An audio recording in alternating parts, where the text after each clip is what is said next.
here. Finance conference room. It is 10:56 a.m. Yesterday on July 2025 at 4:59 p.m. The Budget and Finance Committee recessed for the day, and now last night we stated that we would come back at 10 a.m. So we've took some time this morning to settle in and make sure all of the documents are ready for today's discussion. It appears that the discussion that we have, the amendments have been created and prepared. We also have our agents here for us and to fill everyone in here. Currently in the middle of discussing 136.25. This is the proposed budget for the Division of Family and Children's Services. This is for children and families. Division of Children and Family Services. Four. Okay. Also, yesterday we had a lengthy discussion regarding their budget. We recessed, so now we're reconvening. For the record, we do have Delegate Sherilyn Nazi here in the conference room, Chairwoman Amber Kness-Bokradi, also Delegate Les Drowsy here in the conference room. We did have Delegate Norman NBK walk in, and it looks like he's taking care of conversation outside, so they'll come back in once he's ready. So we do have a quorum, Mr. Taki, and let's proceed. Let's call this meeting back to order at 10:58 a.m. All right, we're back on our business. I know, Alright,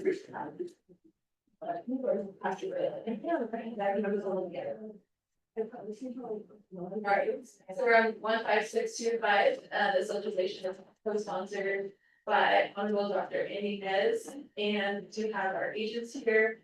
Welcome back to the Budget and Finance Conference Room. For the record, Vice Chairman Carl Slater is excused today. And I also like to, let's see, all right. Have everything in front of me? Are you guys good? Okay. We'll go back into questions, back to the legislation. So I think we left off on that good point. I'll go back to the committee for any questions. Delegate Sherilyn Nazi, did you have a lineup of questions regarding the legislation? So we'll do Delegate Sherilyn Nazi, and I know Delegate Les Drowsy has a question as well. So Delegate Sherilyn Nazi, the floor is yours. Good morning, good afternoon already. Good afternoon, everybody. Thank you for coming back. Did do my homework last night as well. And I wanted to ask questions.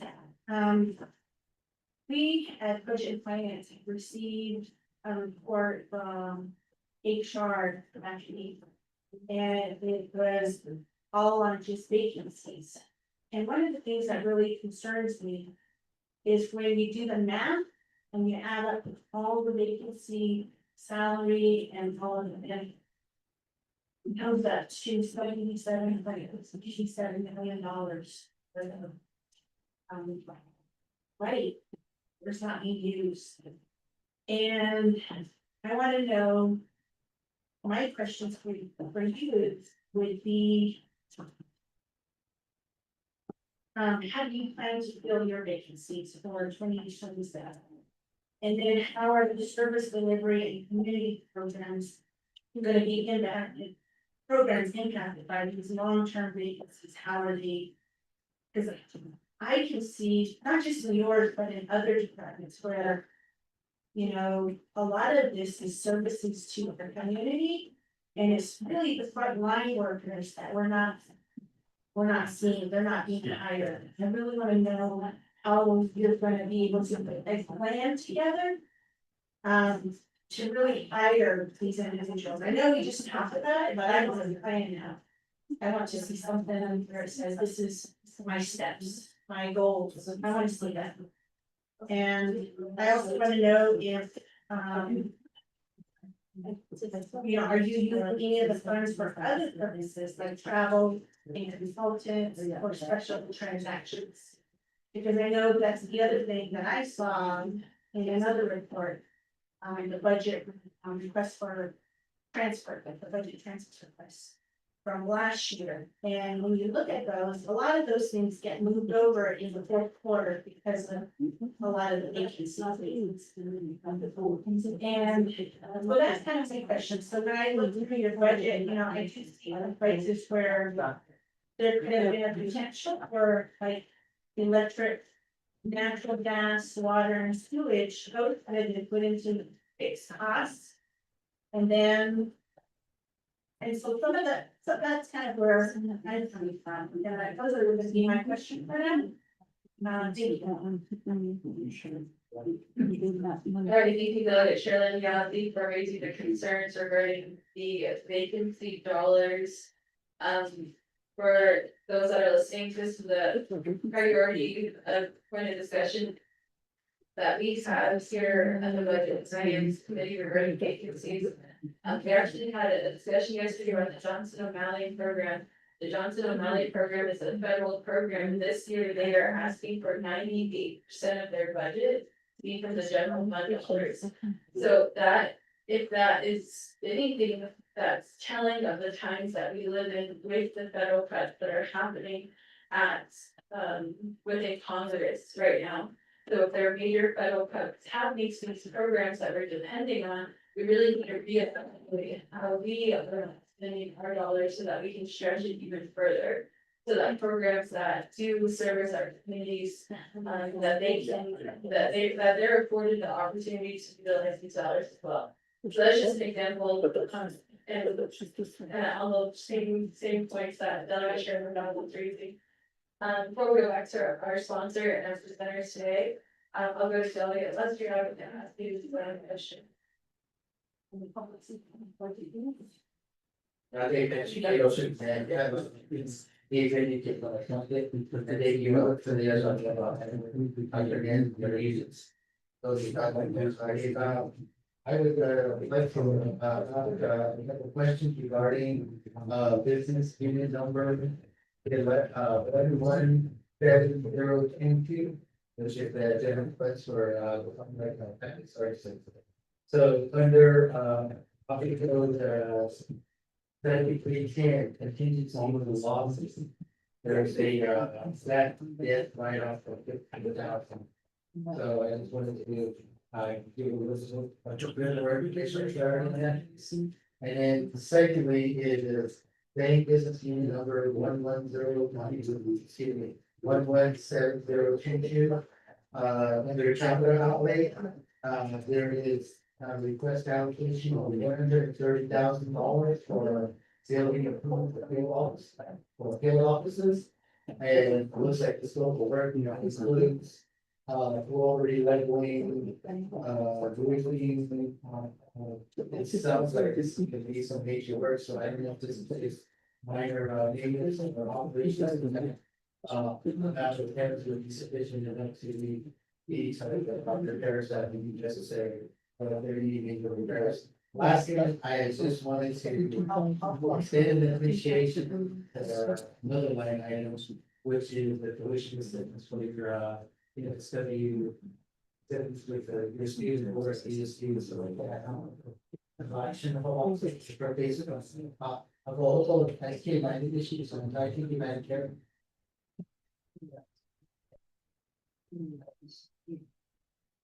Yeah, thank you, Honorable Delegate Lester Yasi and Delegate Sherman County for your questions. I'll go back to our sponsor, Honorable Dr. Inez and his agents today. Yeah, no, should be just no budget edits, committee members, I thought we checked them both in the video. She got small time, she got taken to for being on the short I think she pushed and push now. So I going to defer here to our agents, we do have Mr. Thomas Cody and Ms. Brenda Associate here to address those specific questions. Yeah.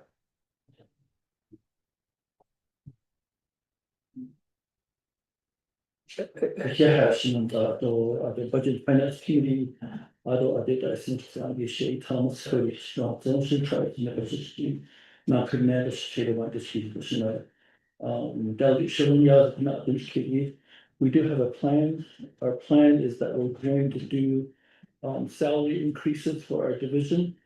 The reason why majority of we have a vacancy rate, that we have social workers, bachelor's and master's level social workers that we don't pay enough.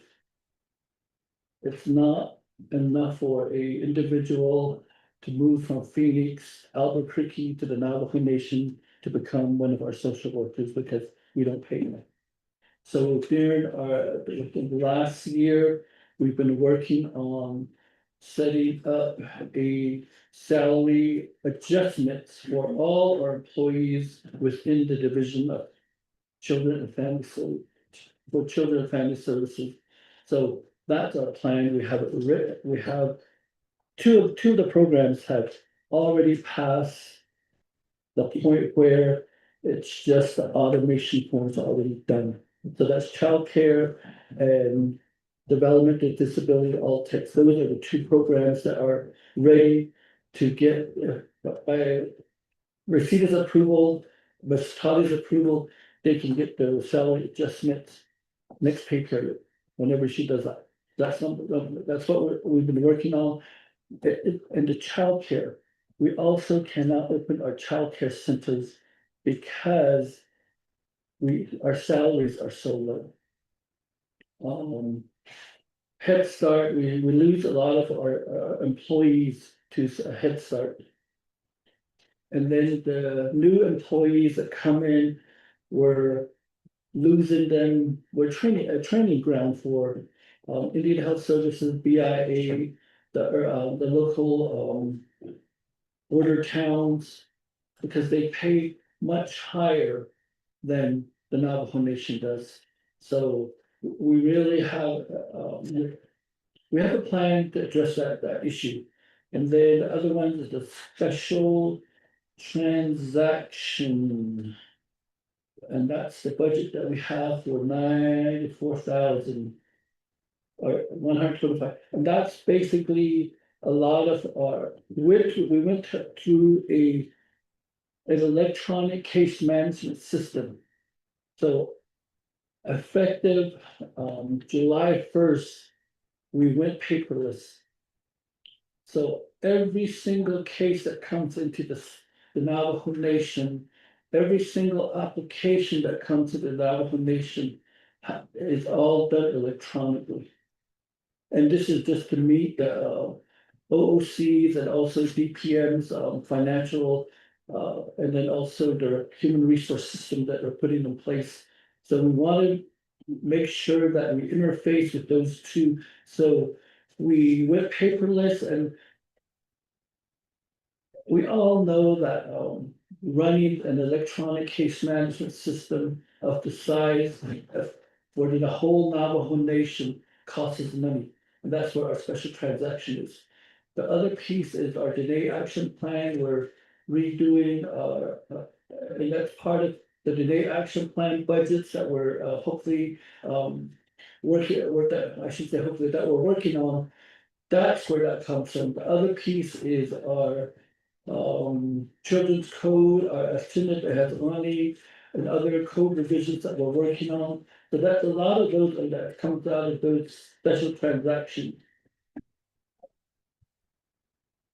And then the fixed costs, a lot of those go to take, for example, the shelter homes, when they run short on their paying their utility bills, paying their gas bills, their propane, that's where we help them.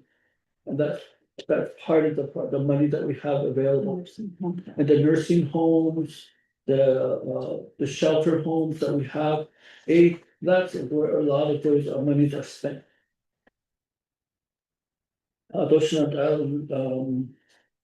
do the 15,000, the back debt.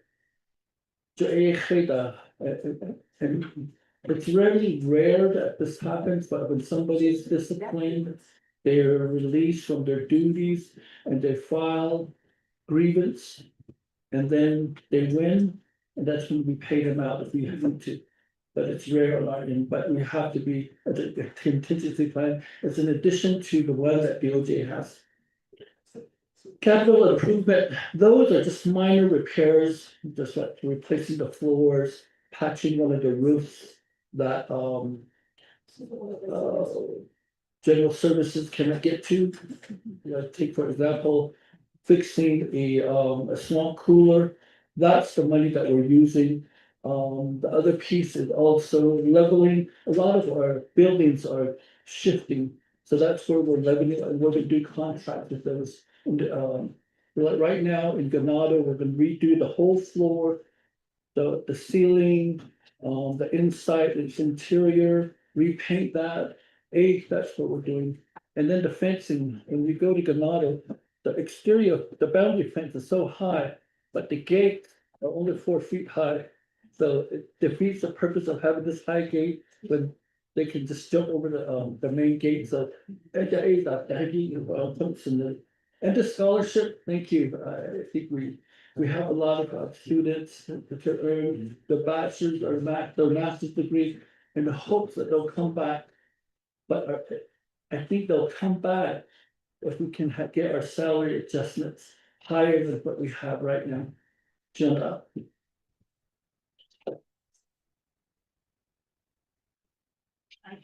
That's what I mean, yeah, I'm gonna find it. Yeah, I'm gonna call, please. All right, thank you, Mr. Cody. I'm gonna go back to the budget and finance committee, Delegate Shirley Duffy.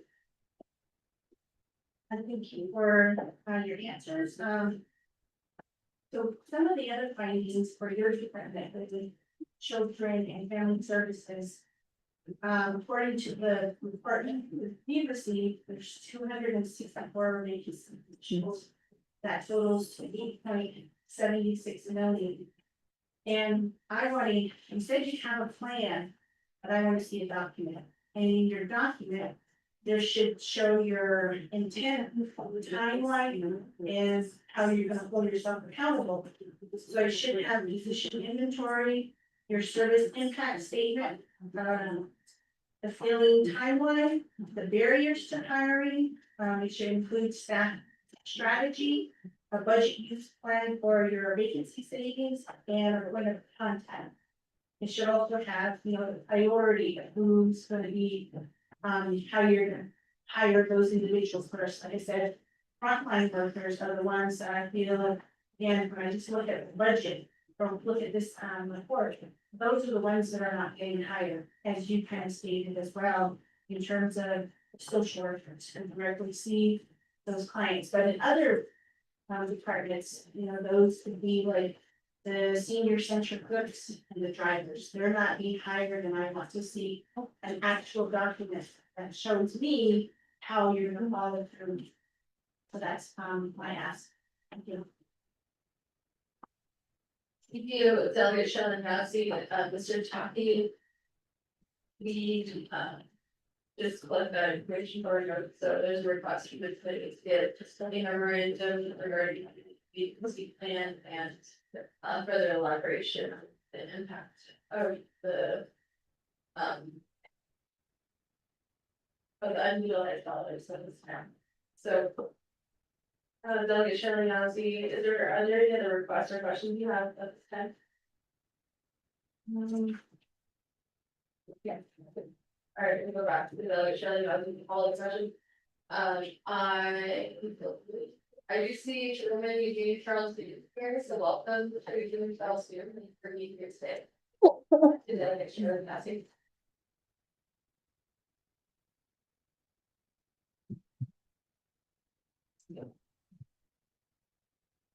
I'm waiting for a question back to the committee. Do you know the timeline for us to receive this report, and we could receive this report?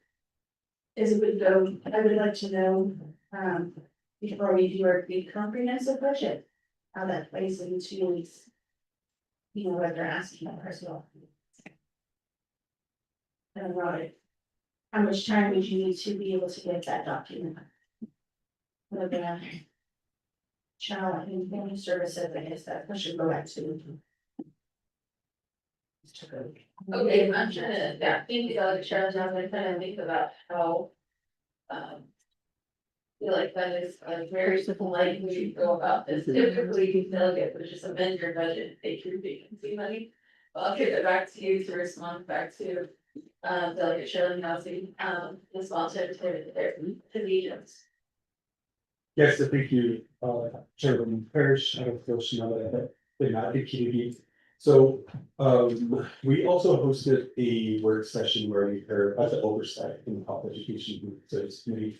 And we heard from DCFS, so, I, as a member of the oversight, would also like to ask Mr. Cody if we can also just provide an update on those vacancies, because it was reported a significant number of those vacancies existed within DCFS, but were not even put into BPM's website. Yeah, so we kind of worked in the ways and provided recommendations on how they can provide a much more broader scale of these vacancies for the general public to apply to. Because if it's not on BPM's website, then really what we cover. So Mr. Cody, if you can include that into your response.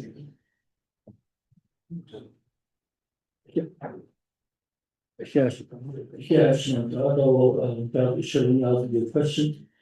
I would say weeks, because we already have the documents in place that we can just compile, because we have the different departments that have them. And we'll just compile them and just put a memo on there, and then we'll submit it over to you. I think, Mr. Cody, what the committee and also the sponsors asking for is that. HESI and Budget and Finance, they both received a report from the Division of Human Resources. That gave us a list of all the vacancies on an application. It also listed the last time a JD was created. It listed how many times that position was advertised. It also listed how many applicants applied to that position, how many people were denied, how many people were qualified, how many people were non-qualified, how many people even got an interview. So there's like a huge report that both committees received, but. What I'm hearing today from my colleagues is that they would like you to create a plan. To say, this is what we're going to do with these vacancies. Because the budget instruction manual, it says that if the vacancy is not filled, that position gets abolished the next fiscal year. So some of these positions in FY 25, they weren't filled or attempted to be filled. And I hear my colleagues today saying, why are we giving you more vacancy money and you're not even attempting to post a JPA? That comes down to it's the administrative part and their division that's not even trying to list these JPAs on the website. So we're saying, okay, well, maybe it's too much work for the division to post a JPA, so why should we let money sit there when you would like to put it somewhere else? So, I'll go back to my colleagues, but I escalated the request. All right, that's a request, Mr. Cody. So we're gonna give you 2 weeks because we need this by summer council, by the end of summer council session. Give that response. Okay, so what's that date, Mr. Cody? Oh, no, Mr. Cody, Mr. Todd, yeah, let's see, that's going to be July 25th, Mr. Cody. Yep.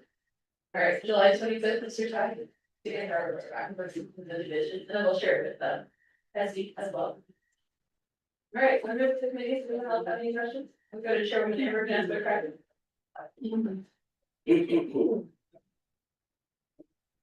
Yeah, so back to the amendment, Mr. Cody, we're gonna need your team to separate that funding.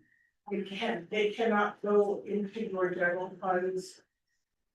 With your other, programs. So if I could, we're not moving on that amendment right now, until we get that budget form. Or all I need right now. Oh, I'm sorry, let me step back, I don't need the budget form right now. I just want to know. What? Difficult. I just want to know. Like from the budget summary, which I don't know go into, like travel expense, eating expense, supplies. That's what I'll just, right now, so I can present those. We're moving forward with the $1 billion amendment. So OMG, yesterday I requested some assistance. I'm not sure in terms of our communication and collaboration. So Mr. Rial, can you give me an update in terms of how your team is assisting with this amendment? On my part, I feel like I'm doing OMD's job at the moment.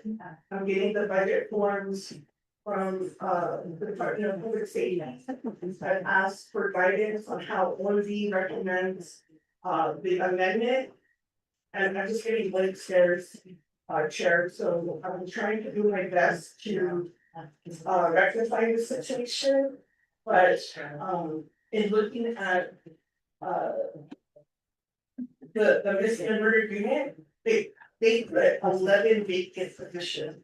That's what I mean, this was never.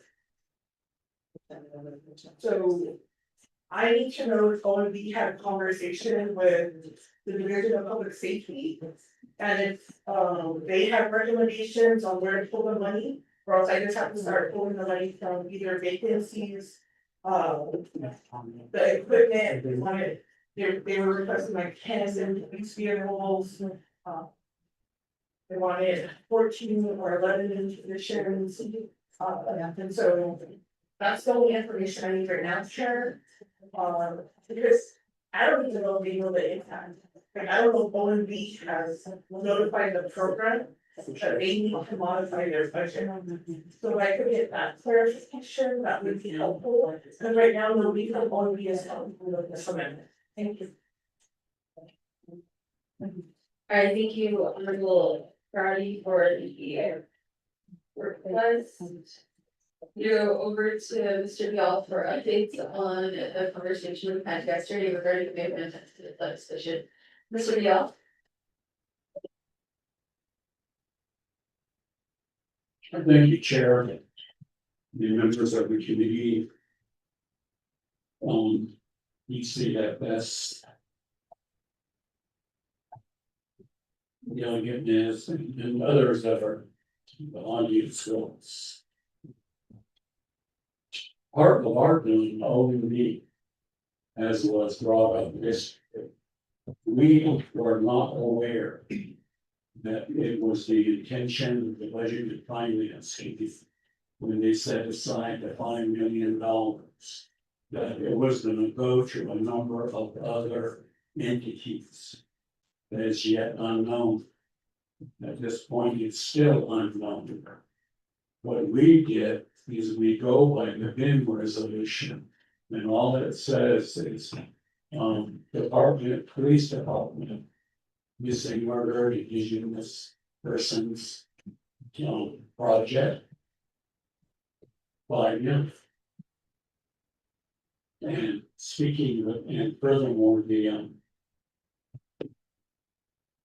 amendment that was made for the $20+ million that was added on top of the branch planning applications. This is listed the same way. In other words, it doesn't specify any of the other entities, which is why we dialogue with Division of Public Safety and Police Department. That's all the information we have. And they were rather surprised too that they were slated to get up to $5 million. So it took them a while to develop a budget. So that's what was established in our mind, and this morning when we got together, we reconfirmed that. That's where we are. So we don't know, it sounds like Elliot probably is saying that there is the intention of awarding some of the $5 million to other entities. And we're not clear exactly what those are, or the amounts. And Chair, Elliot probably has, or OB is at the moment. On this matter. Thank you, Mr. Vial, for your response. At this time, I think the question that the committee is asking is how OMB reached back out to clarify any miscommunication. And I think that's right now, what the committee is expressing is that the Office of Management and Budget, I don't know if they have or haven't reached out to our advisor, have or haven't reached out to a council delegate on the committee to clarify that. That's where I would expect that there would be resolution in this matter. That there has to be an attempt to clarify this because it's not properly in the legislation itself, there is a slash, so there's no assumption that it fully goes to one entity. It is broken up, and so even at that matter, if you've never worked with that before, I don't know how plainly to say it, but my recommendation would be then to reach back out to the Office of Legislative Counsel who drafted that amendment, or to go back out to the Office of Legislative Services who collected that vote and was also here recording the meeting. I also don't know at that particular meeting who was here from the Office of Management and Budget. However, I would expect that the Office of Management and Budget would be a part of the call when the budget instruction manual was being passed. Secondarily, we've had 2 work sessions on the budget instruction manual. I know a lot of it was solely on policy, but we also had preliminary discussions on priorities. Regarding the planned based amounts. So I feel that there was plenty of opportunity, if not in public press releases, I would say that this amount of money was is planned to be used for such reasons. However, it goes back to the program office management budget. We're coming back for that clarification. I have not received an email. I can look through my emails to see if anybody from OMB reached out to me or Mr. Taki, but that's what we're expecting at this point. Because we need that assistance to say, okay, well, who then initiated the conversation to the Navigation Police Department that said you have $5 million? Now we gotta get everyone back to the table, including the police department, to say, we gotta reevaluate these budgets, we gotta create amendments, so we have to move forward. So if we're moving forward, then we need to start creating amendments for all of the departments to move forward. So I think that's where the committee's at, is how then can OMB assist the committee to ensure that those budgets are moving forward. So I'll say that, I don't know if Chair Everett or Friday has any further questions. Thank you. So I just need to know from Mr. Vial, is OMB going to assist my request as a delegate on the Budget and Finance Committee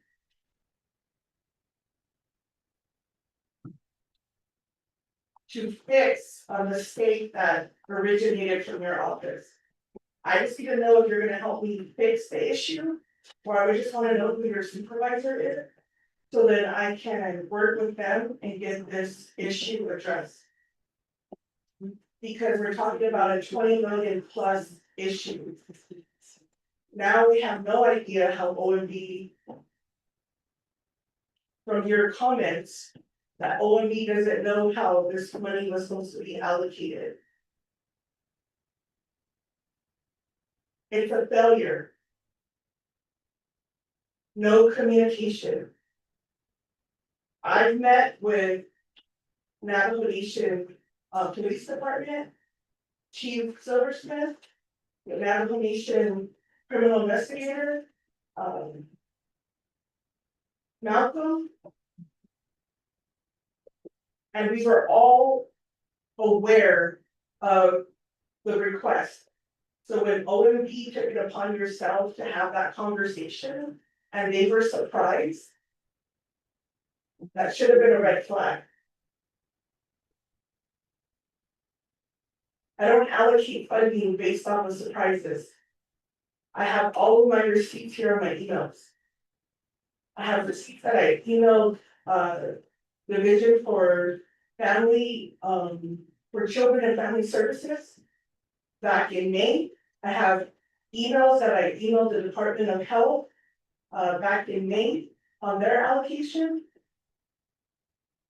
And so if at this point the programs cannot figure out how to get this money that's critically needed, we need to have a larger conversation on systemic failure.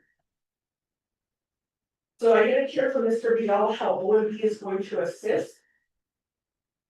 So I just wanna know that is there anyone above, is it the chief of staff, Mr. Beecher? Who do I need to work with that can bring all of those entities together, because I need public safety and CI to modify it. Right now, I'm just pulling money. I'm just pulling money from that account. So when I asked Mr. Biel, well, where do I get this money from? He said, the only thing he told me was it's a new business unit number. That tells me nothing, Chair. OMB worked with the program to develop the budget. You approved the budget. Chief of staff signed the forms. Acting division director signed the forms. This is not monopoly money. And if we're gonna go back to the BIM, there's already been a few instances where I've identified where OMB has not followed the BIM, including your own budget. And I did refer to the President Dr. Nygren's budget message. This allocation is identified. As a matter of fact, in the Division of Public Safety, I think it's in their tab 1, the budget message. So for everyone to say they didn't know at OMB, I'm gonna ask staff to follow up and pull the records on who was in attendance from OMB when we passed the BIM on that day.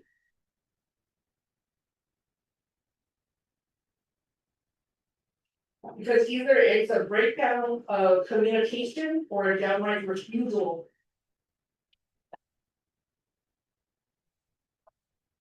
For the program to properly develop budget forms and provide, you provide advice to the committee. And the programs rely on you and your staff. And now I see it, I can't even help with this amendment for the DAP money. Because the program incorporated into general funds. And we don't even have clarification from OMB if that's how they were instructed. So I just need to know, and the chair, if we could ask, chief of staff or deputy chief of staff, whoever is above OMB, because I need to get these amendments completed. And it's just delaying the budget, because now this just happened to come up. Who now knows what the other allocations? We have no idea, and we have no idea how OMB. The veterans haven't even submitted their budget. We don't even know how the veterans worked with the committee on that $3 million. We don't know how epidemiology worked with the committee on their additional funding. We don't know all of these things because we relied on the subject matter experts. And if I have to do somebody's job, then why budget and have a program just to delay the process? So that's the ask from the Division of Children for Family Services. We have the amendment ready. All I need is the number of accounts. So if you could just let me know for DAP, what of the 500,000, what, I don't know if you want to call it units, I don't know what you call it in your world. All I need to know is where do I get that money? And then we can move forward with the amendment. If you don't have that information, I'm gonna motion to table and we just move along the process. Thank you, Chair.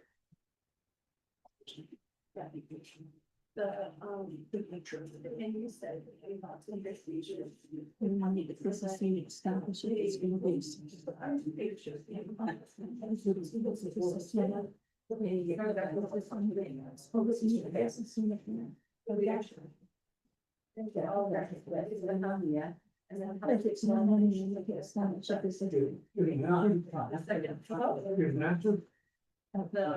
We just say, oh, in the bin, in the bin. You have documentation. He's like, we didn't know. And I never- They did that. I just was just like, okay, so we didn't have- But they never. Then we're responding back. No, to- 100,000. But nothing was in here. I have no, it's like a link to. Okay, cause I. 18 was, yeah. Alright, yeah, I think Chairwoman Everett, that's the question. I'm gonna ask Mr. Tahi to meet with the chief of staff regarding this issue on the funding based amount. And we'll bring in the proper entities to clarify that because it doesn't just impact one division, it impacts a few different departments and divisions as well. And also. Let's see, so that's necessary for future amendments. Everybody at this time, you don't have those other amounts, is that correct? Alright. So let me clarify, colleagues, we have the written amendment ready. We have an internal, so I want to ask legislative council. It's your form that we're working on because it does. With guidance from OMB, they always ask us to identify what budget unit and where we're gonna take it from. I keep asking OMB and they're not giving me any answers. So. I know where the money's going to. And I can give them this estimate where to take it from. Right. And then just have the program deal with it. I just wanna make sure we're clear on that, because. The form and this process is supposed to be like a collaborative process. And we have a missing link here. Let me, honestly, something that will be a lot too. So, back to the office of management budget, what the committee's second, I don't know how OMB has worked with previous budget and finance committee members or previous committees. But at this point in the budget, I would expect that OMB has access to those business units and object codes to make it a seamless transition for those business units. This isn't just for the pertaining legislation, but this is gonna be for all business units across the Navajo Nation. So I just see Ms. Peloton has her laptop today. Does everyone have the capability of bringing their laptop here to the budget and finance conference room so that we can make that seamless transition? And that's my request, is that we have access to OB laptops here in the conference room, so we're not going back and forth between your office and back here, because that is add some time to the process, so. Again, the request from the committee is, as we're making amendments, we're gonna continue to make amendments, not just for this division. We're gonna continue to make amendments throughout the process, and we need access to those business units, to the object codes. I myself, I remember last year during the FY 25 budget, I was working on an amendment and OMB told me to go look at my budget binder. Yet you have access to the object code and business unit in front of you within your computers too. So as the subject matter experts as Office of Management and Budget, I feel like that would be that role, that everybody's working together to accomplish these amendments. So I do understand for sure Amber Kness where Carly's coming from. I was also in that same circumstance last year, and if not in previous discussions when we had the UFP legislation in front of us, so. I do understand the frustration. We just need to make sure everyone's working together through this process. So I'll go to Ms. Kristen Lowell to add some comments to the request today. Thank you, Chair. So what I had sent over to Delegate Friday earlier and to have her look at, there was the directive portion of the amendment to have the program Division for Children and Family Services revise their budget forms and their exhibits, but I didn't have the section where you have the business unit and object code, where the money's coming from. So she's gonna rework that information, get that to me, and then I can update the amendment so that it's. Yeah. Thank you, Ms. Personal. So the Office of Management and Budget, is there one specific person that can be assigned to this committee for those amendments? Specifically somebody that can assist delegates. I know when we go over to the council chambers, there's a whole team of budget officers that are looking through the budgets. But at this point, I do, by working with the committee members thus far, I do know that there will be more on the fly amendments as we review the budget, so.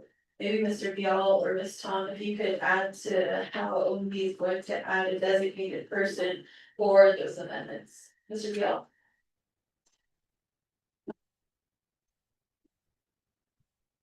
Thank you, Chair, members of the committee. On this subject.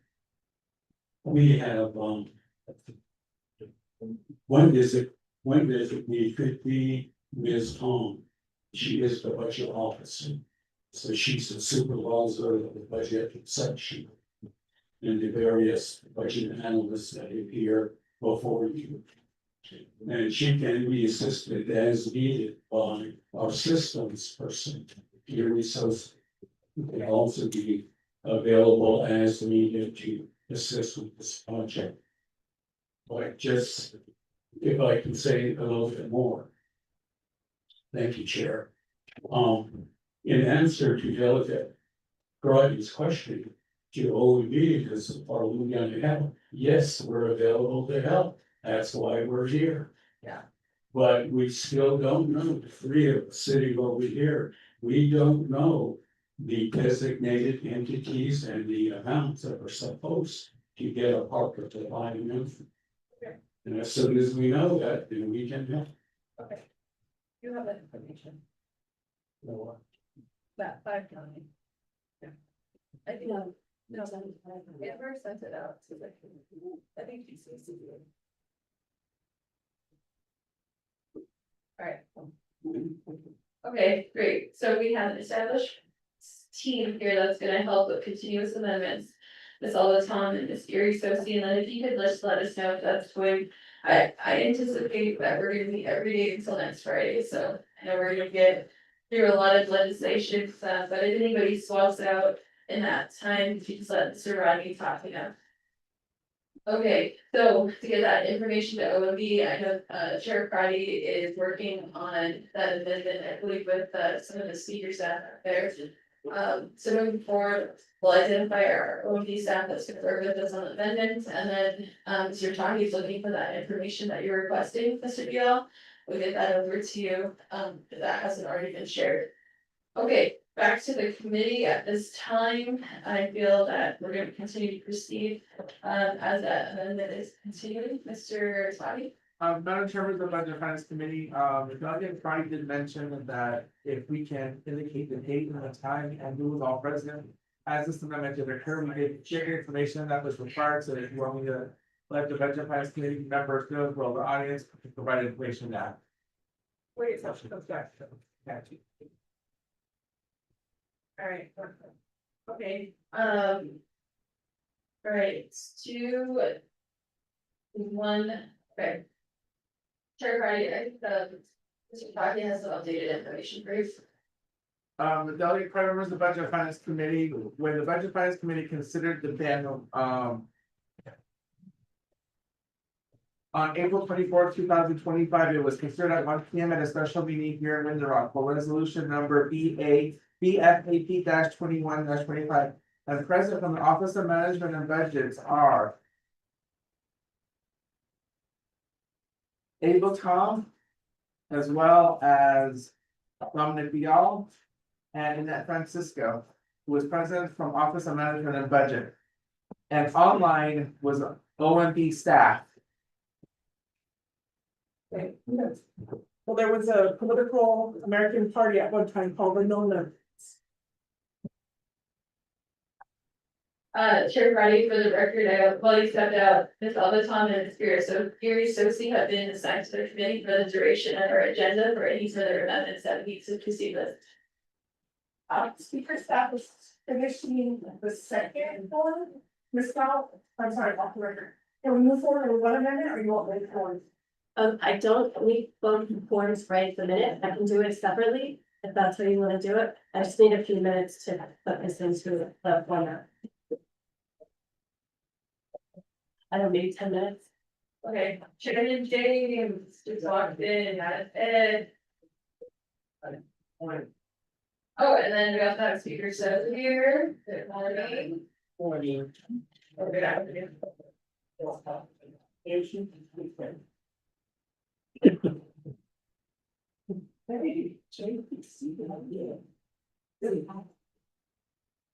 Okay, while we're working on that, does anyone else have any questions about the legislation before us? Legislation 13625.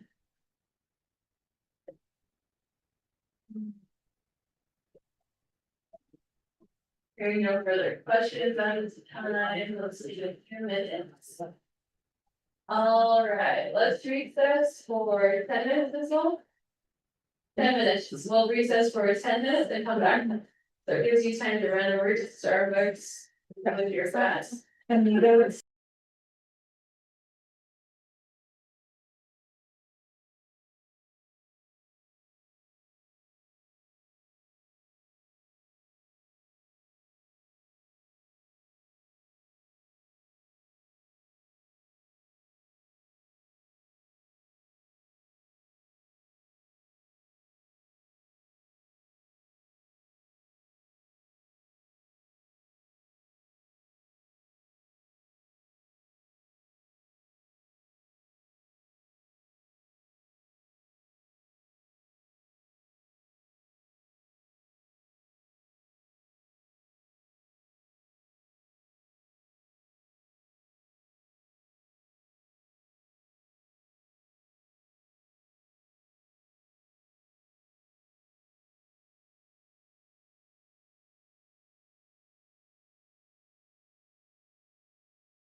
Good to go.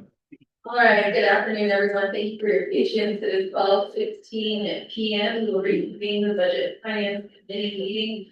We do have Delegate Norman and Day present, and Delegate Cheryl Young, Chairwoman Amber Vanessa Hardy, and Delegate Lester Yawley present. For the record, Vice Chair Carl Sutter is excused today. We do have a forum here at 12:17 p.m. So we will reconvene in the legislation before the committee today. The legislation before the committee is legislation 13625. And we are currently in discussion. I believe I'll recognize Chair Edward Vanessa Cardi to make a motion at this time. Appreciate it, thank you so much, staff. From the Division of Children and Family Services, Office of Speaker staff, and OG for assisting with the amendment. Chair, if I could motion for our first amendment on legislation 0136-25, and then staff can read it and record. Thank you, Chairwoman Amber Vanessa Cardi. I'll recognize that motion and give the floor over to Mr. Tony to read that amendment to the record. Madam Chair, members of the Budget Finance Committee, this is amendment number 1 to legislation number 0136-25, Division of Children and Family Services. 1. Direct to prepare updated exhibits A, B, C, and D to reflect the Budget Finance Committee's recommended FY 2026 budget amounts. 2. Direct to provide revised budget forms and exhibits to reflect 1 million given to Victim Advocate Program Business Unit 117026. 3. Amend the legislation budget forms which support the following funding amounts from Business Unit New, Missing and Murdered Business Persons Unit, Object Code 9000 and Capital Outlay Equipment, 150,000, Object Code 9000 Capital Outlay Vehicles 850,000 for a total of 1 million. To Business Unit 117026/Victims Witness Services of Northern Arizona, Object Code 8000 Entities 1 million, for a total of 1 million. Transfers funds from Missing and Murdered Business Persons Unit to cover funding shortfall for the Victims Witness Services for Northern Arizona in the amount of 1 million. 4. From a Business Unit New Missing and Murdered Business Persons Unit, Object Code 9000 Capital Outlay Equipment $3,670 and 388. Object Code 9000 Capital Outlay Equipment 12,000. Object Code 9000 Capital Outlay Equipment 72,000. Object Code 9000 Capital Outlay Equipment 16,112. Object Code 9000 Capital Outlay Furniture 32,500 for a total of 500,000 to Business Unit 117001/DCFS Executive Director DAP. Object Code 3500, Median Expense 3,676, 388. Object Code 4,000, Supplies 12,000. Object Code 5,000, Lease and Rental 72,000. Object Code 7,000, Special Transaction 16,112. Object Code 7,000. Special transaction 32,500 for a total of 500,000. 5. Renumber related to city paragraph sections and exhibits as necessary to appropriate the Office of Legislative Service. Office councils are authorized to technical edits, including recalculating totals related to this amendment and its exhibit to implement the Navigation Council intent. And this amendment supersedes inconsistent language in any other amendment, which language must be confirmed to this amendment. Madam Chairman, the Budget Finance Committee, that amendment number 1 run into the record. Thank you, Mr. Tony, for reading the amendment to the record. Members of the committees are excited to the motion on the floor today. Second by Delegate Cheryl Young. Members of the committee, does anyone have any questions for amendment number 1? Okay, Delegate Cheryl Young. Thank you again for this amendment. I would like to add in number 1 to a modification to say that communication needs to happen with everybody. So we could just add that in about all of the updates. So that, we want to make sure that we're clear of what we're doing, and we're telling everybody what we're doing. And I just feel like it needs to be in the right site, in the language. Thank you. Delegate Cheryl Young, who is this directly to?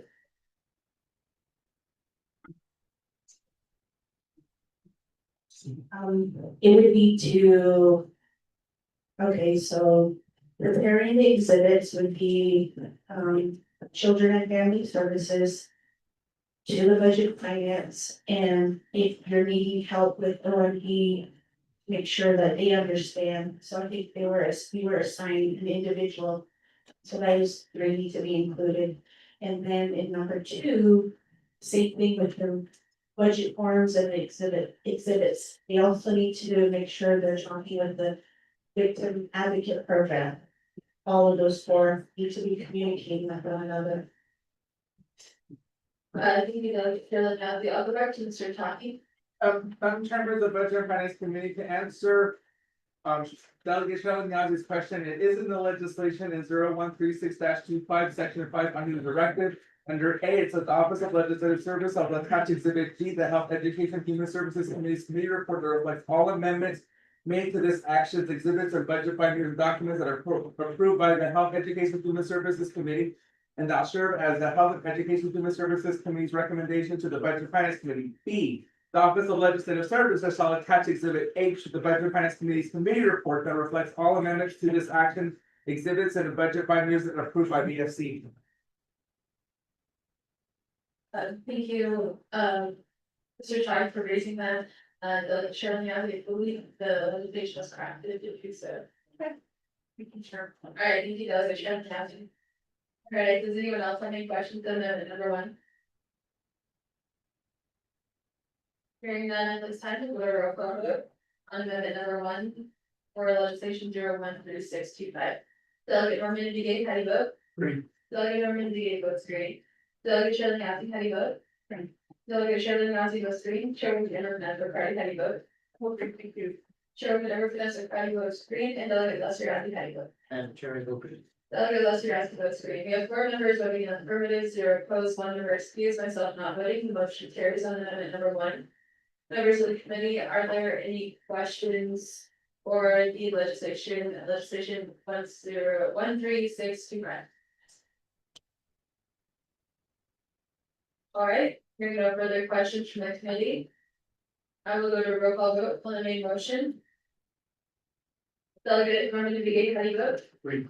Delegate Norman Begay votes green. Delegate Shirley Nazi, how do you vote? Delegate Shirley Nazi votes red. Chairman Edward Vanessa Cardi, how do you vote? Chairman Edward Vanessa Cardi votes green. Delegate Lester Yasi, how do you vote? Chair. Delegate Lester Yasi votes green. We have 3 members voting in the affirmative, 1 member opposed, 1 member excused. The motion carries on legislation 13625. With that, thank you to Honorable Dr. Inez today for your time and representing the Health Education and Human Services Committee on this legislation today pertaining to the FY 26 budget of the Division of Health and Human Services. Again, thank you, Mr. Cody. You're welcome. Thank you. That was the longest 15 minutes. I know. Mr. Cody told me yesterday, 15 minutes. It was all in peaceful, right? But we did good, we did good. Thank you, you did, thank you very much. And then we can do electronic link in the future. Yes. Where you're just a hologram. Yeah. I like that. It's been minutes, certainly like 4 hours. Thank you. Overnight. Thank you. Work on this. Yes. This goes sending you that. Okay. I'm gonna recognize the delegate Lester Yazzie at this time for getting to the next legislation. Yeah, Madam Chair, Yate is much heroes and then, Madam Chair and honorable members of the Budget and Finance Committee, I'd like to offer a motion to defend the full rule to entertain and include legislation 0094-25 onto our agenda.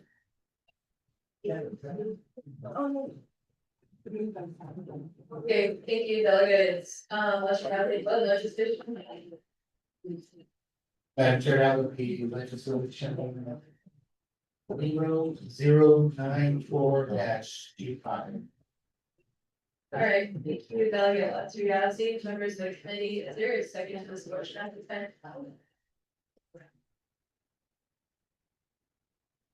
Second call for a second, this is to suspend floor rules. Third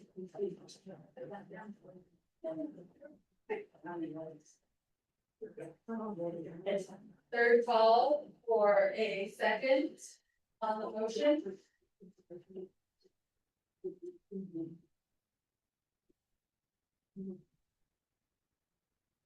All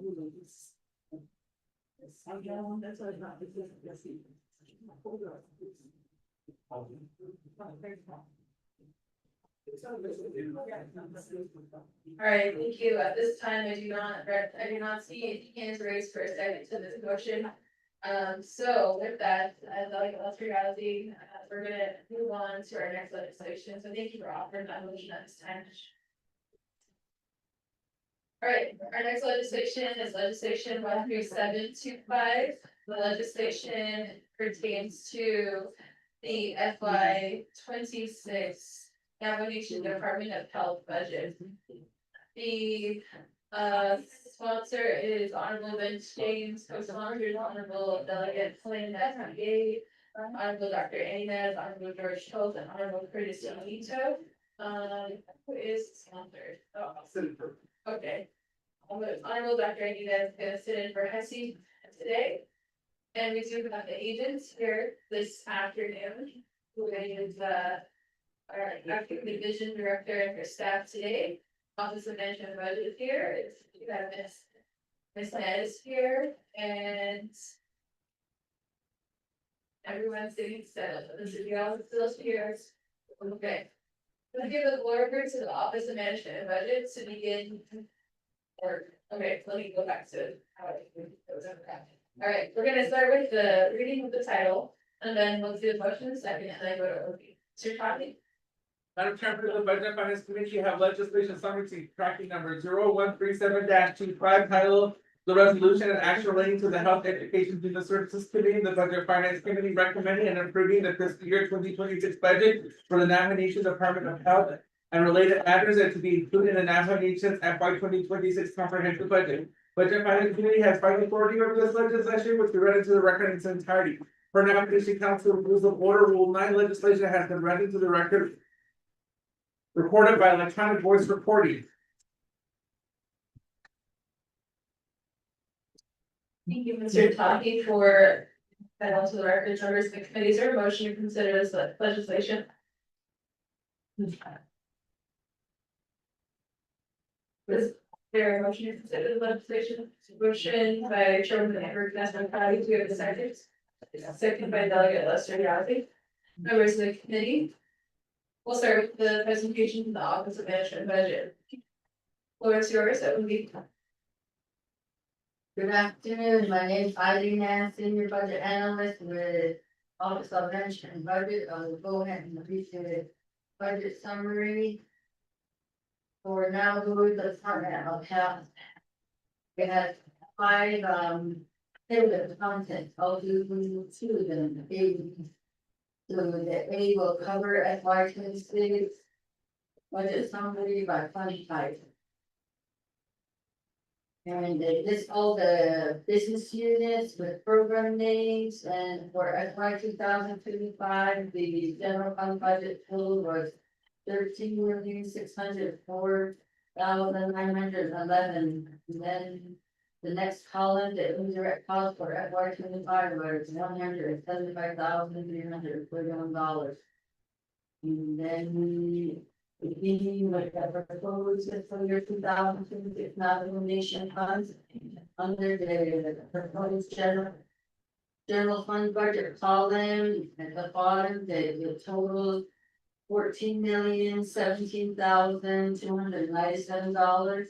Next column is indirect cost fund total is $191,270.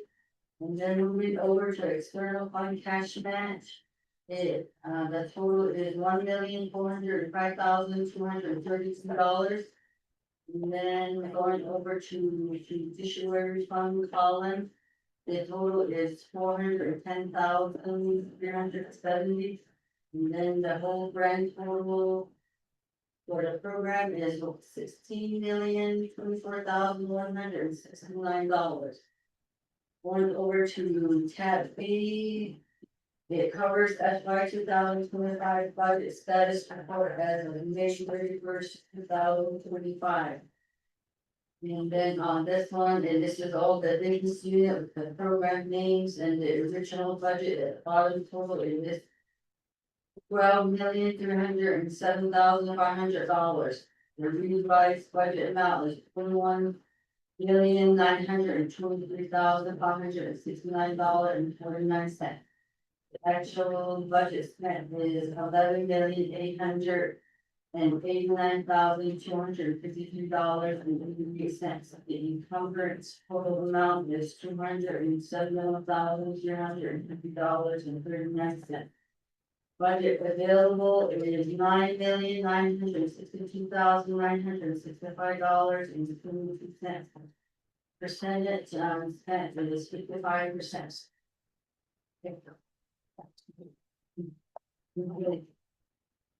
Good afternoon, Chair, members of the committee. My name is NC DeLardo. I'm the senior management analyst for our board meeting in the PS section. Going on the C tax C for the 25 first and second performance assessment scores for division have for the finance. The first quarter program performance assessment score for 12 business units, average is 3.42. As you know, there's one asterisk for 2 business unit. The scoring system 0 to 5 is down at the bottom. And as I said, the note for the asterisk indicates low performance. Going on to the next page for the second quarter fiscal year 2025 performance assessment scores. For Department of Health, 11 business unit, average score for second quarter 3.75. And 11 business unit 119040 has a low score. Going on to D is the FY 25 second quarter operation status report. They are all up to date. Going on to the 25 condition of appropriation legislative consideration report. Department of Health, they have one. And for it's due until third quarter. By second quarter response, there was no report. Status is ongoing. Going on to the next page, which is for the legislative concerns for all division department programs. And as you know, the business unit number column, DOH is not specified. That means they didn't report. For second quarter, the status for the COA is ongoing. That's the state of these report. Thank you, Ms. Bez and Ms. Largo for the presentation today from the Office of Management and Budget. Members of the committee, does anyone have questions for the Office of Management and Budget regarding the report today?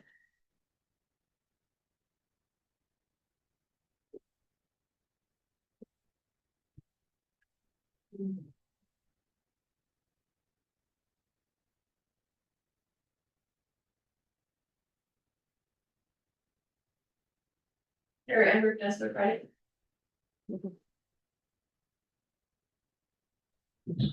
Yes, thank you. I just want to get confirmation on section C.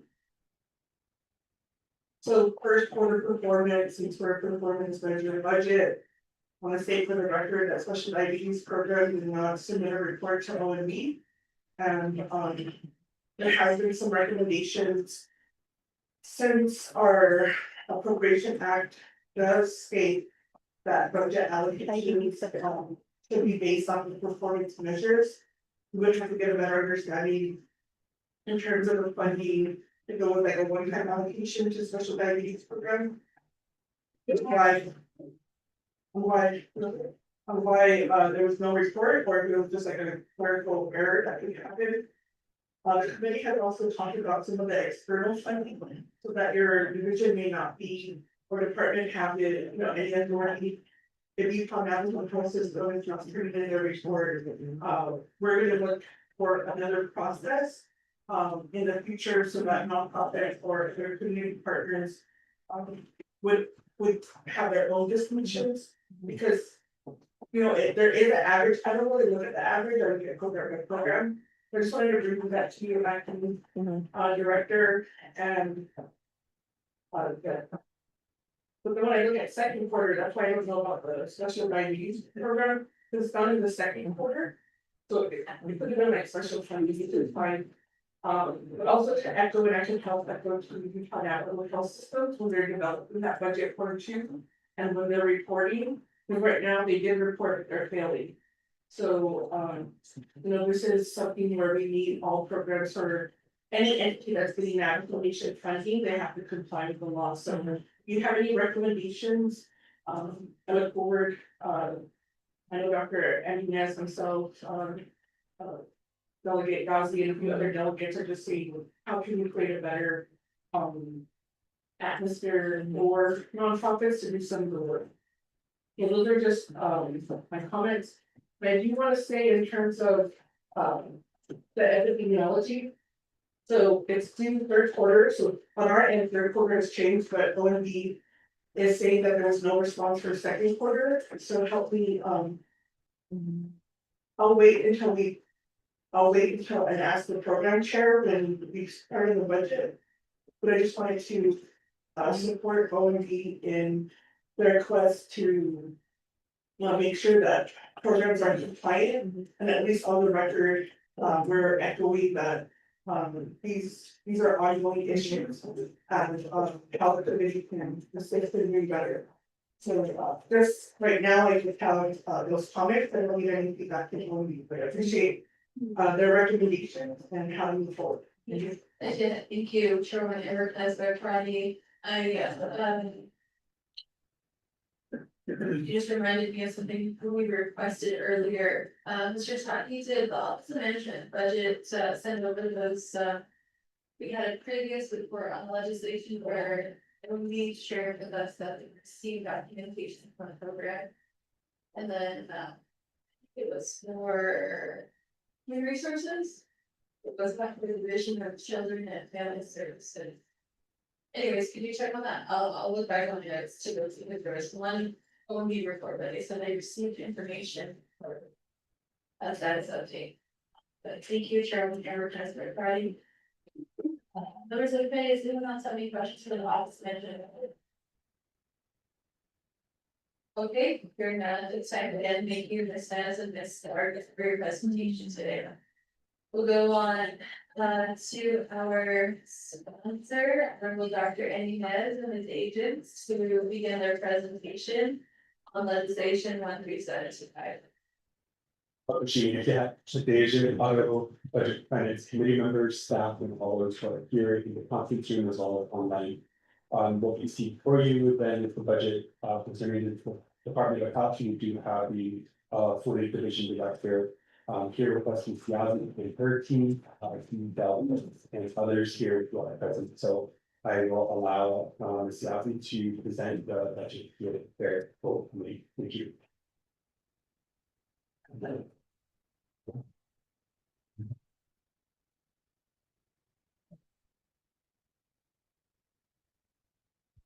Good morning or good afternoon, that's it. 25th Navajo Nation Council Budget and Finance Subcommittee of the 25th Navajo Nation Council. Navajo Department of Health is honored to be here today to present for this council on an annual basis. We are excited to share with you an executive summary before I proceed on to our budget. Our general statement, as you know, NDOH was established to monitor, evaluate, regulate, enforce, and coordinate health codes, regulations, policies, standards, and ensuring that the high quality, comprehensive, and culturally relevant healthcare and public health services are provided for the Navajo people. NDOH will be aligning its priorities and goals with the 25th Navajo Nation Council, HES, and Office of the President and Vice President to enhance the public health services and programs and prevention, regulatory oversight to provide quality health care for the Navajo people and tribal communities. Hashtag Navajo Healing Navajo. Budget amount.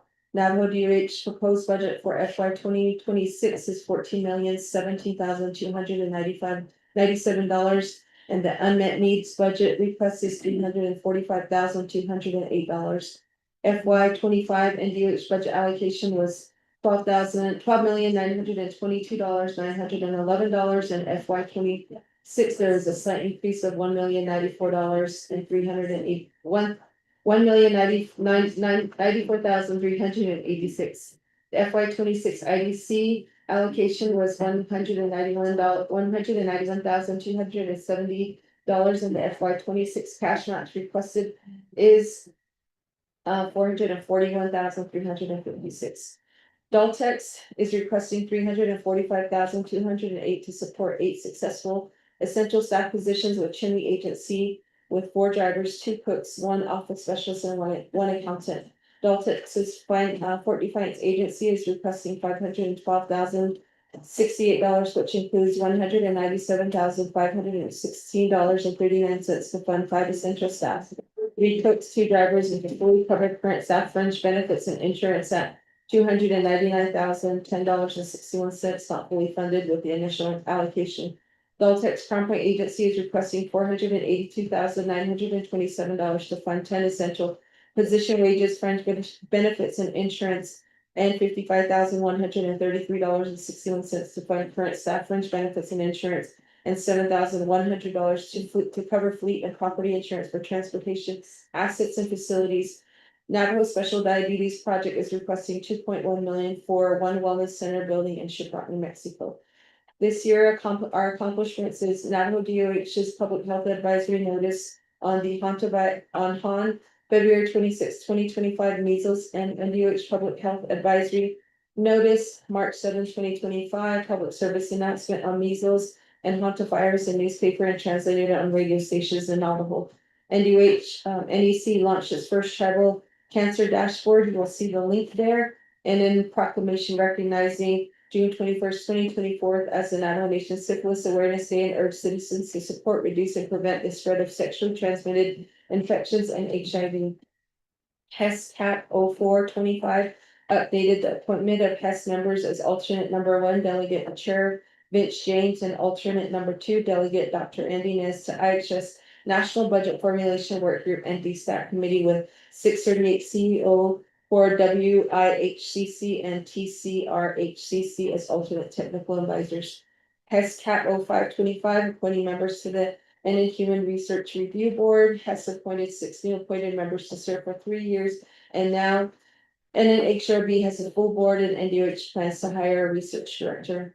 NABI 1225 supporting the Arizona Bill 1671 title and act amending sections 36-2907, 36-2939, and 36-2981, ARS appropriating funds relating to access and inclusion of traditional healing services with access recognizing and integrating indigenous healing practices into state healthcare network. NABI 1825 concurring with the acceptance by the Navajo Nation President and the Veterans Medical Leadership Council donation of 100,000 revive kits to NDOH DBMHS.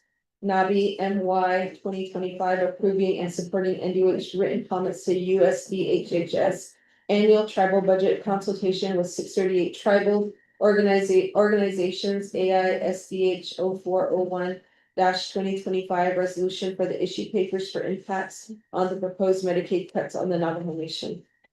Presently, Navajo Department of Health current plans is to stabilize operation of Navajo Department of Health, UVMHS, Baltex, DPHS, finance, audits, human resources, quality services, data management, and hire new HSA for DPHS, chief medical officer, traditional practitioner, research director, and other technical staff.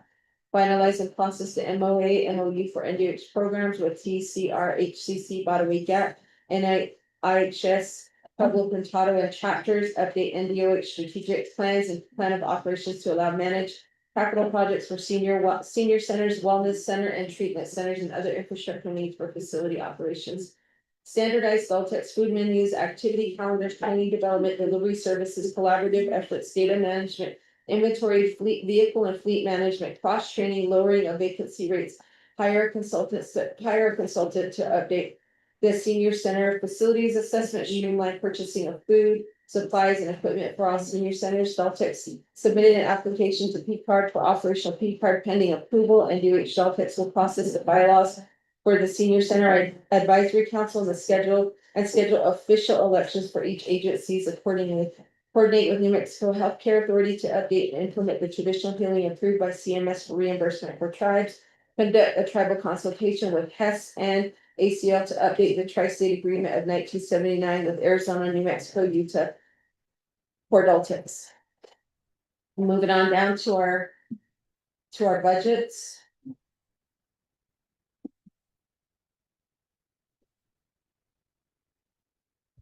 I will commence with,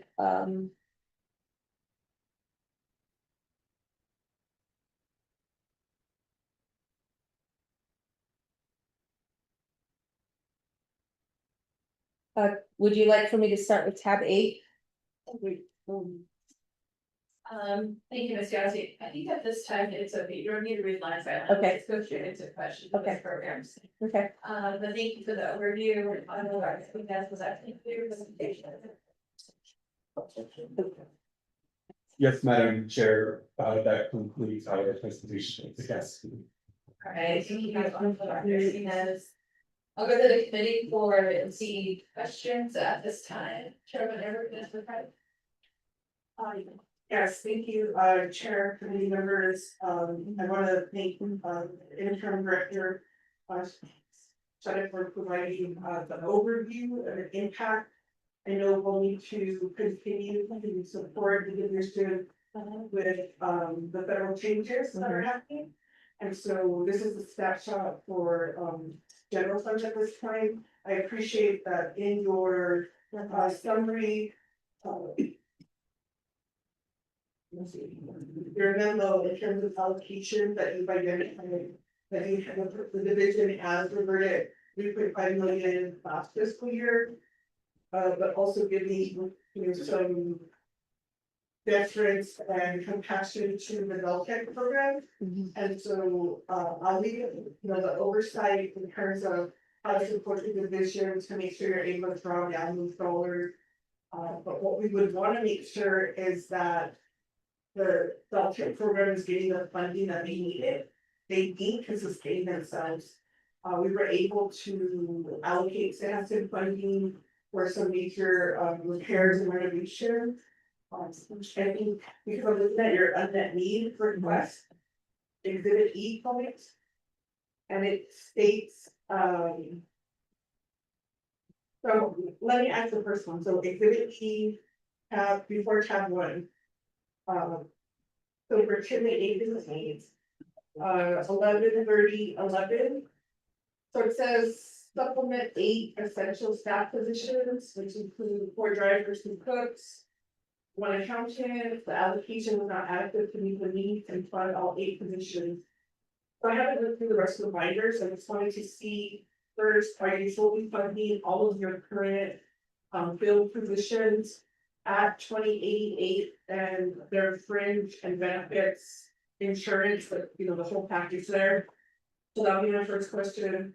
The second question is, could you provide our staff, Mr. Tonti, any of your approved organizational charts for each of the business unit numbers, Mr. Tonti, business unit numbers, and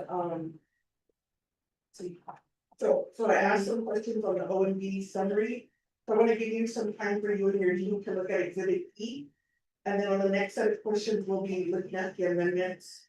So I'm prepared to, waiting for your staff, if they could, Mr. Lewis, please give us back the word, so I can submit it to our legislative council.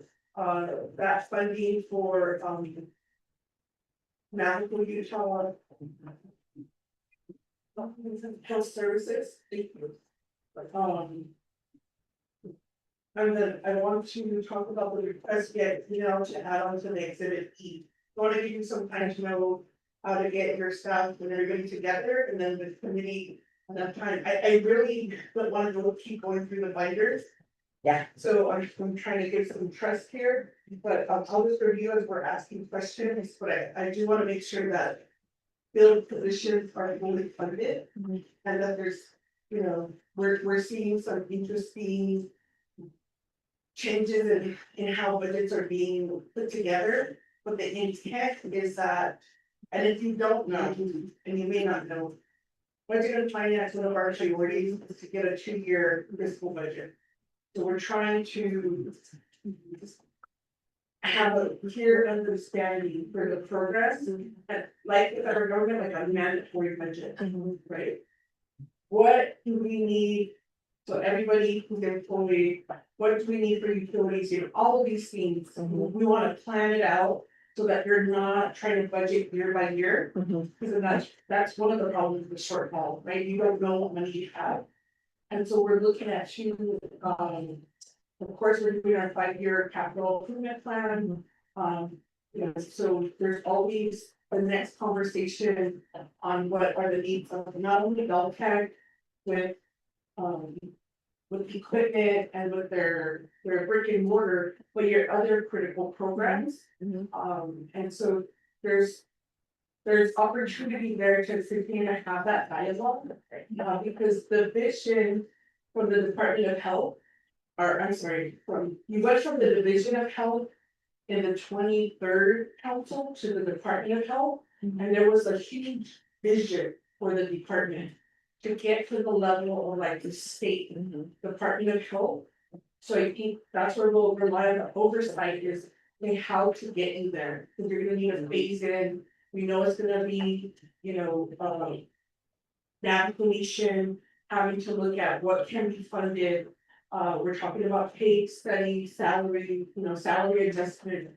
So that's what I'm looking for in your budget. Like an oversight does, you know, everything else, but, so I just wanted to plug that into your head, and then I might have some more specific questions. But I'm ready for those amendments once it's ready, and I'm gonna pull up, I did wanna ask the sponsor, Chair Parrish, if he supports the request to add on an additional unmet need request to exhibit E. And with, the sponsor's concurrence, we could also, work with legislative council on what that would look like. Thank you. You're not ready? That's not right, I'm on the other. Okay, thank you. Before we get into the questions, or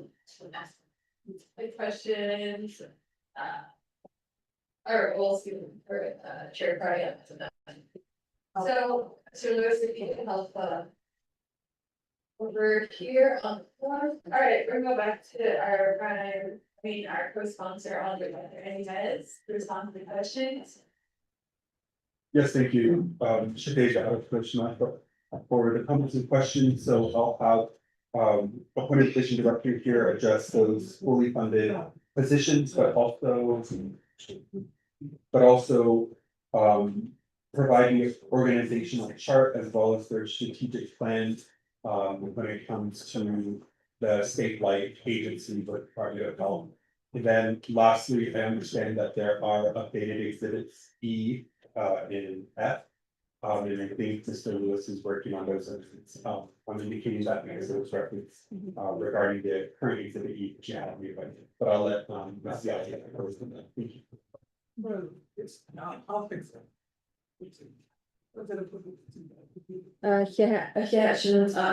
Thank you for allowing me the floor again. I will proceed to answer the questions to Honorable Delegate, Shadeja Emirkadi with regards to the concerns that were brought up by OMB, and the first one was specifically regarding the special diabetes, performance, documentation.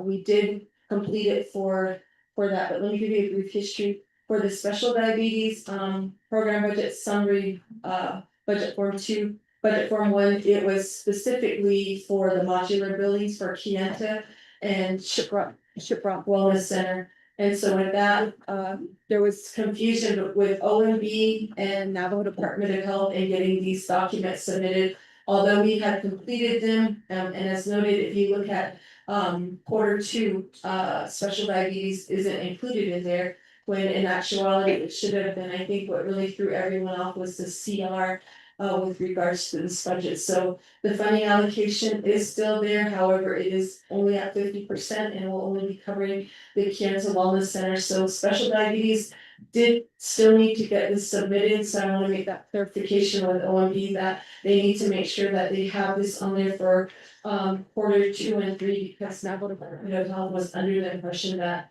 we were told that we didn't have to do it, even though we did do it, if that makes sense. I don't think there's a contract. But we still have to fill these out to say that we're working on it, if that makes sense. So that's to answer the question with the special diabetes, budget form twos. The second one with Utah Navajo, it's really difficult to, it's been a challenge to work with an outside institute to get these documents. I know that by way of, Michelle Morris and Ms. Lynette Lee, they have, reached out to UNHS to get these forms submitted to us in a timely manner. And I really respect OMB's, stringent timelines, and because of that, UNHS did not, make that timeline with this as well, so we have to work a little harder with UNHS in identifying a solution or a corrective action plan for them to get these documents submitted in a timely manner. So I'd like to answer those two questions with regards to the concerns on OMB. Moving on down, Deja requested whether we are using our the unmet needs, are they gonna be covering all Beltex positions? Yes, they are. They, all of the unmet needs in our budgets will be covering all of the positions with Daltex. And I just want to provide a brief update, testing, so with these, then nothing. Batteries. Thank you. I just wanted to provide a brief update with regards to Daltex. I know that there's been a lot of concerns and with regards of our vacancy, and council asking whether or not these vacancies should be rebudgeted, and I just want to provide an update with regards to our job vacancies with Daltex. Presently, we had a total number of 44 filled positions. We have 14 that are pending. We have 11 that are pending interviews. We have 3 advertised. We have 14 that have been re-advertised. And we have 2 that are now on hold, totaling 44. Moving on down, the 2 that are on hold are pending interviews with the senior centers and or with administration. I can say that we have gone down from 79 job vacancies openings for Daltex, and we are now to 31. We have aggressively moved forward in terms of recruitment and retainment for our Daltex staff. We are looking at improving our hiring process with our staff, doing in-house promotions with a lot of our employees. Those are the things that we're working on. So I wanted to provide that update. Is the funding of our unmet needs, funding all positions at 2,088 hours. Yes, they are. Moving on down, any approved organizational charts for the business units. We did submit that to BPM as an update. I believe that organizational chart has been sent to Rodney already, so you do have it. With regards to summary E, in regards to our amendment, initially when we submitted our budget document, we submitted it with the 3 business units for Daltex. In updating exhibit E, we included Navajo special diabetes, which is the second page. You should see exhibit E located in there. So that's gonna be the first change out with exhibit E. The next document in terms of change out will be exhibit F. The external fund anticipated document was submitted in their blank. It has now been updated. Right behind it, you should see the new exhibit F with the updated funds ability for our external funds. That's gonna be the second change out in terms of that. Our unmet needs tab is all at the end, which also includes special diabetes. And if you look closely at tab not tab E, right at the beginning. I know that we didn't cover that, but it's on tab exhibit B. We have new Navajo epidemiology in the amount of $1.9 million. Based on our strategic meetings with all 638 programs under the Navajo Department of Health. The $1.9 million has now been captured by Navajo Department of Health external funds to fund the Navajo Epidemiology Center. So Navajo Department of Health has an excess of $1.9 million that has been allocated to us, but that's not to say that we still don't have unmet needs. As we continue daily to look at our needs, we would like to reappropriate the $1.9 million. The first being to Dolcex in the amount of. I don't have that document with me. Yeah, while you're searching for that, I'm gonna fill in, the press sponsor, Honorable Chairman Vince James. Oh. Our only chairman of the Navajo Nation.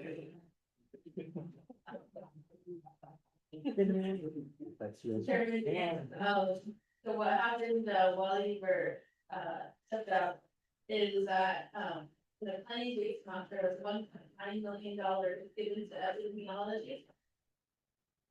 This is outside of the planning based map, so the additional money, $1.9 million was given to epidemiology to get software, but they found federal funds to pay for that $1.9 million. So epidemiology still prepared that $1.9 million general fund budget. You would put that happy. So coming before us now they're preparing an amendment to move that $1.9 million to cover unmet needs at all pets. So, Sheriff Hardy has volunteered to sponsor that amendment, but, she also asked us to sponsor her with any amendment that they're proposing, move that money from epidemiology.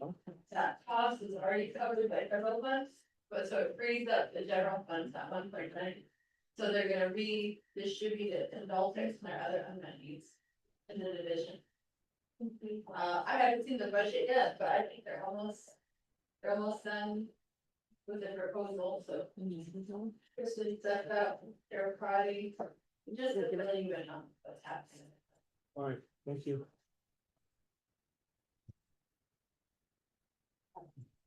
While we're waiting, give power to Sargo to add to the discussion so far. Then we'll go back to the next.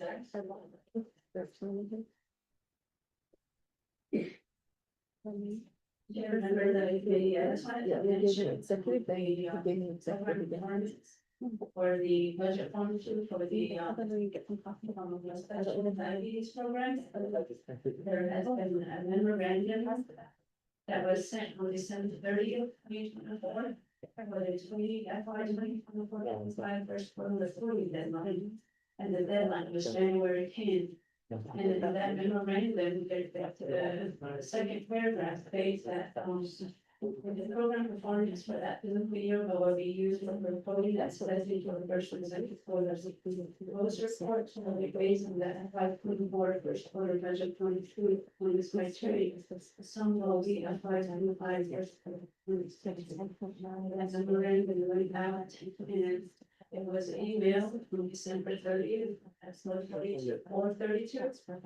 And then to do a follow-up, another email I sent from January 27th at 7 p.m. and all the division directors, their budget liaison. The first notice also went out to all of the division directors and then the budget liaison. So for 6 months with that, this morning, I received in the email from, well, actually, January 2nd, I received an email from the Department of Health asking, The special diabetes project is distributed under 3019 solely to send it budget into. They said there were no funds, but I see there's tons of buildings. So the reply on that is really to the same day, February, actually the next day, January 3rd. It would depend on which physically you're looking at. If you read the memo states that your program has funded Franklin Live, then use the budget number two. So that was my reply. And if you look at the comprehensive budget that are given to the divisions and the branches, the committees, the special diabetes is a part of the budget. So if it's a part of the budget, it has to be assessed. So the budget actually was in the. Therefore, there was no report that was submitted for the first quarter, and that's the reason why school reserve. If you look at the second, second quarter report, the FY 25 is not part of the comprehensive budget. And that's the reason why it's not listed for the second quarter assessment. You know, the OED report.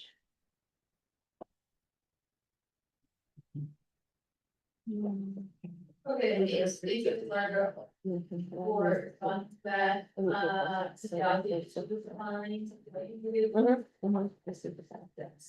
alright, we're gonna go back to the presenters to continue their presentation. Thanks.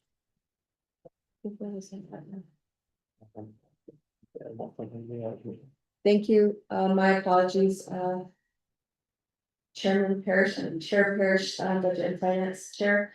With regards to the 1.9 million and reappropriating, we're looking at reappropriating, Daltex in the amount of $1,129,000. And if we break that down, we'll be giving meeting expenses at 5,000 per agency, totaling 25,000 to cover the cost of elderly to attend their public events. And then the supplies, general operating supplies, 5 agencies at 25,000, totaling $125,000. And then food supplies, 5 agencies at 100,000, totaling 500,000. And then communications satellite, 85 senior centers at 140 times 6 months. And that totaling to $71,400. Will be installing Starlink at each of the senior centers. And then electric for the senior centers, 300 times 6 months is 153,000, because during the winter months, the electricity and the propane goes up, and that's where the shortfall is. And propane is $500 a month times 6 months, totaling 255,000. Grand total in the amount of $1,129,400.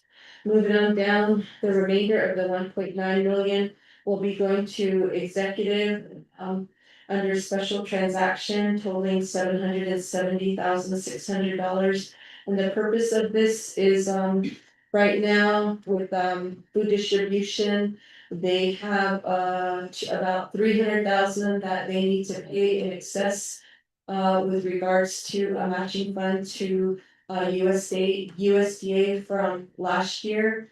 So when all of our external funds are not eligible, if their bills are not paid in time, and a lot of times their documents are submitted to OOC, they get processed, it goes back and forth, etc. And by the time we finally get our bills paid, there's either a late fee or we are unable to ask for reimbursement for those funds. So right now, under WIC, because of the lack of drawdown on our end from the nation, we are in the negative about $37,000 for the WIC program. And then with special diabetes, with the funds being, with special diabetes funds, they are unable to pay for the infrastructure And with the HVAC and mechanical issues that were not paid on time, we are now out $40,000 that we have to pay for each of, for those programs, so. We work hard to get all of our invoices and documentation submitted to OOC to get processed for payment, and a lot of times, they don't get paid. So I can provide if need be, you're welcome to come to, my office and see the memos that these external programs like WIC, food distribution, special diabetes, EPMHS, when a bill isn't processed and paid in a timely manner, and if a company charges us late fees, we are unable to pay it. So it has to come out of general funds, and that's the purpose of what the $770,600 is for. As well.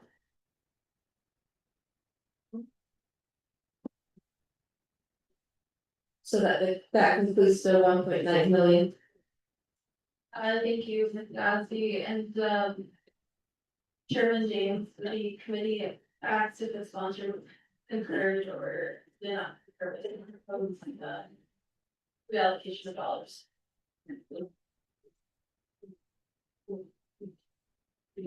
Another food sale. All right, Jenna, thank you with those, acting division director. That she put on record based on the information that's on budget form 4. I'll go ahead and sponsor, concur all that information that's listed on budget form 4. Thank you. Thank you, Chairman James. Part of the budget and finance committee, are there any questions on legislation 107?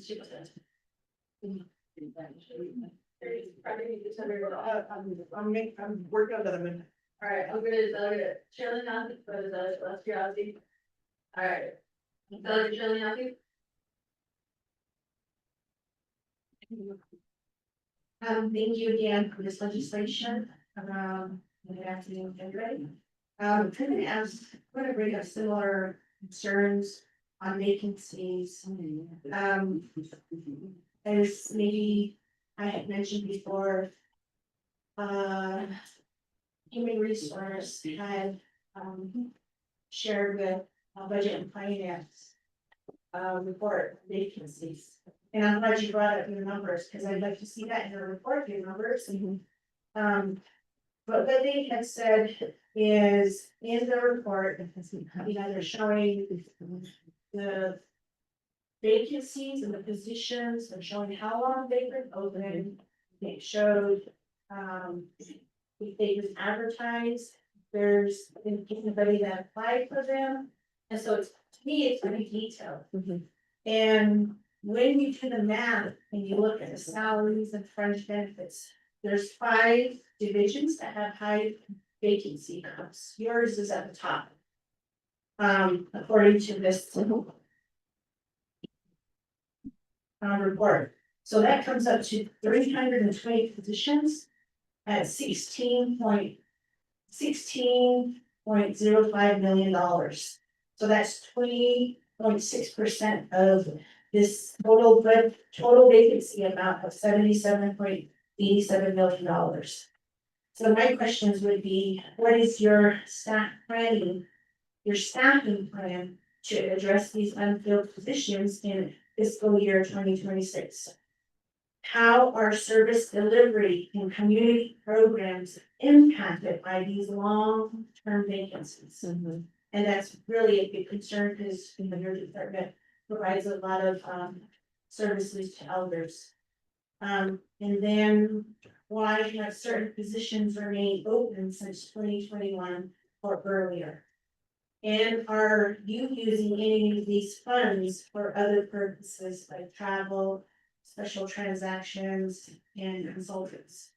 And I also want to make another request for this program that they submit a staffing plan of how they're going to fill these vacancy positions that needs to move the timeline.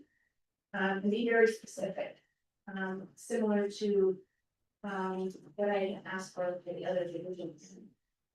That's gonna be my request. The other thing is I did look through your budget And I wanted to.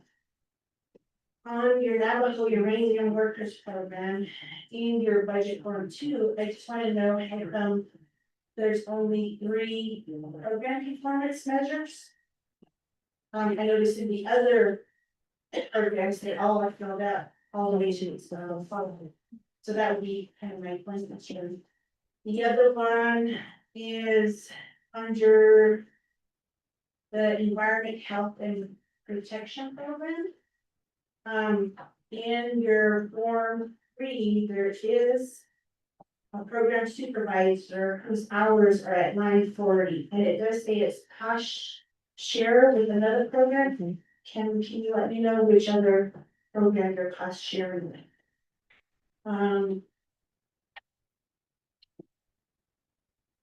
Under the adult text for Chinle, there's, I don't see a form 3.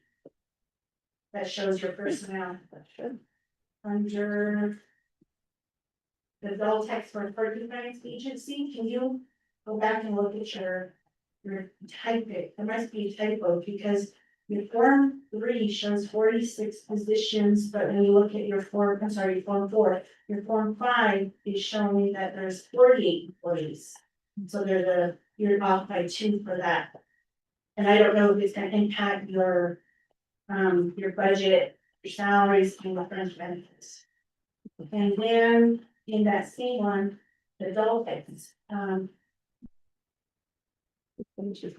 glad you did bring up that you're going to move some of that funding over to food costs and electric and propane, because for the 49 adult text program, I didn't see that in the budget, and there was another program where you didn't have that. However, with Crown Point, you had 130,000 for food costs, which is kind of unusual to me.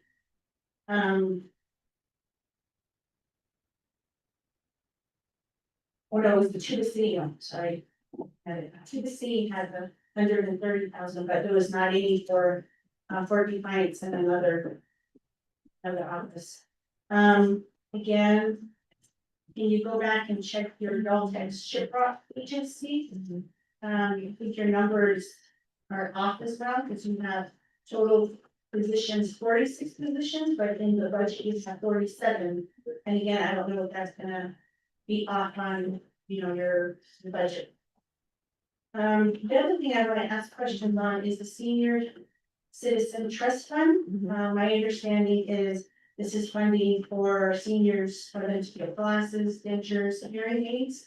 I want to request a report for this. I don't know how it's being used, because in some of my senior centers, they're saying that the vendors are not receiving payments. And so I want to get a better understanding of this report as well. And then also how elders are eligible for that.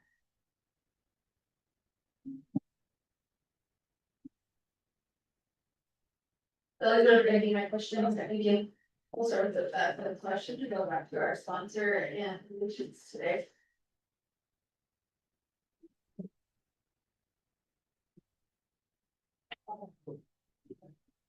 Again, thank you. I'll go ahead and give it stage. Shananta and I identified with regards to the vacancies with Navajo Department of Health. Overall, with Navajo Department of Health, because we are an entity that is has to adhere to the background checks. And all other divisions have the capability of doing provisional hire. But a lot of our positions, we cannot allow provisional hire. We have to go through the normal process. So we have been assessing that, and our bottleneck is with OM, with the background. So, and that has been by far our greatest headache, is because we go through the process. DPM first receives the applications on our closing date. And then it takes maybe a couple of weeks for us to get forwarded the information of the applicants. And then from there, we establish the interviews, we do the interviews and make the selection. Then they come in, they fill out the documentation. that takes about a good, on average, about 3 months. By then, we have, almost always, we lose that selection. And they either go somewhere else because they're hired. So that's one of our biggest issues. And then the other second issue is when we get to the point where we're hiring and we offer a salary. It's not applicable to our external competitors like IHS, Sohoto Medical Center, other entities in the surrounding locations throughout the Navajo Nation. So then we'll lose a vacancy then. So the Navajo Department of Health has been on a movement with DPM, just like Division of Children and Family Services, to increase all of our salaries. What we have done right now is we have given step increases to almost all of our divisions, with the exception of Daltex, which we're working on.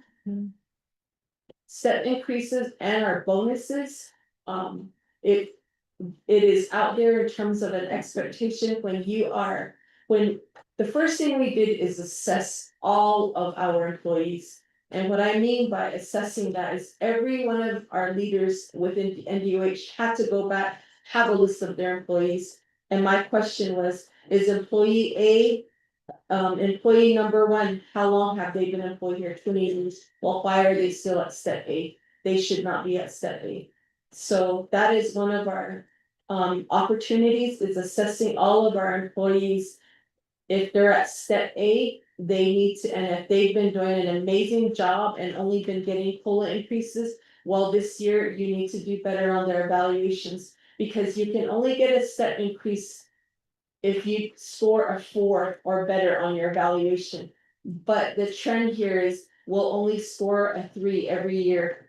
And that's been the trend that has, and it's in all of the departments and divisions throughout the Navajo Nation.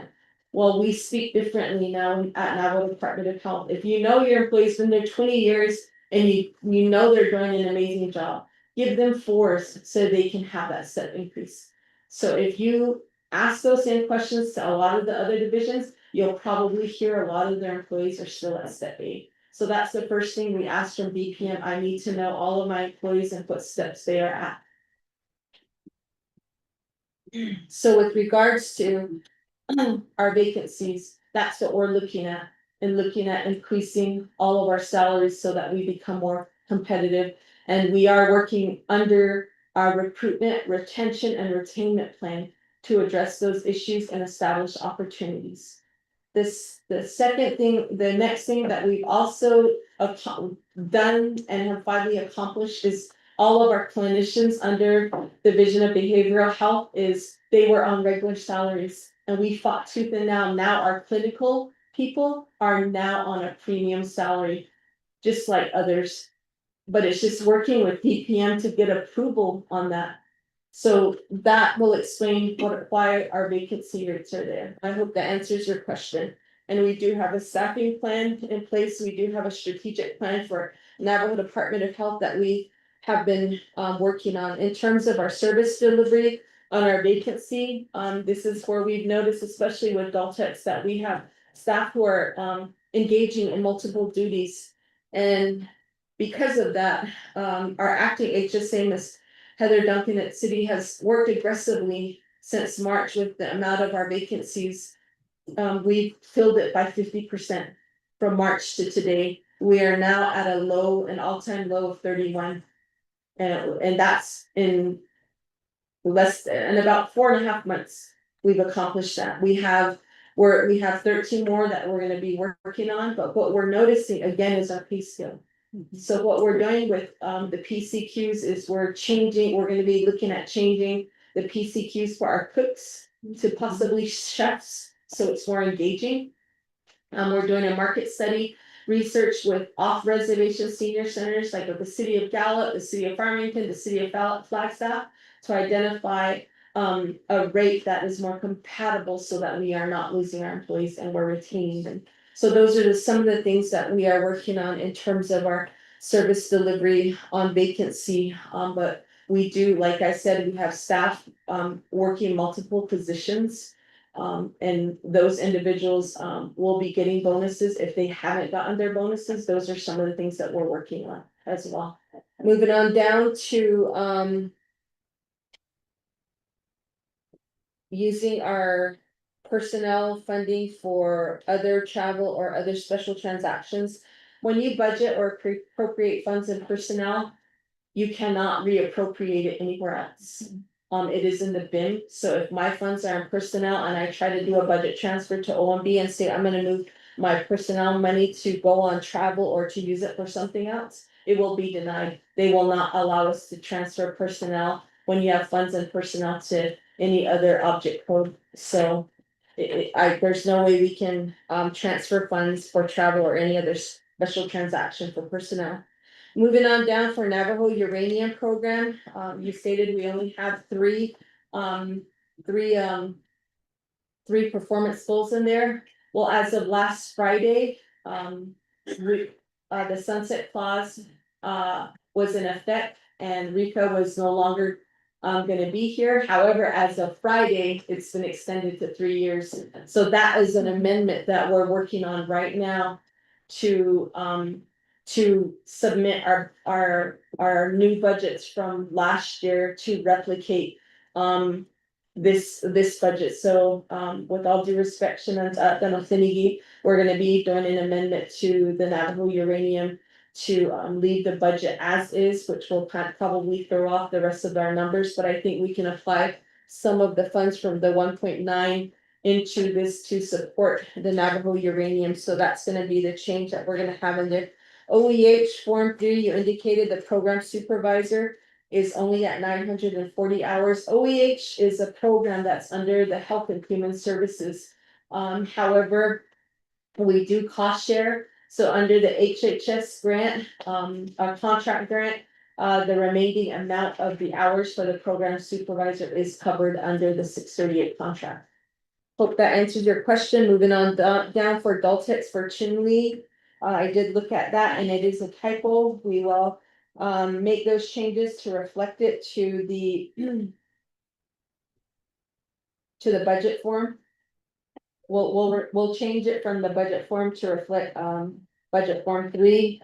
The same thing with Fort Defiance. We'll make those changes to reflect the changes to the budget form from budget form 3 on the total amount of employees.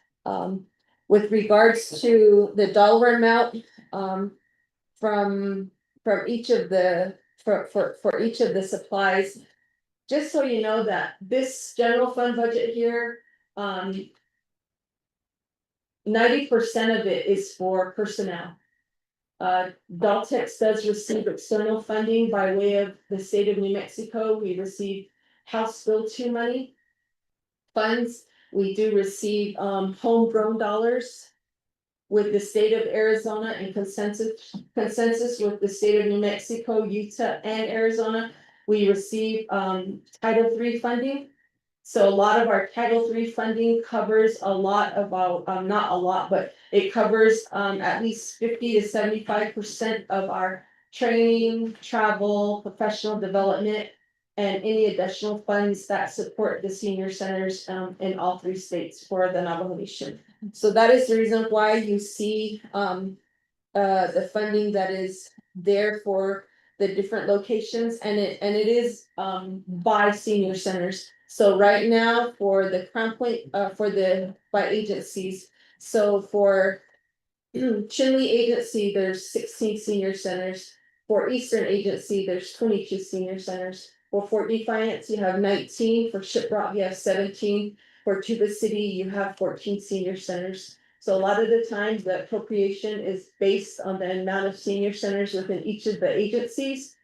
We are also going down another layer, a layer lower in terms of capturing the number of memberships that are of our elders that are going into our senior centers, but because we are also introducing a recruitment plan to make sure that we're capturing all of our elders. So if Chinle is telling me this last year by this time they had 50, and if they're recruiting, they should have 75, because a lot of us are moving into the golden years of 50 into 60, 65.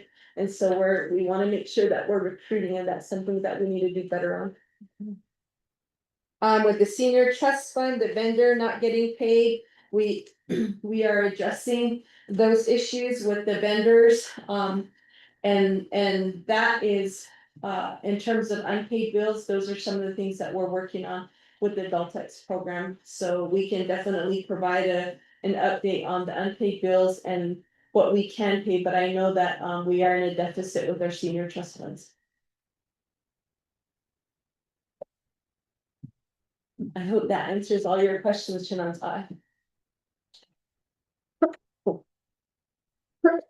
Yeah, thank you, that will complete our response. Thank you, Chairman Vince James, and thanks Josh for your responses to the committee. I'll add additional comments to the request from the committee regarding your vacancies. I do appreciate the department's proactiveness in addressing vacancies.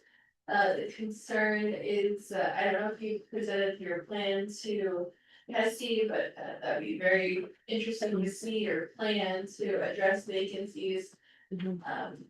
Because I'll give the same example I gave to the Division of Children and Family Services. Johnson O'Malley this year has a proposal asking for general funds to supplement their budget, because their budget got cut by more than 90% from the federal government. And we're gonna continue to see those cuts across the board. If not this year, then within the next few years, we'll start to feel that.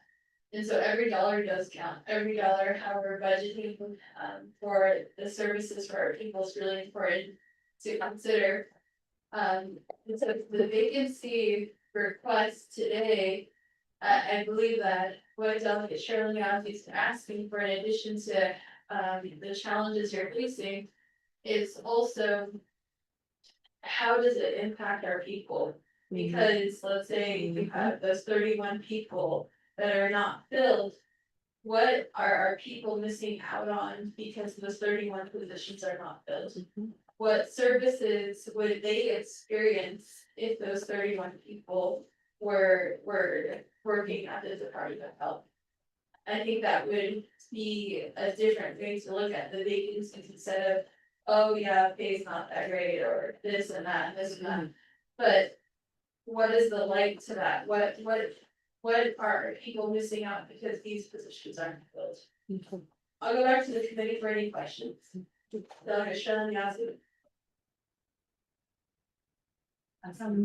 Thank you again for answering my questions. I appreciate that, and I do want to say that I'd like to see the vacancy plan before comprehensive budget, so we can get a report back by that time. The other thing is I also am interested in seeing the senior center trust fund, you know, the report on the unpaid bills, because that really does impact our seniors, because I know some of them need new glasses, hearing aids, or dentures, and I've even heard, you know, in my community, because bills aren't paid, they're not able to receive, you know, those different things, and it is really important, because when they have to see, you know, they have to eat, and that really can impact their overall health.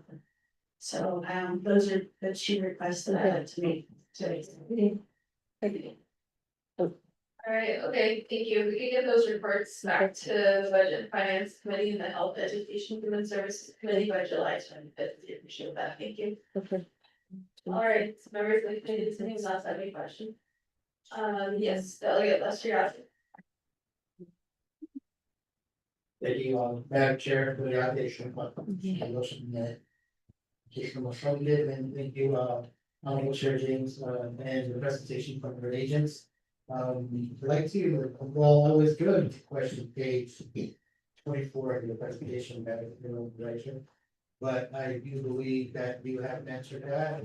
My concern was the 5% cap on the food for all 5 agencies.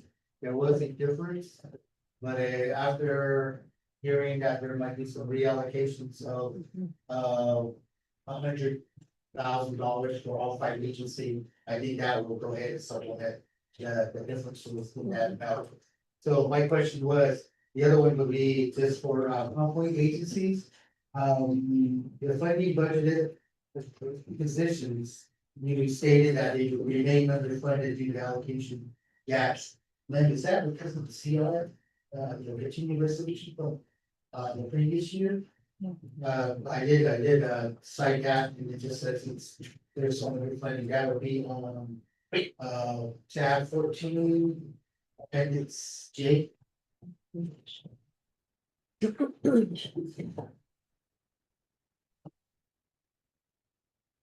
I think we will, Delegate Lester Yazzie, I'll go back to our sponsor and his presenters today. Yeah, no, I'll go ahead and refer to my.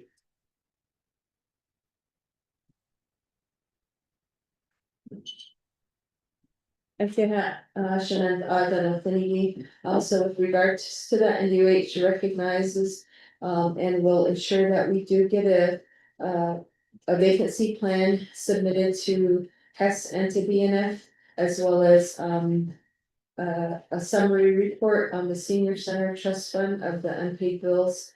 Indefinitely provide that to you. Moving on down to Shannon's Delegate Lester Yazzie with regards to Appendix J. And with regards to the funding amount for our programs. As you know, the 5% decrease did affect all of Navajo Department of Health, but it really affected Beltex in terms of all of their personnel. So as stated, our general funds for Deltex is specifically for personnel. So when you look at any of our Deltex budgets, for general funds, it's just funding personnel. And that is the 50% matching funds that we're meeting as a requirement with our external funds with New Mexico House Bill 2, as well as our Title III external funds. Those funds assist with again, home D supplies, home delivery supplies, transportation supplies, professional development supplies, as well as food supplies as well. So we do get funding in those areas, but this for general funds is just for personnel. You have one. Yeah, it's because the air is blowing from somewhere, just down the throat.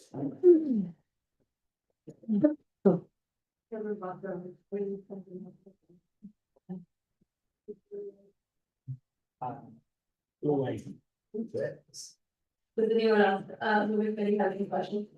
Thank you.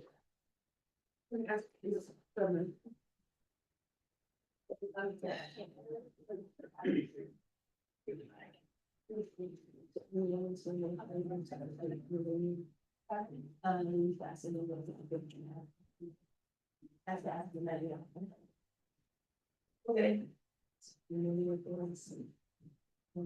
We'll go to Chair Martinez or Friday.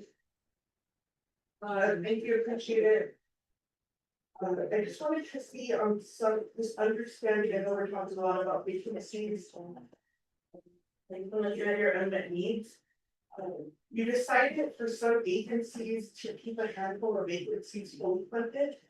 You anticipate that you're gonna be hiring those vacant positions, and that's why they're left in. And so just help me understand, so you see like for Chile agency, there's no vacancies. But I just wanna kind of understand the rationale.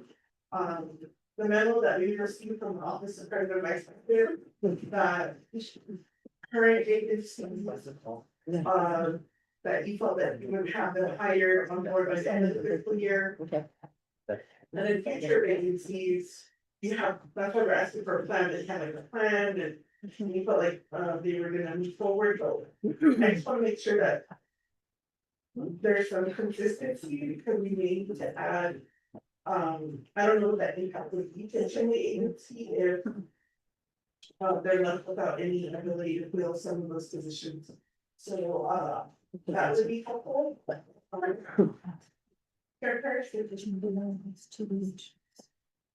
Yeah, I think you should have shown Amber that's my Friday, still. That like additional information that is needed, so if, oh, I did very much, so we'll go back to our, I guess. Again, thank you. I'll go ahead and refer back to my agent. Okay, action on time, I give Kitty, that is a very great question.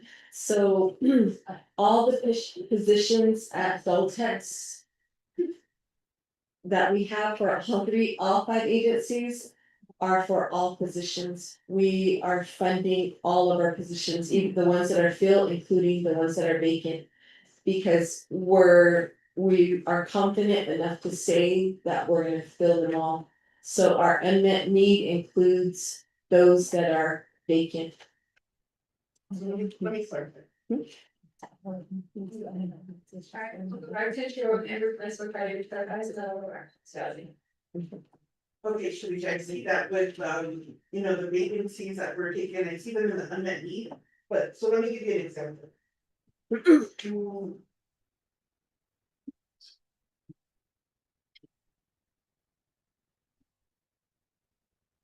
go with Deltec, shouldn't we? Yeah. Have 12. These are my little dollars for your glasses, so. I got a, oh, this is amazing.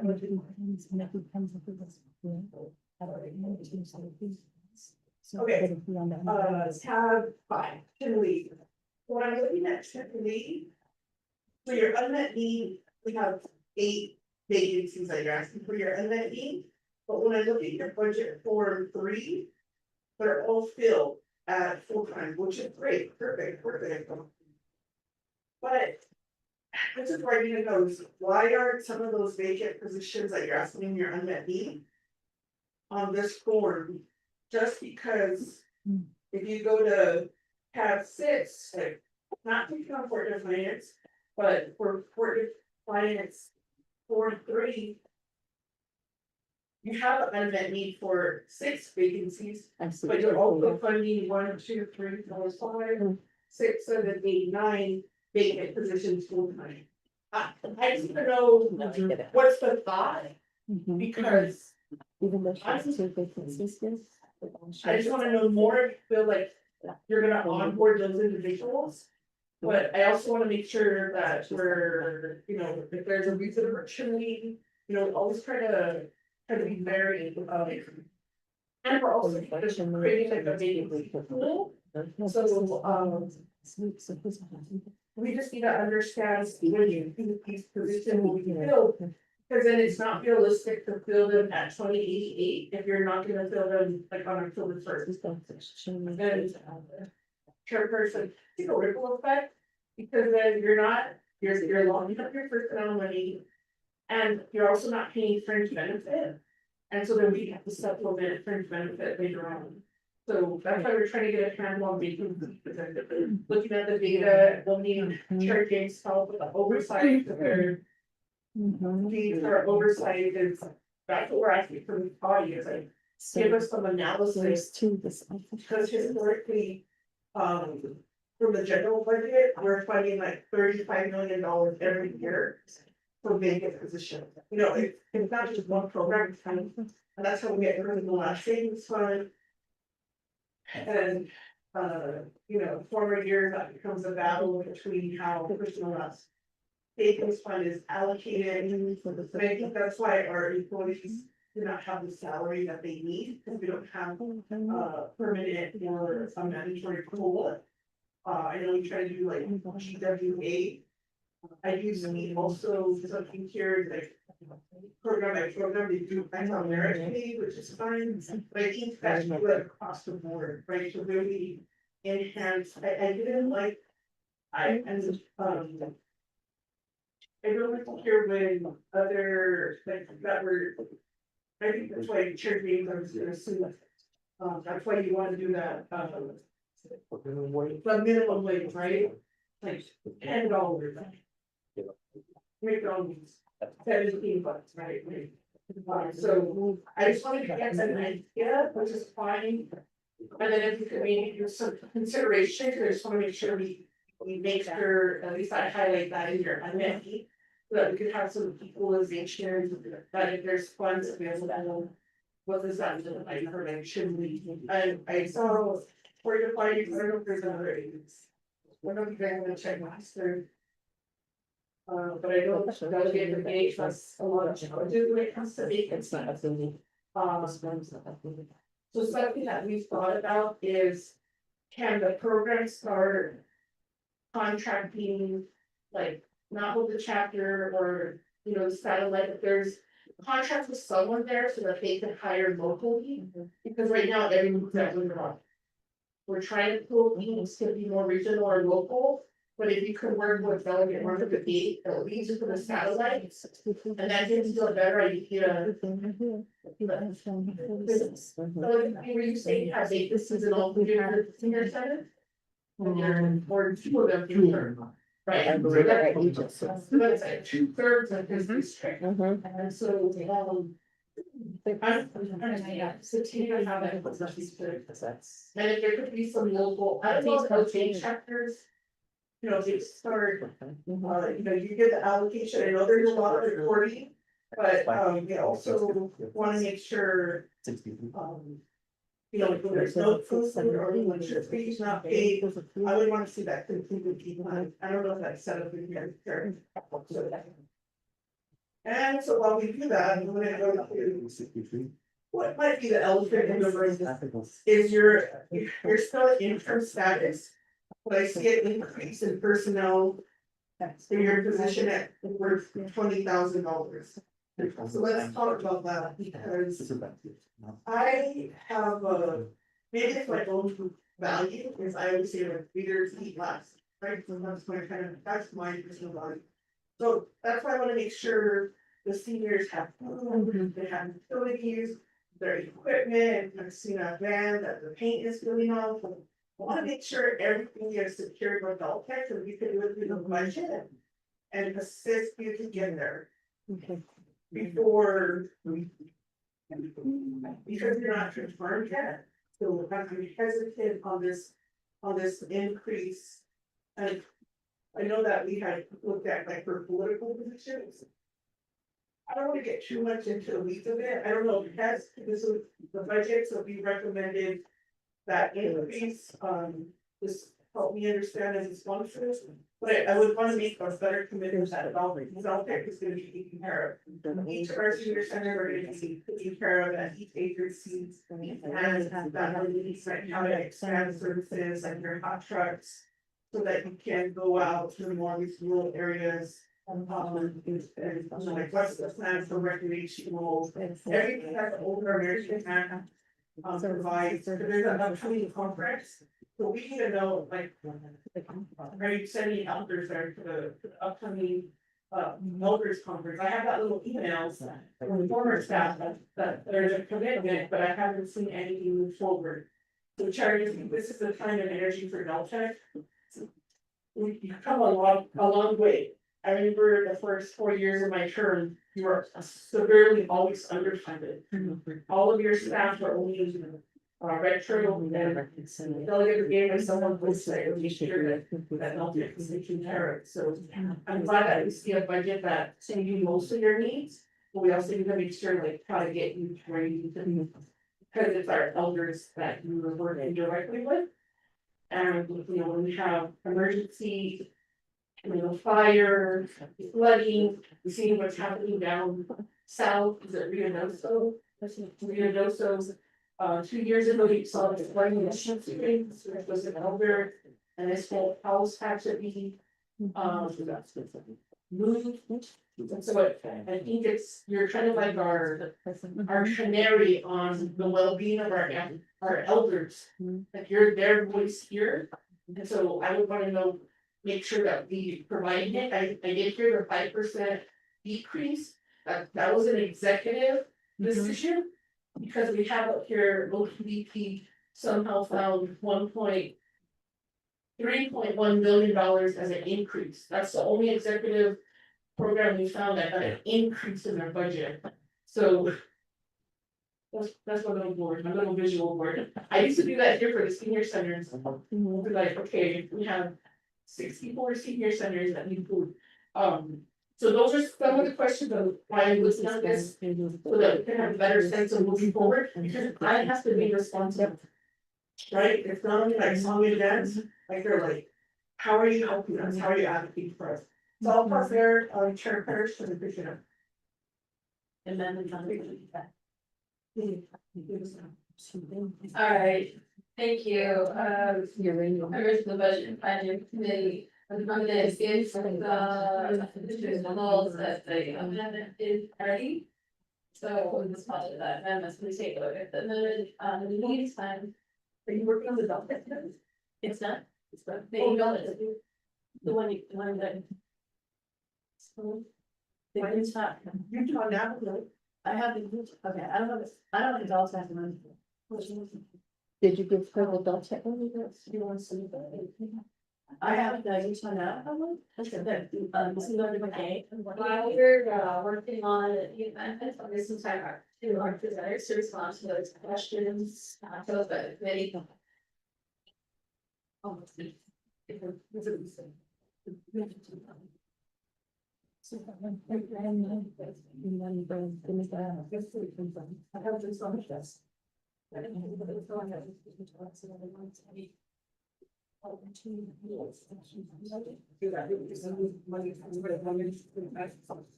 Did you guys, did you guys hear these? Did you have, are they getting addition? The 1.9, did you give it to me for the amendment?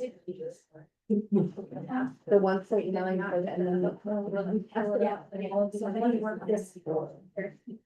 Okay, we need that one, I know that for the today. So we need. I need to see that, yeah. I haven't fixed, the other thing. Yes, it's not. Oh, Amber, if I get it. Okay. Can you go tell me? Yeah, where's your senior council budget at? Senior council. It's an unmet need. But where? Alright, well, we're getting everything together.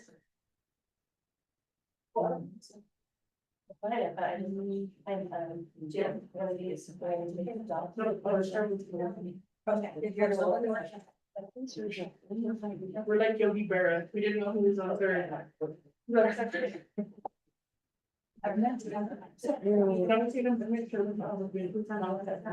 No, this is.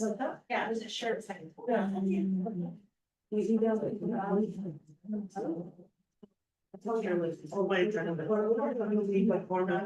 Everything was, When are you leaving? there's this one, Chili's.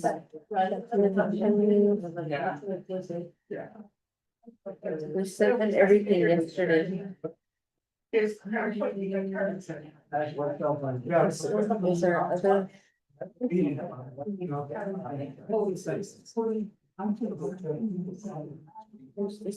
And some probably did. Take it out of that 1.9. From executive. Okay, alright, thank you, we're just getting things started, but that's our first sponsor, and is the response to questions for the budget finance committee. This one too, give that to him, and then the other one for agents to come. Agent. Yeah,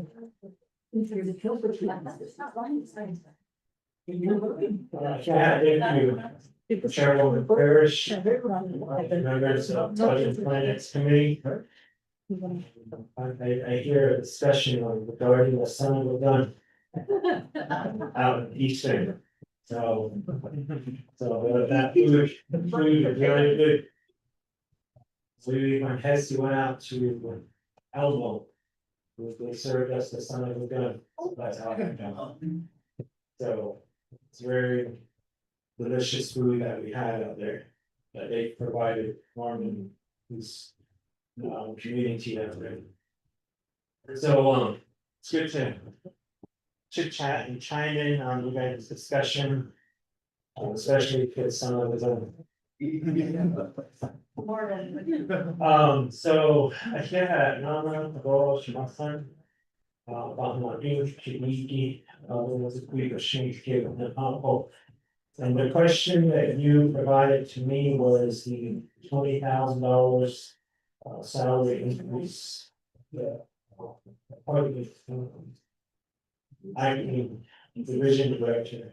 As far as I know, at Hesse, we have not received any notice or any dollar figures of that amount as an increase. The only one that we are aware of is the one that was negotiated between the current acting division director and president.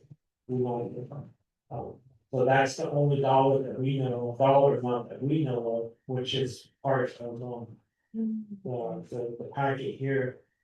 As in the amount, there was. $144,999.76.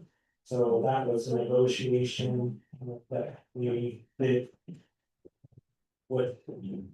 President United. So that's the only dollar figure we know of. There's no increase of $20,000. To the current salary. So with that, I just wanted to clarify that with you, Chair Crowley. But if you have some sort of information that she is getting $20,000 increase, that would be helpful, but what is here is what was already negotiated. From the get-go. So, about that, on that, on budget form one. Yeah, it's $20,000. Yeah.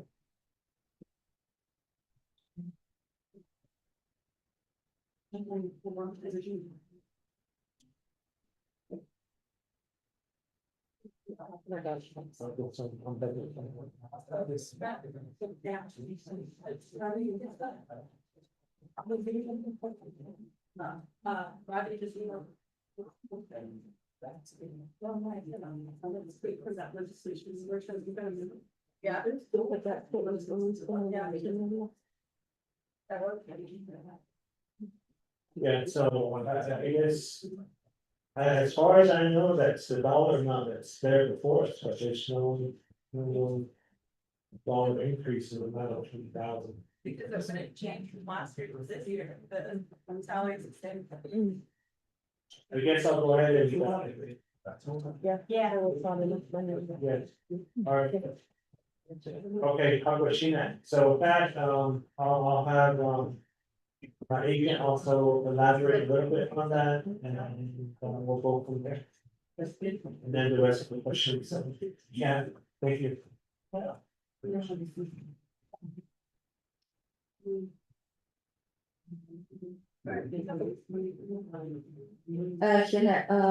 Nereden Kudigi, Shanaz Ardan Affinity, Shada, you asked regarding the Deltics for the aging council. We did do a budget for that, for the aging council, for their meetings and their travel. I believe Michelle Morris has that as well. And the other recommendation from Delegate Dr. Anunez was a request for additional staff for this, for Deltex at the administrative level. Because you're, right now, there's, I think specifically for Deltex would be the acting HSA, the HSA position, an ASO and office specialist. And an office specialist, the other positions we're working on getting it filled, but with the addition of the ongoing projects with the 184 million. He indicated that it would be nice if we had another staff to assist with all that, so we did an unmet need budget for a senior program project specialist. And then we did compile a budget for the aging council, which is included into this, but I think we can include that in the 1.9 million. We can include the one for aging in that, as well as the senior program specialist. The addition to the Daltex that we did for the 1.2 million. And then there's a shortfall with uranium or 40,000, we can just take that out of executive and put it in there as well, we can definitely work on that.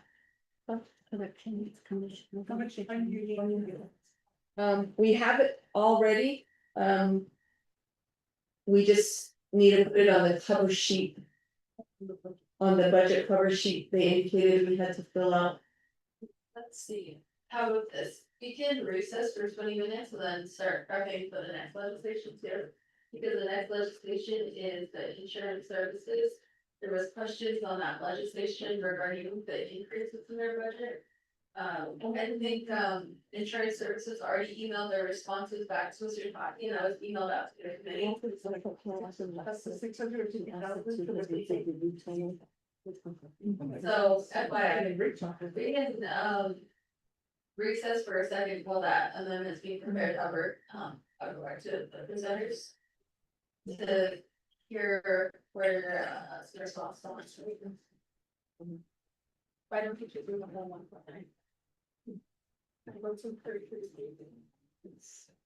Okay, all right, I'll go back to my agent. So the budget forms that we have complete are for the aging council, for the senior program project specialist. The reappropriation of the 1.9 for Daltex. Those are complete, as well as the one for executive, and uranium is complete. We just need to put it on the form, but my other question was. As of yesterday, the 1.5 for Utah Navajo, that budget is also complete, and we have that, and we have it submitted as well. So do we just give all of that to him too? My amendment for that would be there. Let's find out, you found out the woman. Yeah. Yeah, that's okay. Alright, okay, sounds good. We do have one large amendment to consider first before moving on and taking further actions. Before we get to that amendment, I wanted to also mention, because vacancies did today, in the budget instruction manual approved by the committee on page 18. Under section 8, number 6. On number 6, 1, it says the fringe benefit rate shall be deducted from every vacancy on the application budgeted in the fiscal year. So no matter what, if you have a vacancy that's fully funded, that fringe benefit rate dollars, or if that's gonna be deducted and taken out. So that's another. And also you can move it from personnel. Right. So no matter what, basically, if you're gonna budget for vacancy, you're putting all your marbles in one basket. Got it. Alright, let's go back to the committee on that amendment. I'll recognize Chairman Amber, that's what, right? Yes, thank you, Chair. So before, appreciate, the staff, Ms. Lovell and Brenda for, helping me with the amendment, and our team here with, the Department of Health. I did want to motion the first amendment for this legislation. And it's, the amendment for Utah Navajo Health Service. Who provide victim services not only in, the Utah, but also, the New Mexico territories of Navajo Nation. So if our staff can read that into the record, I appreciate it. Again, I didn't get your over there, that's what Friday. I'm gonna go to Mr. Tardy to read the amendment into the record.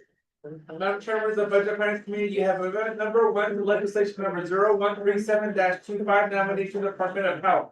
1, directive, the program is to update exhibits A, D, C, and F to reflect the Budget Finance Committee recommended FY 2026 budget amounts. And 2, directive, the program is to revise revised budget forms and exhibits to reflect the budget amendment below. 3, amend the budget forms which support the following funding amount or from business unit, new / missing and murder and deceased persons unit, object code 2001, new regular position, 1,150,572, object code 2001, new overtime 16,531, object code 2001, new regular 11,021, object code 2001 is new fringe benefit 321,876 for a total of 1,500,000, and to business unit 119040 / Utah Navajo Health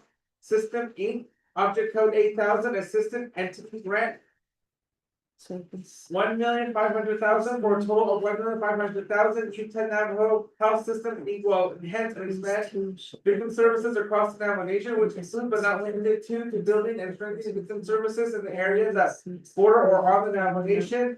Or renumber related to paragraph sections and exhibit as necessary. The Office of Legislative Service, the Office of Legislative Counsel are authorized for technical edits, including copy totals related to this amendment and an exhibit to implement the nomination council's intent. This amendment supersedes inconsistent language in any of the amendments, which language shall be conformed to this amendment. Madam Chairman, the budget hearing screen, that's number 1, read into the record. Thank you, Mr. Tracking, for reading the amendment to the record. Members of the committees are second to the amendment. Second by Delegate Lester Yazzie on amendment number 1. Members of the committee. Are there any questions to the amendment? All right, hearing none at this time, we'll go to roll call vote on amendment number 1. Delegate Norman Navigate, how do you vote? Agree. Delegate Norman Navigate votes green. Chairwoman Amber Desmocrati, how do you vote? I'll vote green. Chairwoman Amber Desmocrati votes green. Delegate Lester Yazzie, how do you vote? Madam Chair, I will be. Delegate Lester Yazzie votes green. We have 3 members voting affirmative, 2 members excused from the vote today. Myself not voting, the motion carries on amendment number 1.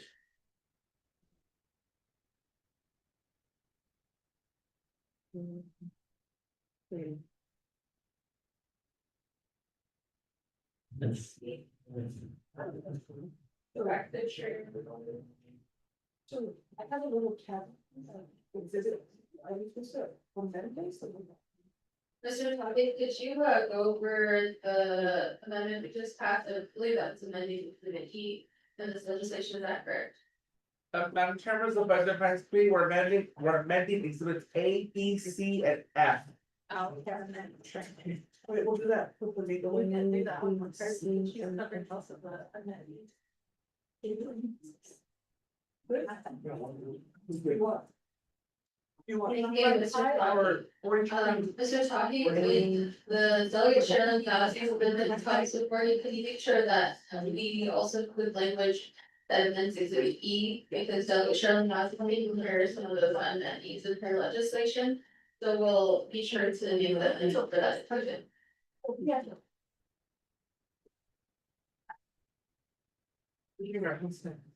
That's okay.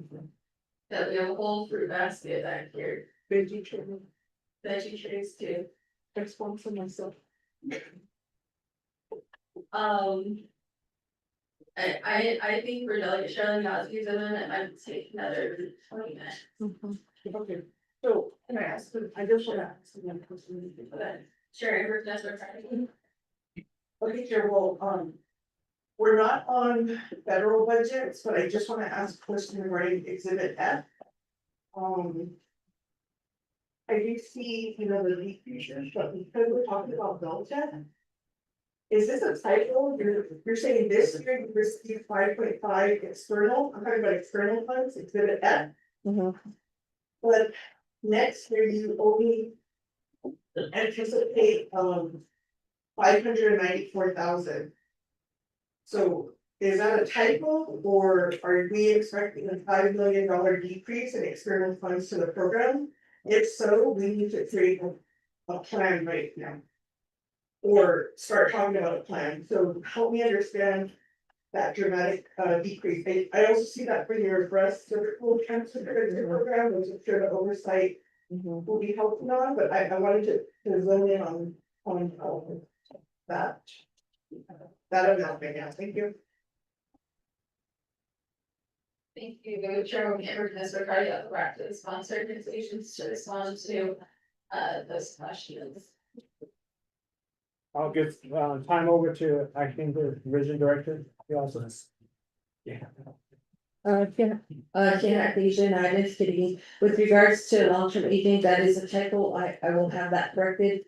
I have Miss Dorothy Edison looking into that. That should be a 5 before it, so that'll be a correction. Then the same thing with Navajo breast cervical cancer prevention program.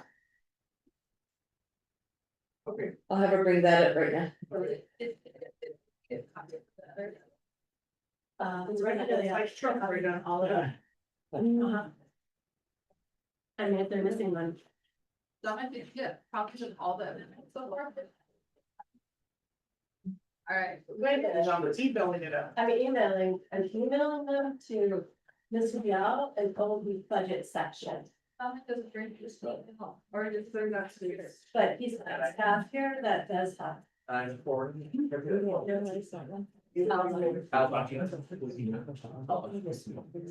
Alright, We'll put some on. I'm just trying to keep it easier, okay? We appreciate it. Okay, let's go back to the, trust, yes, that makes sense, it's talking about. And, yeah, I mean, we could go on recess, I just wanted to make sure that. No, that's a really good question that I think we already kind of, we highlighted, delegation and how he was concerned about. No, the vacancies and how we're gonna spread our general fund to the next year's budget. See, when we were talking budget finance, we were like, oh yeah, our revenues are declining. We're running out of money, and all of a sudden, people were like, no, we're not running out of money. Well, here's a perfect example of how we're running out of money for next year.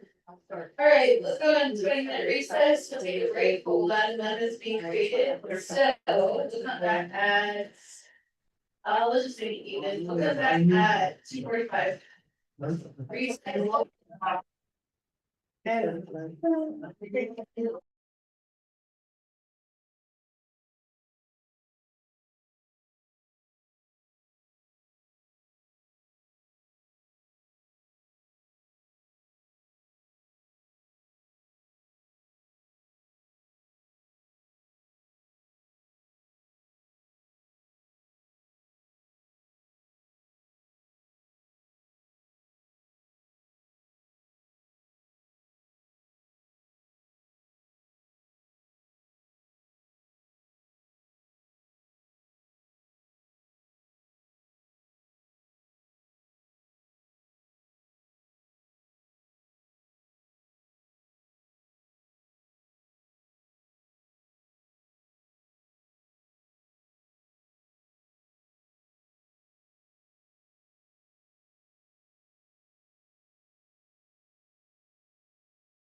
2025.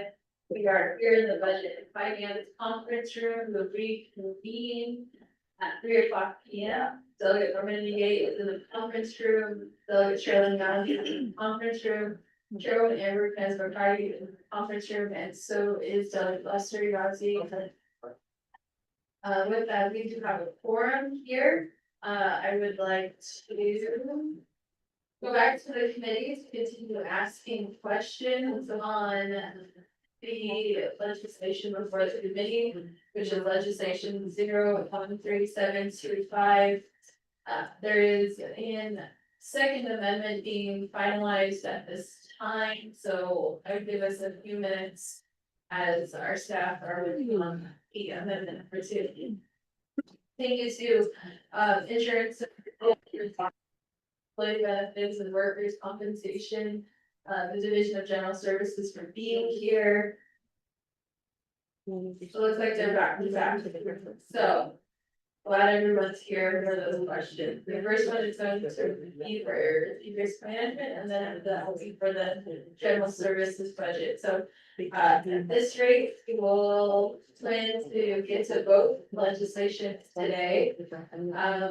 Mr. Taki has notified the sponsor for legislation 11225. The rate we're going, I think. We're gonna be hopeful and say we get to item G, which also includes our report, so that may be the last item to take care of today.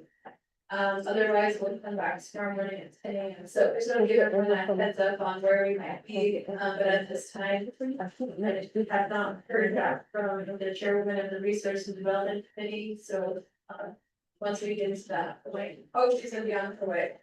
So actually, Roger, you had two, we still have both division of general services. All right, it's not like I see you guys.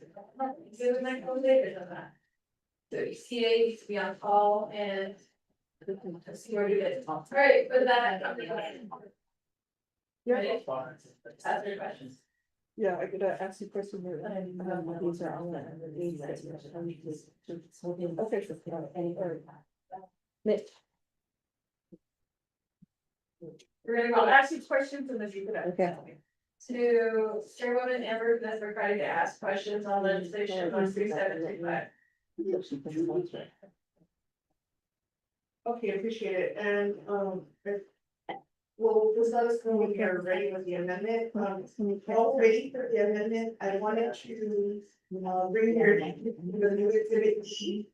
That has a little closing note, and so could you let us know, the request to add in this unit 113019, and I will special use program for, $2,100,000 to complete construction of infrastructure to support agency wellness center. I thought in fiscal year 24, we allocated funding for this request in addition to Kienta, they were sister projects.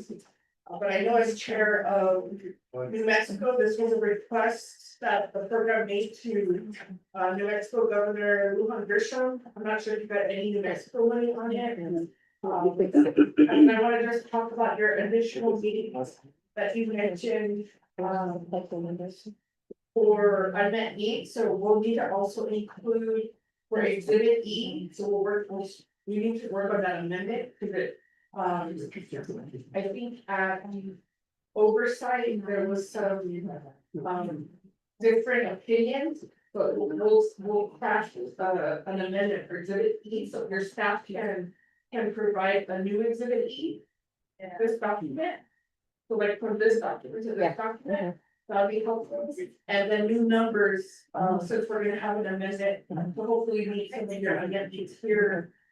So I do have here the uranium, we're talking about the wellness center, senior program, salary, the aging commission, Chinley Delphi, Port Defiance, and counseling. So we'll just always, I'll leave it up to your staff, and if you wanna just kind of prep the committee on that amendment, but it'll still be under unmet needs, unless we've allocated, or I'm not sure with this next amendment, if there's any additional funding that would be available out of that was put in the. Check. Yeah, thank you, Chairman Amber Canesco Patty. Is this red folder? What's it, what do we? Or yes, the same. It stands folder. Thank you. All right, we'll go back to our sponsor, Chairman Vince James and his agent. And did the master get his copy back? The master did get his copy back. What it looks like, because I think update that one.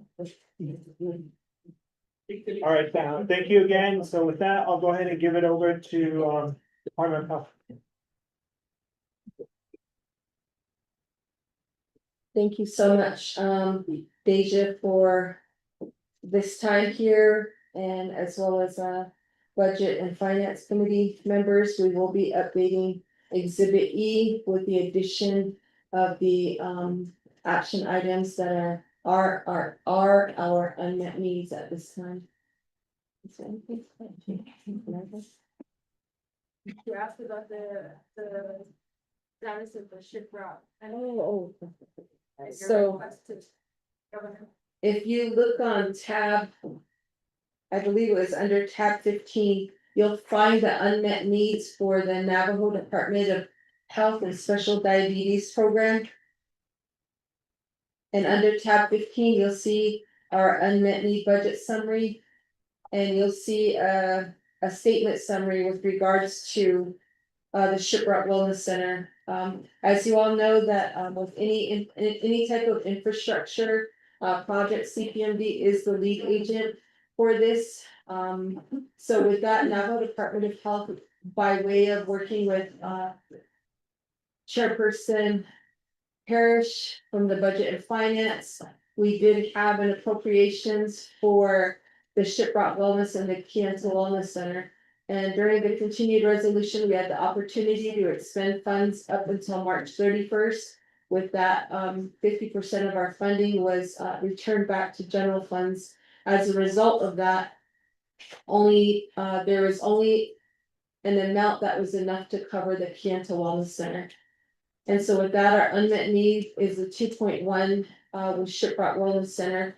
And so CPMB had been working on a contract. We did have a contract here in place. There was a contract for A&E and for both of the modular buildings. Unfortunately, in the process under CPMB, that contract expired. And we were told that they were told that they had to redo a contract.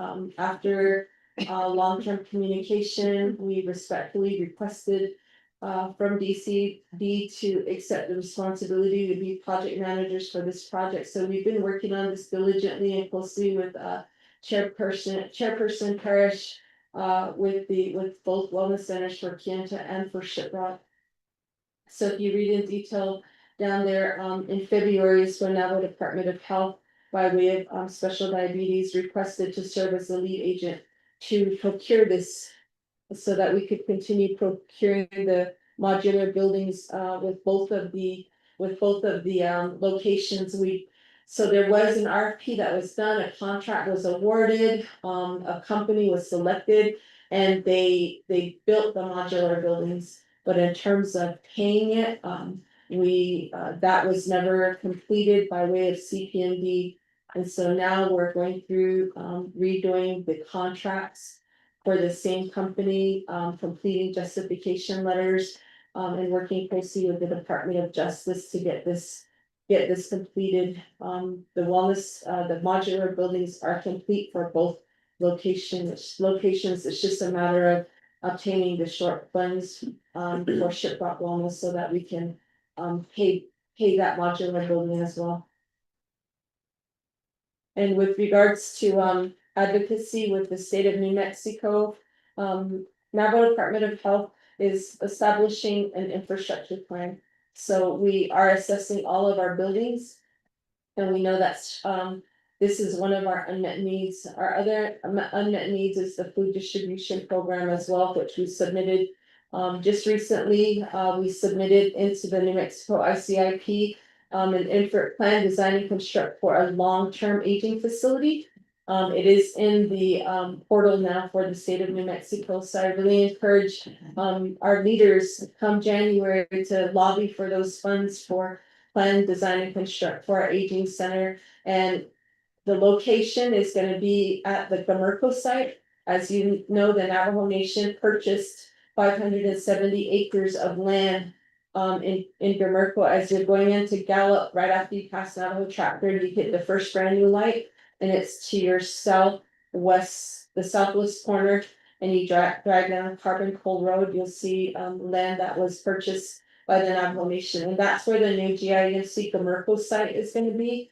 In planning, we felt that it would be important for our long-term aging to be co-located next to the Gallup Indian Medical Center for the purposes of oversight over our elders at that location. So if you go into the ICIP publications, you'll see that Navajo Department of Health did get that put in there. We're also inputting the food distribution program as our infrastructure plan for the Kirtland site, for the Crown Point site, and for the Church Rock site. So those are the three, as well as the health education building that's needed for Crown Point as well. And then we're gonna just keep trying for Shiprock Wellness again this year if we don't get funded. So that's the update with Shiprock Wellness and the appropriations that were received by the 24th Navajo Nation Council with respects to the wellness centers for Kayenta and Shiprock. Thank you, Chairman Administration, and also to Ms. Yasi for responding to these questions. We'll go back to the committee for any follow-up questions.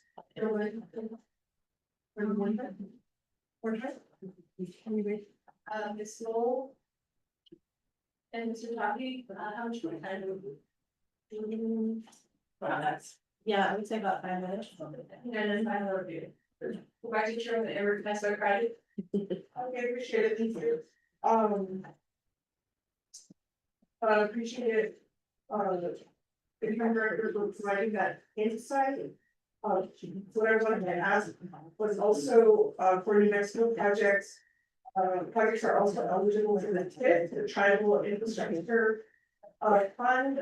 We have Delegate Nathan Nota has been appointed by President Dr. Nightgren. I'm not sure if this project was put on that list. I did not see this project as one of the final selected. And so I just want to assure that we have, you know, a lot of ability to, can we talk about reversion? Our Navajo Nation this year, it's not a reversion because it's all over reimbursement, but we lost an opportunity of about $16 million in district capital outlay in the state of New Mexico. And so there could be some way that we coordinate, because Deltec, the senior centers can also, they have their own ICIP. Friday is the deadline for the chapters to submit their ICIP. And so I think that would be beneficial when we start coming up with plans. We've been waiting for community development to develop, according to the Appropriation Act, the 5-year Navajo Nation capital infrastructure plan, and they have failed to do so since at least 2018. So I have a legislative request to remove that provision out of our Appropriation Act. But the committee is also looking at 5-year permanent trust fund projects. For the first 5-year plan, there was a lot of water projects, a lot of agriculture projects, that's how some of the hotels were funded. But we really haven't seen those projects completed. And the second 5-year plan was based off of, you know, budget shortfalls, and we still didn't access that money. So we're trying to come up with a comprehensive plan. So I wanted to invite your team to kind of develop this 5, 10, 25-year plan, because it could incorporate the Deltec buildings. How, you know, at this point, we should have like vehicle rotation, plan the building inspection. At this point, we also should be looking at if we're gonna move forward with the long-term facilities. So in in my district, we built one with municipal money, but to get access to Medicaid reimbursement, you have to be near the hospital. So if your vision is to have a long-term facility there in America, there has to get pushed by Navajo Nation to move forward. Because what we're hearing from the federal government is now, or someone is still coming in and saying, no, we're holding, no, we have to move forward. Where I'm concerned that $1 billion will disappear. We see how things are currently, so if we could work with the oversight on that planning, I think that would be a nice complement in terms of how we could support the programs. And also get some buy-in from the Nigel administration. That's what I was looking at the budget message. I'm not sure. What department did you have any, was there a section on Department of Health in the budget message? Because the bid requires our three branch chiefs to develop. Like this policy priority, but nobody really does it, and it really bothers me. And we're just kind of like doing things on the fly. Yeah. But because what we can start doing is with our bond rating, we can start, just like the judicial complex. We could start looking at major investments in capital projects. But we would be, going to the bond market to look at that. And so we've been talking about what those projects look like. So we have something like a long-term nursing facility, what we learned from Chile is what they needed like $80 million altogether or something. So it is a big investment, and it could be beyond just judicial complex. So I know in Delcon, the complex is how much for your whole other direction. Now. Yeah, it's 45 million. Chip Rocks is talking about there's 180 million. So these are projects that need the planning, that we need to push and move them forward, but you don't have the same experience with this wellness center. So you have the modular, and now we know we need 1 million just to get it there. So let me ask another question while we continue with the amendment. I'm looking at the business unit 113001, the executive budget. So under 6500 under contractual services, it says to contract subject, water experts within the health of Navajo residents. And this is a consulting contract for 130,000. I didn't see in any of your overview, or you didn't talk about what does that mean in terms of who or what are you going to contract? You need to improve the health of Navajo residents. In construction. That Indy Journal and Amherst Regarding, I'll go back to our sponsor and presenters. Here Legion identity. So with regards to that question, with regards to the contractual amount that we budgeted for, so. Right now, the Department of Health is really working towards streamlining our programs. For example, recently, the first implementation is our Six Sigma training, which is standardizing our leadership and standardizing how we operate. And so with the entire process, each of the programs were able to pay for some of those funds, but there are some programs that can't afford it. So like breast cancer, OEH, so this is the funds that our general funds would pay for. So that is the first one, so we paid for that. And so the second one is ISO 9000 certification. And that ISO 9000 certification is basically utilizing a standardized process, saying that when you come into our CHR unit, because we're ISO 9000 certified, meaning that we have a standardized process that all of my CHRs in every agency, wherever they're at, they're gonna be they're gonna be trained to a standardized process in patient care services. So each of our employees would be trained to that ISO 9000 certification. Right now with Six Sigma, all of the leadership have been trained in the green belt and the yellow belt. So we're gonna be transitioning to the blue belt, so the black belt. So this funding will pay for the next level of the black belt certification. Which again goes back to standardizing how we operate. I'll give you a very good example, is the standardization of sustainable environment, which is looking at our waste and swatting out our waste. And so one of the things that we're standardizing is our records management system. All of NDOH has a lot of their paperwork in boxes. So we have a standardized process now where we've ordered Xeroxing machines, we formatted our we've mapped out our records retention by programs.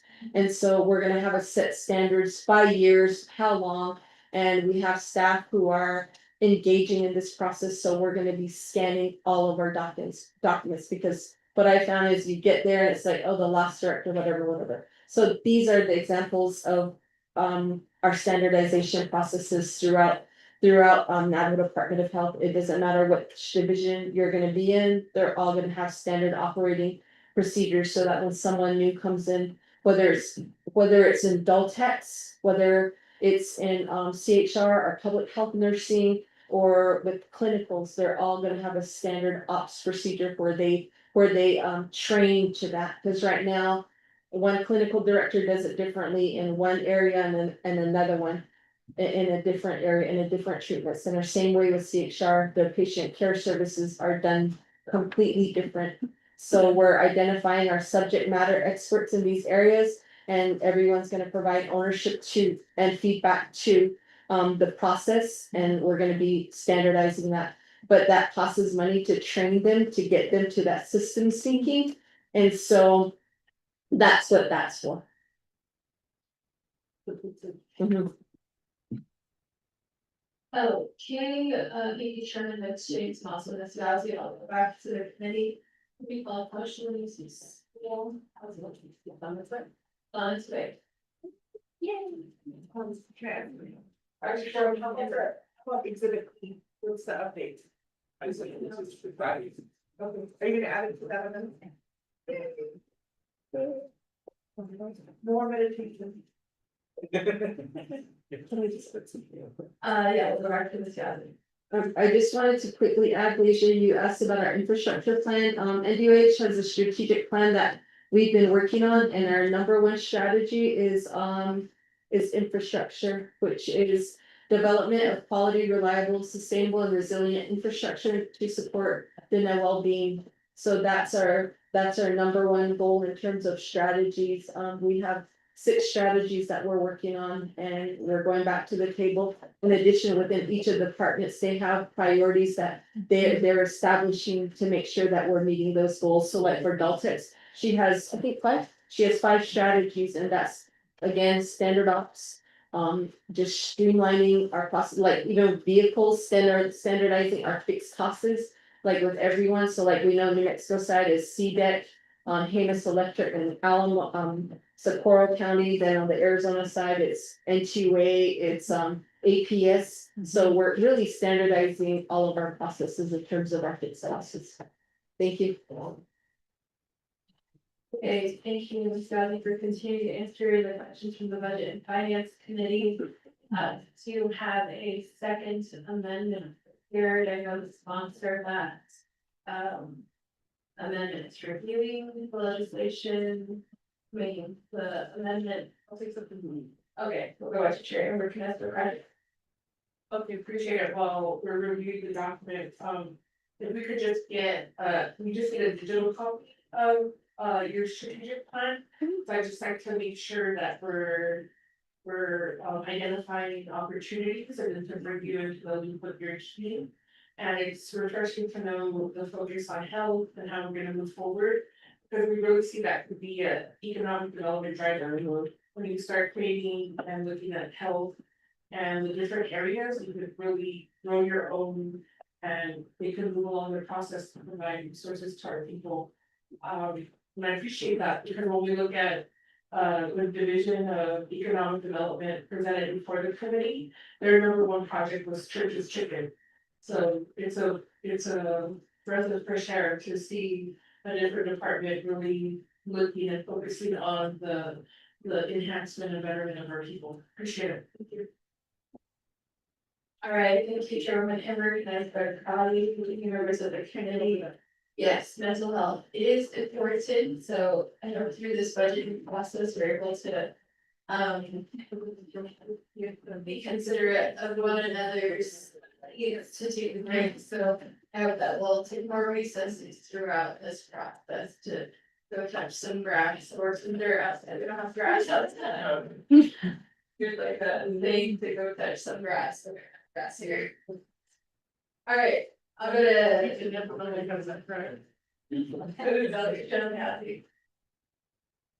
All right, thank you, everybody, and thank you for being patient.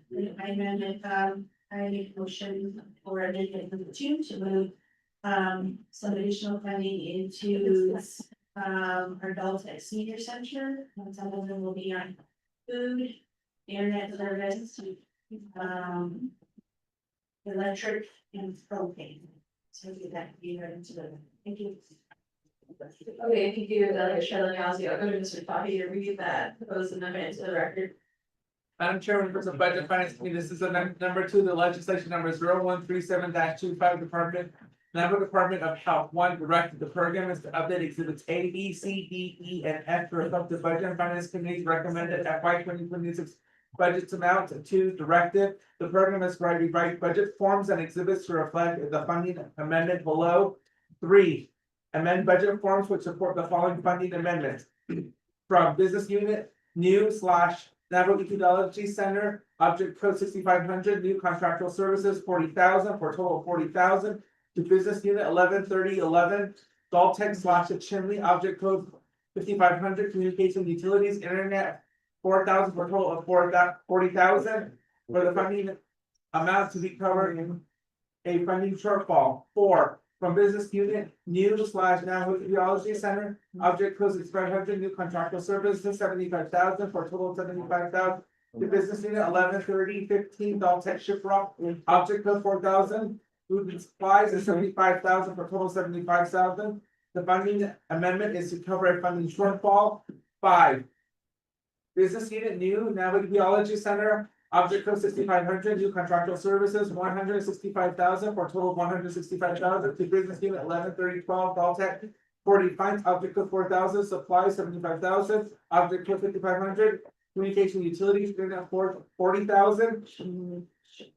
Object code 5500, communication utilities, energy electric 25,000, object code 5500, communication utilities, energy propane 25,000 for a total of 165,000.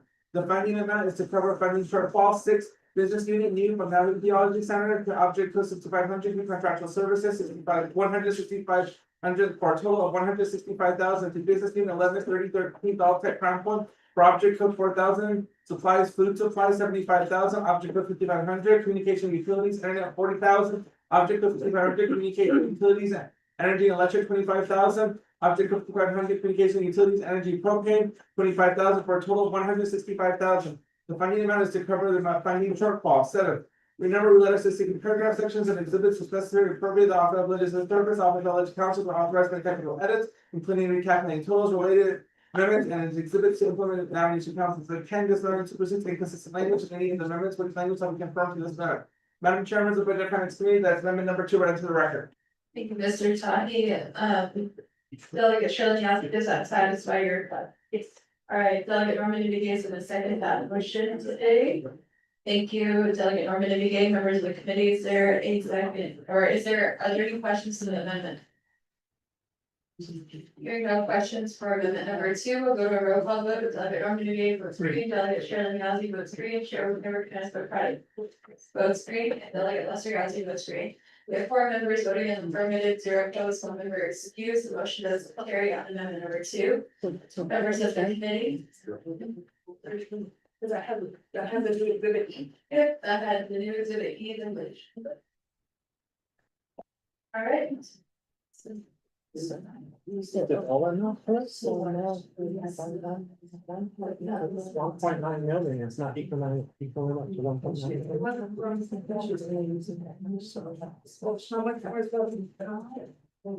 One point one two five.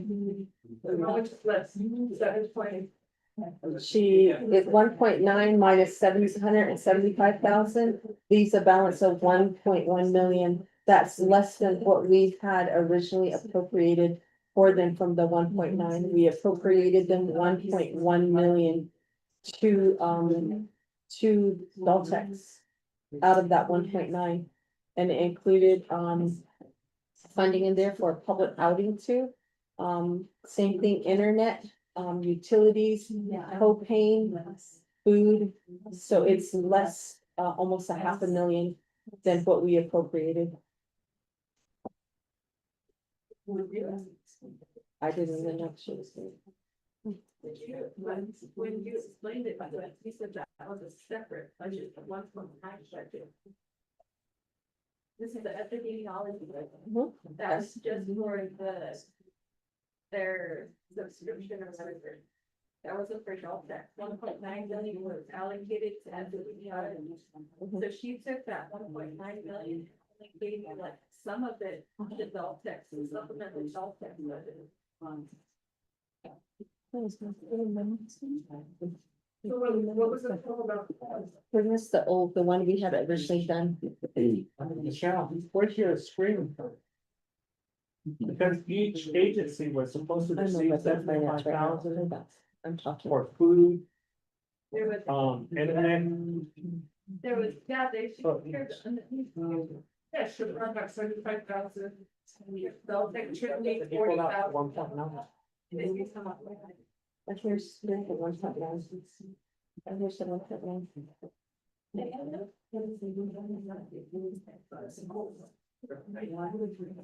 Here's what I gave them. Here's the thought. Here's the one, so that's the unmet need. That was the unmet need. How much were you thinking of? There's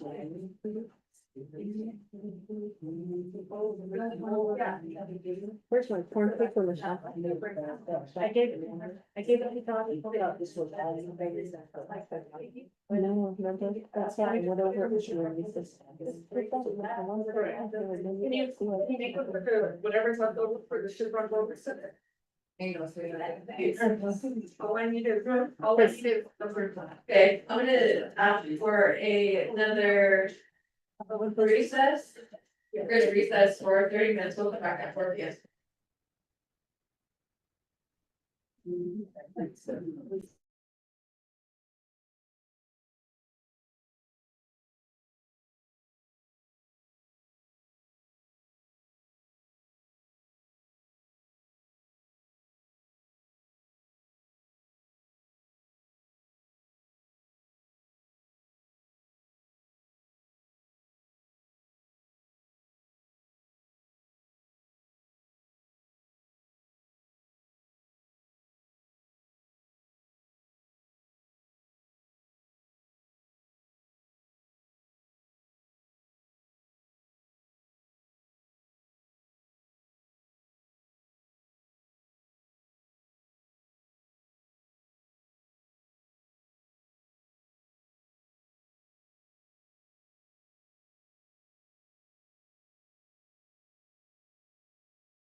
Okay, back to the budget and finance committee, now force.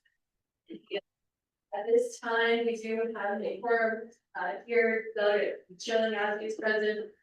Chairman Emmer Messer, Friday is president, also Delegate Lester Cowley and myself are present. So we're gonna reconvene at 4:17 P.M. on July 9th, 2025. And I wanted to make the announcement that at the rate that we're going, I'm gonna just confirm with the committee. My recommendation is that we get through legislation 13725, legislation 0154225, and legislation 14125. And then we can hold on to the report to the Department of Justice. Is that okay with everyone? On the water rates. Oh. And sorry about yes. All right, let's, with that in mind, I'm gonna recognize Chairman Eric Messer, Friday, which you wanted to offer a motion. Chair, committee members, I'd like to offer a motion to table. So you need a time frame, because. The end of the agenda to, provide to the committee the remaining. $750,000 that, could possibly be used for unmet needs for adult care. Yeah. All right, thank you, Chairman Eric Messer, the committee would like the Department of Health to go back to the table and calculate the entirety of adult tax. And so we don't know what that's going to look like at this time. I don't wanna limit ourselves to a number that are paid for minutes at the time. Anyone likes the second motion to table legislation, second by Chair Delegate Shirley Nasby. We'll go to the committee, Delegate Shirley Nasby, how do you vote? Delegate Shirley Nasby votes green, Chairman Eric Messer, how do you vote? I'll vote green. Chairman Eric Messer, how do you vote green, and Delegate Lester Nasby, how do you vote? Delegate Lester Yazzie votes green. We have 3 members voting affirmative, 2 members excuse myself not voting. The motion carries. We have table legislation 13725. And we will revisit our table legislation after we've completed our first round of legislation. So that includes legislation 11725. This also legislation 13725. We'll revisit this legislation at the end of the agenda. In the meantime, I know that Department of Health and testing has been with us to take care of, so if we could call up the members of the committee, if we can schedule a leadership meeting. Is No, I'm talking about your business model, right, of the budget. Got it. But I'll offer to the committee to schedule some time to meet on the budget, this budget, will be sometime next week. Morning. Thank you all for your time today.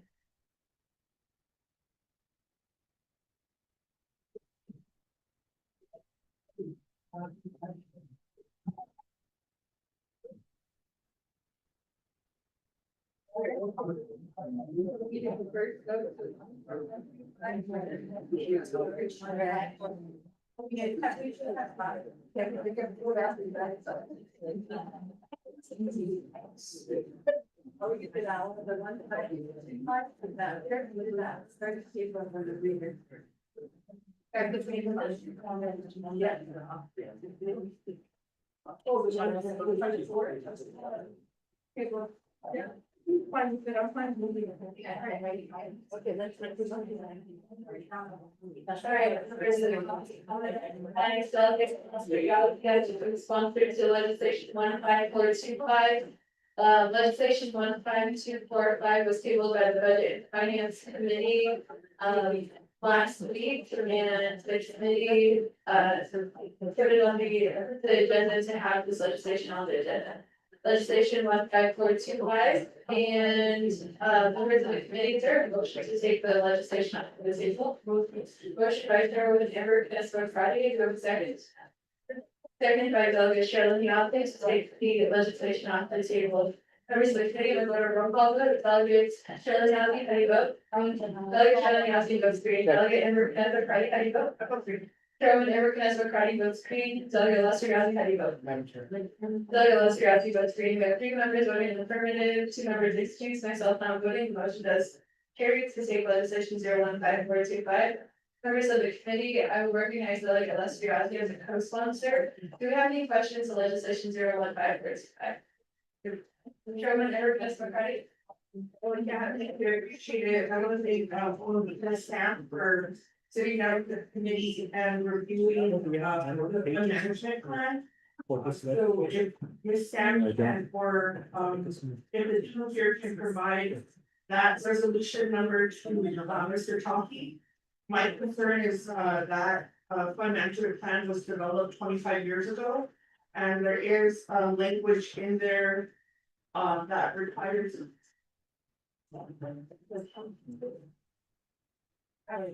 the actuary. So I'd like to request information regarding the actuary.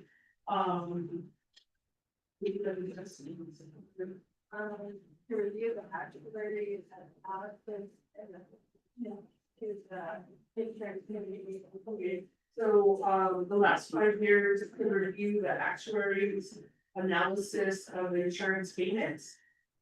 It's my understanding, as you mentioned, that your team is having a meeting next week regarding, the the fund benefit plan. Yeah. You could just keep our staff in the loop in terms of, how what that process looks like. I'm not sure if you and James Robotis is involved.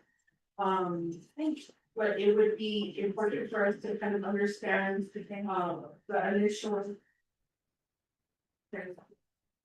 This question. Oh, I'm sorry.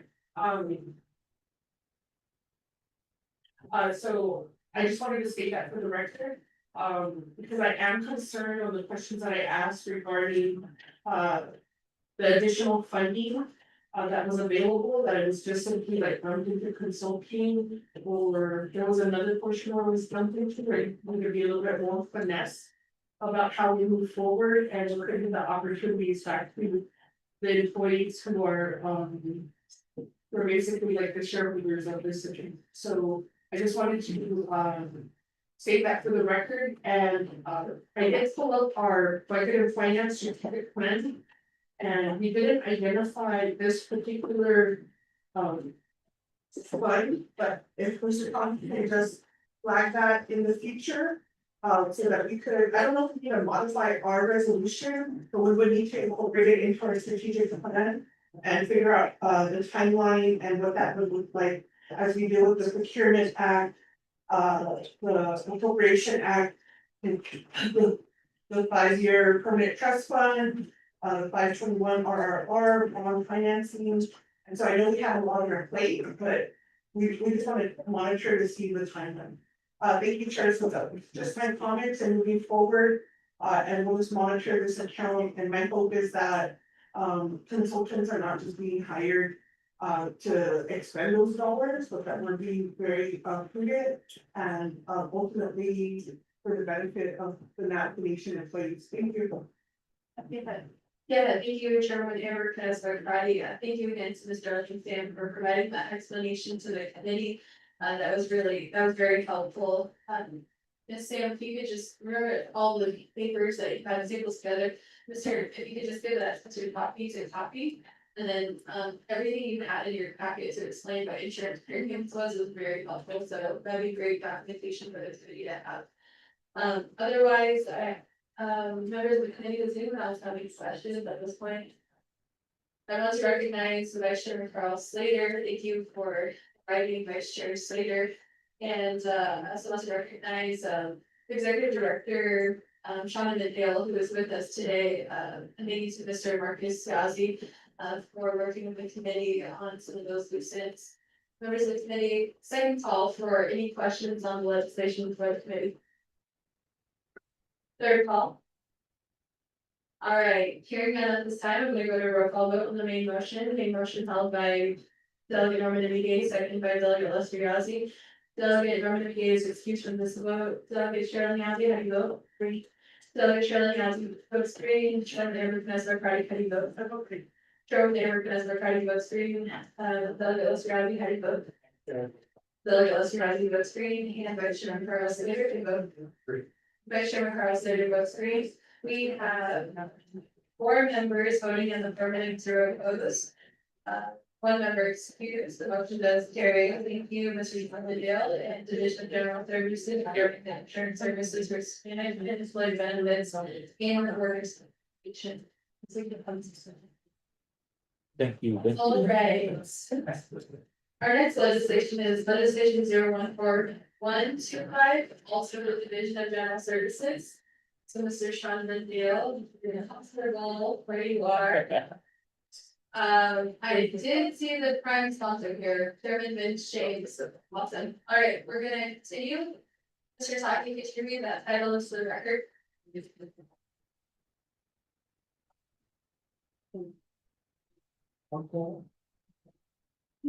Yeah, 141. Okay. Madam Chair, members of the Budget and Finance Committee, you have legislation summary for tracking number 0141-25. An act relating to Health, Education, and Human Services Committee and the Budget and Finance Committee, recommending and approving the fiscal year 2026 budget for the National Nation Division of General Services and related matters to be included in the National Nation's FY 2026 comprehensive budget. Budget and Finance Committee, a final authority over this legislation has been read into the record in its entirety. For National Nation Council Rules of Order, Rule 9 legislation has been read into the record by electronic voice recording. All right, thank you, Mr. Taki, for reading the title into the record. Members of the committee, is there a motion to consider legislation 14125? Motion by Delegate Shirley Yazzie, through a second. Second by Chairman Amber Vanessa McCarty. We'll start first with the Office of Management and Budgets report on the Division of General Services budget. I will go to Ms. Sam. Good afternoon, Madam Chair, members of the Budget and Finance Committee. My name is Darlene Lam, the analyst. I'm here with Cynthia Largo, Senior Management Analyst. So we will go over the OND report for Division of General Services. Go straight to the single contents, letter A on A. No, actually. I will cover letter A and B. And going to A, it's your FY 2026 budget summary by fund types. Division of General Services fiscal year 2026 budget summary by fund type. You have the general fund with accounts listed on top. And then the proprietary accounts listed on the bottom. For fiscal year 2025, we will include general fund budget, grand totals announced.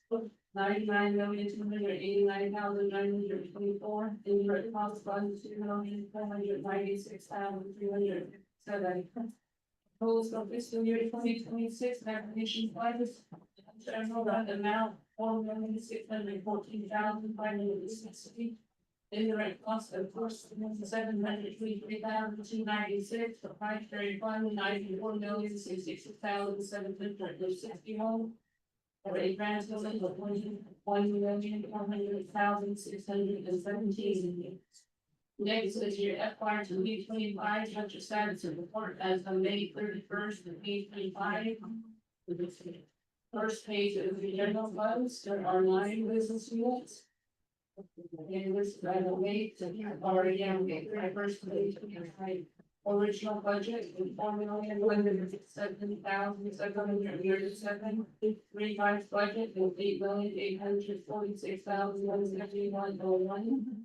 Actual expenditures, $3,661,008.41. Income rates are $555,782.92.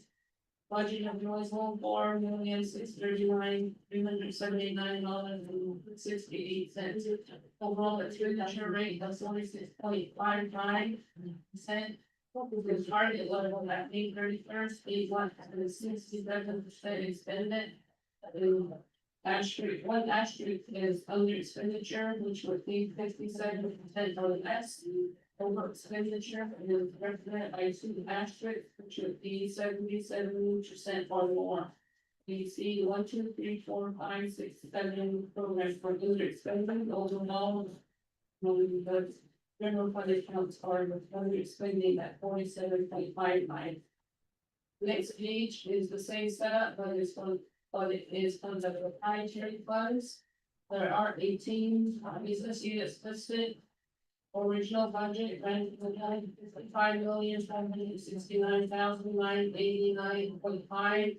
Revised budget for $3,687,195.46. Actual expenditure $37,960,655.54.85. Encumbrance $3,085,266.32. Budget available $62,641,274.31. Overall expenditure 39.59%. There are 1, 2, 3, 4, 5, 6, 7, 8, 9, 10 business units under expending, and 2 business units are 8 business units for 2 asterisks over. Next, the next reports will be covered by Ms. Larios. Good afternoon, Chair, and members of the committee. We wish to see the fire first and second for the support. For the general businesses. Give you first order. Second support for the vision of general services. Business unit. The average more 3.89 for the first quarter. And there's 2 asterisks indicating low performance, which are business unit 11-2010 and business unit 81.01. Going on to the next page, which is just a quarter. The program performance assessment scores. The average score for the 15 business unit is 38. There's business unit 11-2013, which is those 1.75. Going on to 3, the study public plan of operation status report. There is only 1 business unit that's that makes it update the plan of operations, which is the business unit 804. Duplicated program. All the rest are all up to date. Going on to the condition, appropriation, and legislative concern report. The division of general services only has the one that's for all division and department programs. And DGS did respond within the first, second quarter. And these are all, the status is ongoing. That completes OMB's report. Thank you. Thank you, Ms. Ann and Ms. Largo, for your presentation today. Members of the committee, does anyone have any questions for the Office of Management Budget? Chairman, I recognize the credits. Thank you, I appreciate it. Actually really like that OMB with this. A report on A included the indirect cost fund from 2025.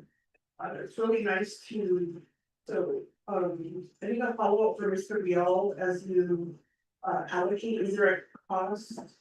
It looks like for this budget, fiscal year 26, we could see a reduction in the majority of general funds budget. But when we look at indirect costs, there's an increase. So I know that there's not a total yet on this page, but I'm just concerned that if indirect cost fund pool is being used to supplement the decrease in general fund budgets. So that's just something as an observation if that's happening. And I want to ask Ms. Sam, in terms of section B of the 7 programs that are under spending, are any of these programs have restrictions? I just wanted to see if we were just all general funds and what they present to their oversight and what will be presented today. And I also want to see. Yeah, really all this, right? Yellow, I mean, orange means like everybody needs money. And then they're allocated funding and then they don't spend funding, so I gotta figure out why. So like fleet management. So. I see risk management is at 50%. I'm curious about the ones in blue. And maybe the program could help me, but are these restricted because if we have an over expenditure in 812007? If it's restricted, I just need to know, is the program itself able to self-correct that deficiency, or is that something we should anticipate in the unmet need to cover that additional cost?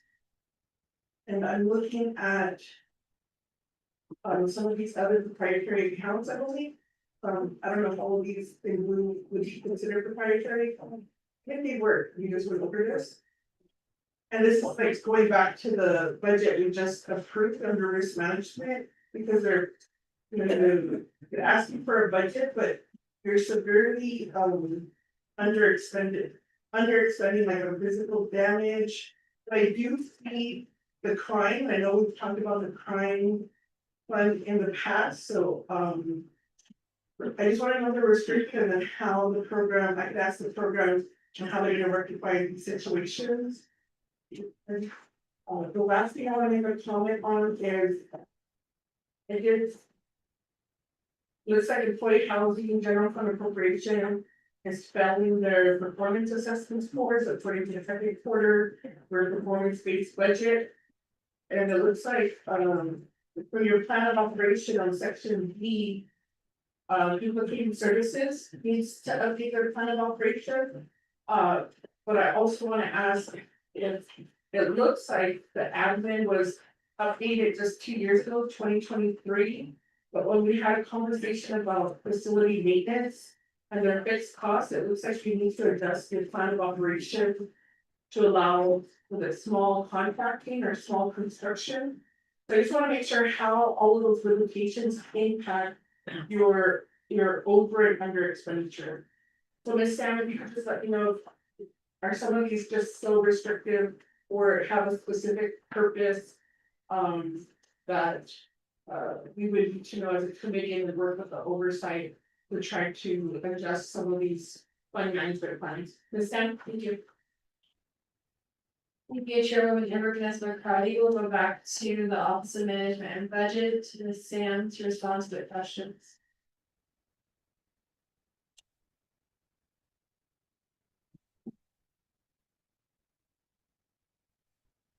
Madam Chair, my members of the Budget and Finance Committee, thank you for the question. Delegate body, their question on the expenditures mainly on the proprietary funds, correct? Okay, so I go to B for the proprietary ones. The blue ones, those are all under business unit 812005, the risk management program. So if you compare that to the exhibit A. Exhibit A is just a summary of that. We're looking at exhibit A, the budget summary by fund type. And the one that's listed on the bottom, business unit 812005. The 21,204,172 for FY25, and then the FY26, that's 21,927,661. Those are, and if you go to the expenditure report, the business units from 81200506, all those blue ones, that's the sum of the FY25 amount on the budget. Budget summary by fund type, the 21,204,172, that's the total of that. So most of these, as far as the restrictions, the one in blue, were mainly budgeted for insurance payouts and then also the premiums. That's the only restriction that I can think of now, but there is a fund management plan that they provide. And I can refer to the program to provide further comments. And when we do these expenditure rates, we just use the standard 25% per quarter and so forth. So if you look at, but it's different for each of them. I would say the one that's 100% under 5, that's listed under row 12. They paid all their premiums already, so it's different to me. Cause then even from the other divisions, like Division of Natural Resources, they're different, the expenditure rates, I wouldn't see it as 25% every quarter because their peak hours are during or their peak work is during the summer, so to me, we just use the standard 25% per quarter. Well, that would be my response and refer to the program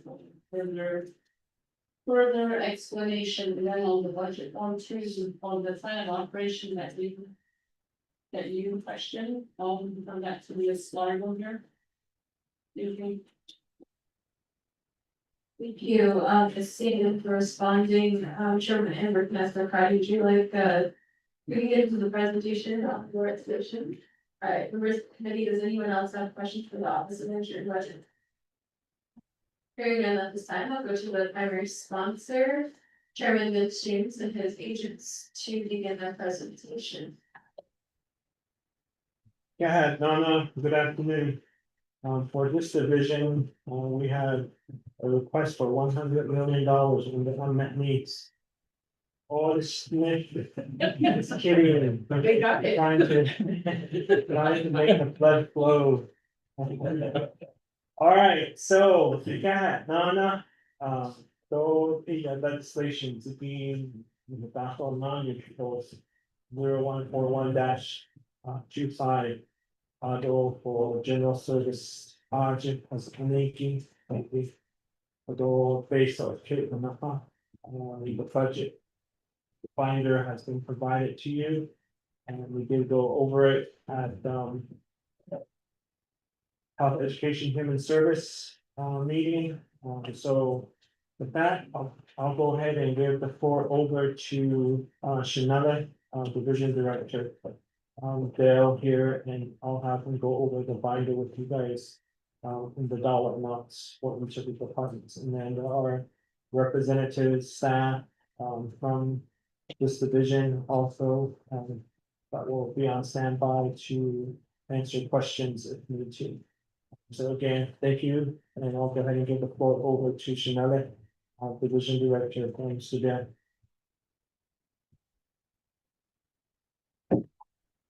Thank you, Shanella. Good afternoon. Executive Director for Division General Services. Shauna Vendale in Shep. For a donation and I honest for to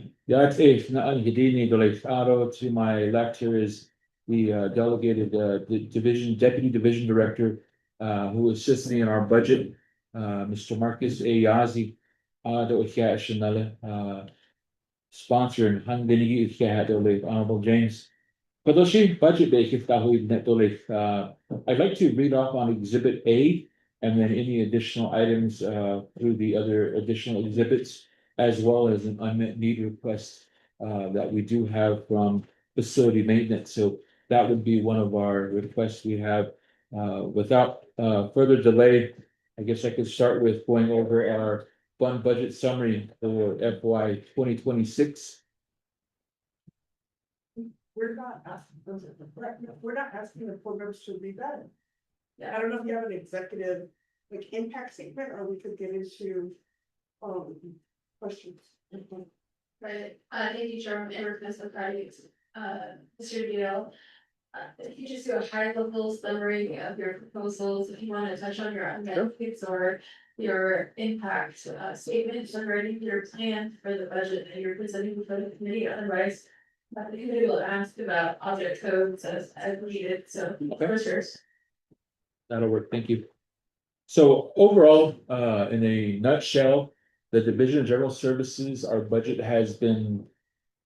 Executive branch allocation has been reduced by nearly a little bit over $1 million. So the budget you see before you is a combination of general fund, IDC, and proprietary funds.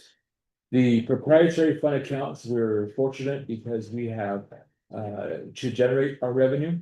And that's the budget there before you within our proprietary accounts, which we have, air transportation, fleet management, duplicating services, risk management, the employee benefits, workers' comp, and the employee housing program. They generate their revenue. So pretty much were able to stabilize to the budget reduction of $1 million through the executive branch allocation with those programs. Our general funded programs, all the business units from 11-2001, 3, 4, 5, 7, 8, 9, 10, and 13. We do have some minor impact to operations. We've been able to preserve all of our employees currently employed. We do have vacancies still on board. We didn't cut none. We did give up vehicles within fleet or facility maintenance department. That was the biggest impact to our programs. Our projections are very conservative, so to speak, on our executive or on our budgets for general funds. That's only because of our budget deficits that we've incurred, of course, for the budget allocation, but again, we're making do with what we were allocated. Facility maintenance has always been a priority for the division, and we support their supplemental request. The allocation amounts, we wish they would have been a lot better. However, like I mentioned, I did direct my staff to preserve employees' positions, and that was our biggest priority, was preserving those positions and keeping everybody employed. So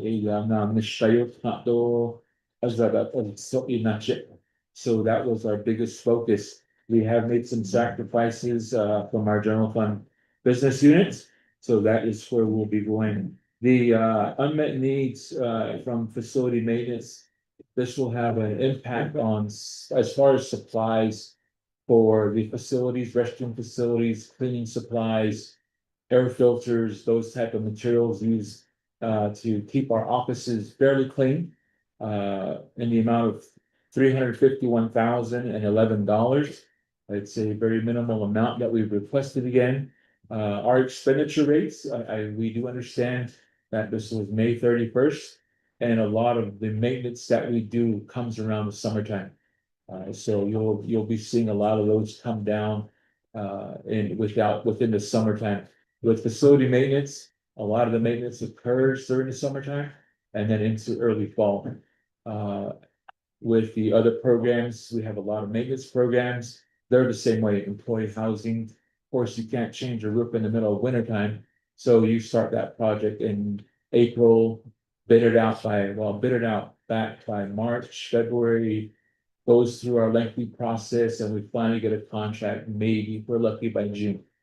And then July, and then the fiscal year is already up.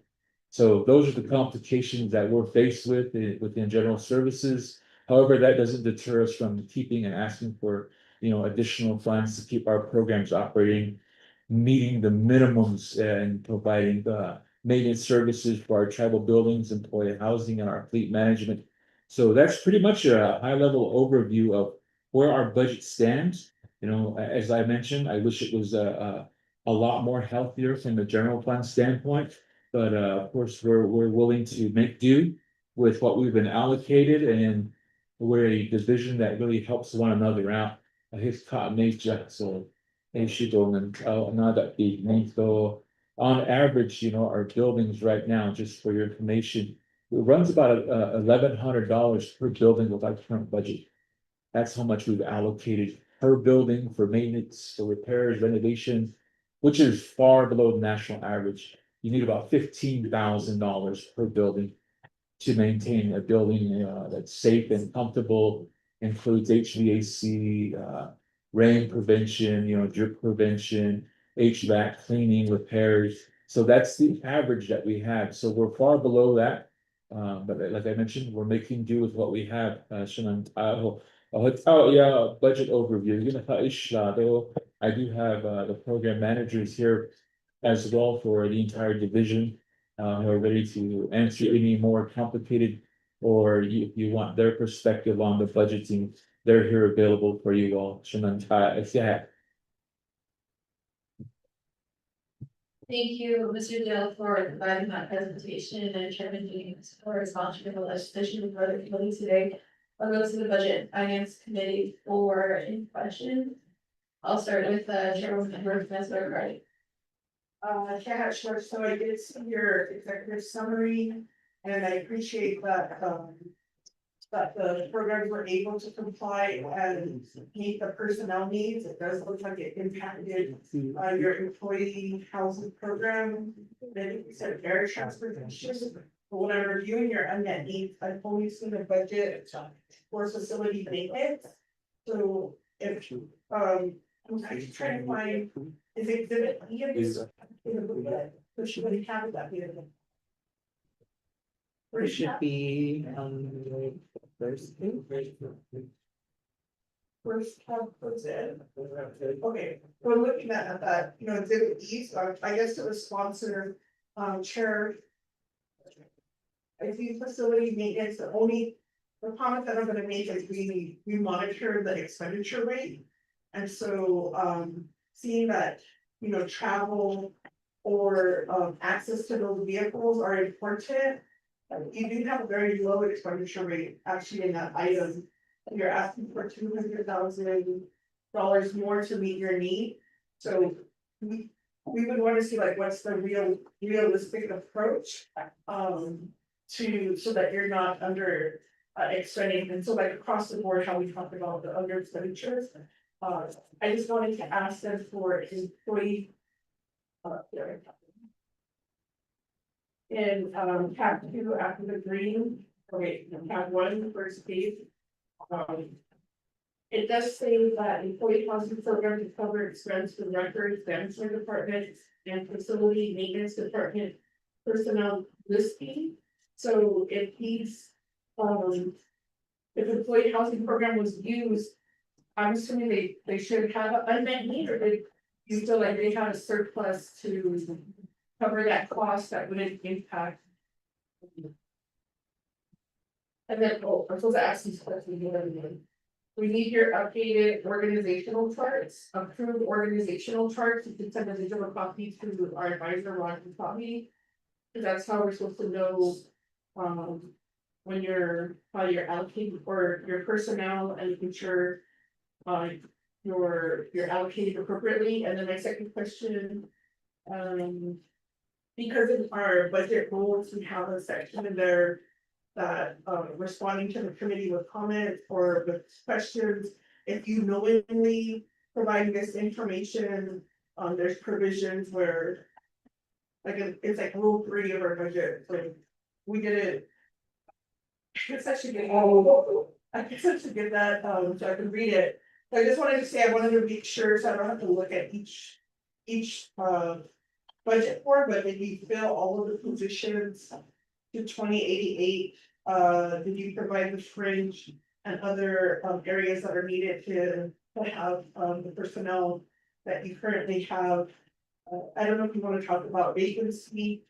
I do want to say I appreciate the observation of what you're currently providing per building. If you could just say that number one more time, because I did get down that we should be allocating at least 15,000 per building. And we've been talking with the controller about our estimate. I don't know if that's in the range of, like, we're looking at $50 million a year for operating and maintenance for national nation government. So I don't know how many buildings we have, so 15,000 times what should we be anticipating and looking as a fixed cost, so that your team has the funding that they need to maintain our buildings, especially as we're trying to onboard and really, improve the quality of these government buildings, senior centers. And I do want to talk about eventually, there is a legislation, sponsored Chair James, that there's exempt senior centers from disability maintenance. I don't know if that's being talked about as a fix. And I'm not sure if they're the only facility that the program is exempt from providing maintenance work. Maybe it's chapters, I'm not sure, but I just would want to know why what was the thought, and if we should re-examine, because we do have chapters that are not being maintained well, like for example, Shipwreck chapter, it's not overnight that a roof will just behind the date, so, how we can help these, buildings and facilities stay open to provide services. Thank you, Chair.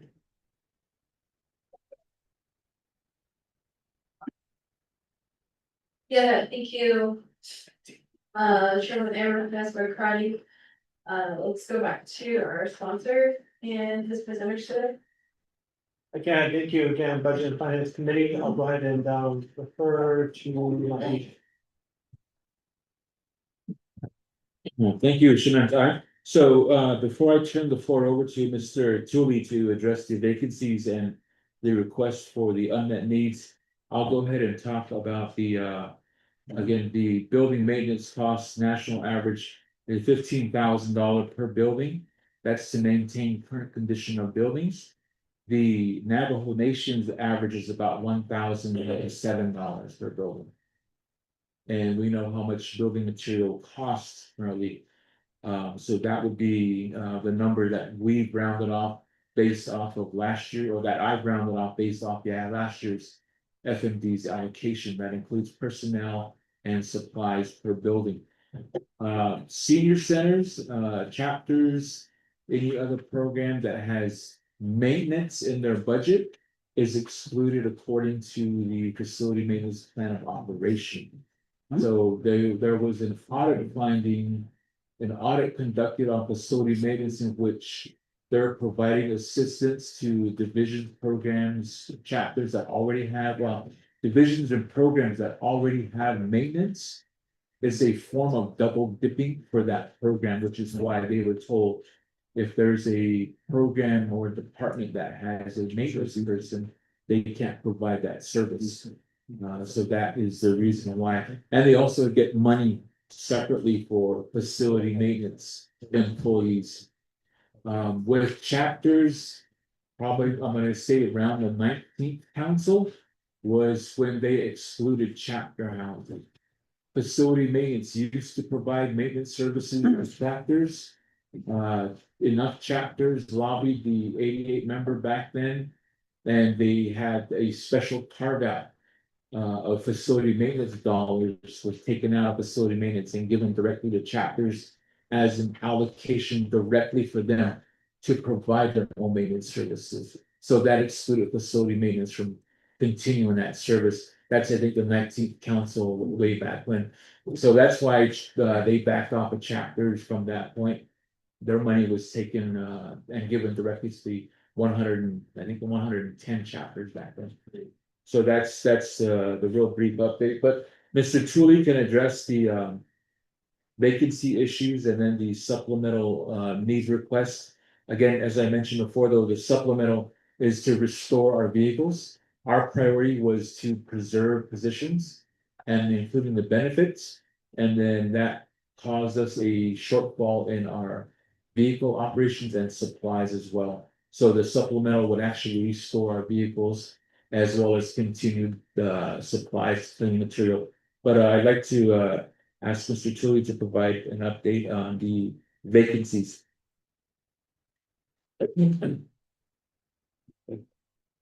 Thank you. Dick, Shania, Madam Chair, and then members of the Budget and Finance Committee. And then the staff and visitors.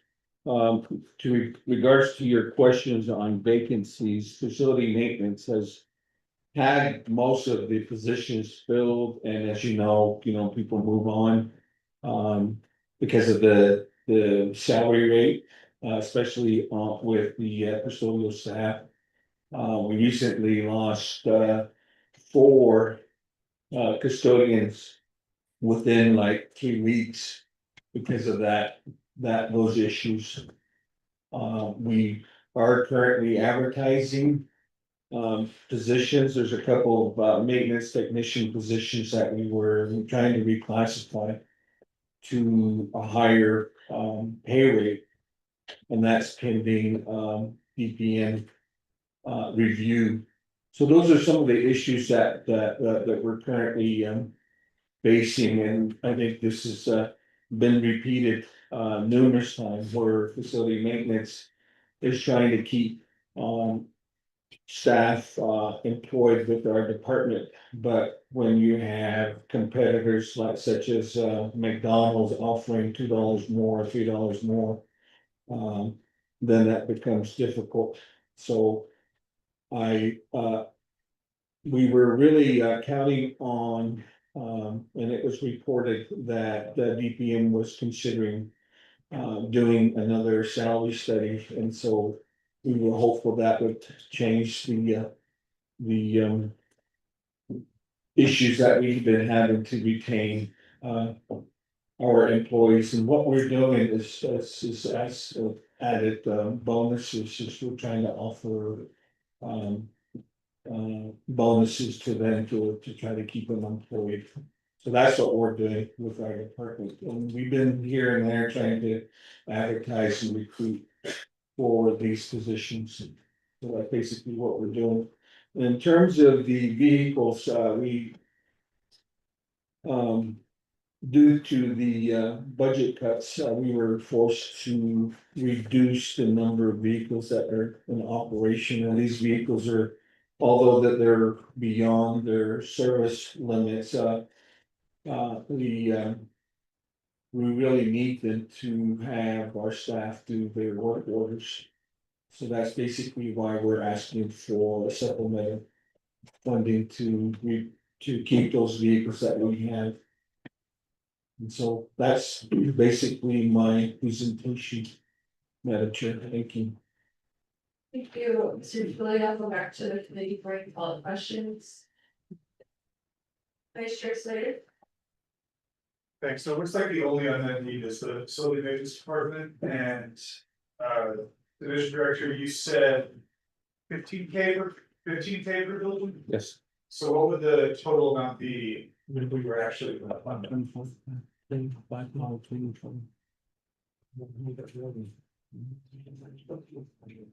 You were one application. No, let me cheat. See, I told you 100 million. There's the master, there's the master. 1.9. The 1.9 million, basically. And like 1.9 divided by 12. Yeah. Thank you, Shanetta. Honorable Vice Chair. So the total cost per year per building, there's 525 buildings that's under facility maintenance's purview. So times $15,000 per building, 7.8 million. $7,875,000 per year would maintain our buildings. Yeah, that's not upgrade, that's not fanning it out, that's maintaining what we have right now. Thank you. I'll go back to Vice Chair Carlson for follow-up. Yeah, no, thanks. So what's that for the 15K, what is included? Is that like chips and paint, is it HVAC, what is that estimate based on? Madam Chair, members of the committee, General maintenance. to the question, what that 15K would entail, that would be weekly visits, changing, just doing routine maintenance. To give you an example, is that the HVAC units that we currently have are obsolete now. They have to be replaced because we no longer can get the Freon for the cooling systems. So those are some issues, and others are like the buildings are beyond its useful life, like say, for instance, the modular homes.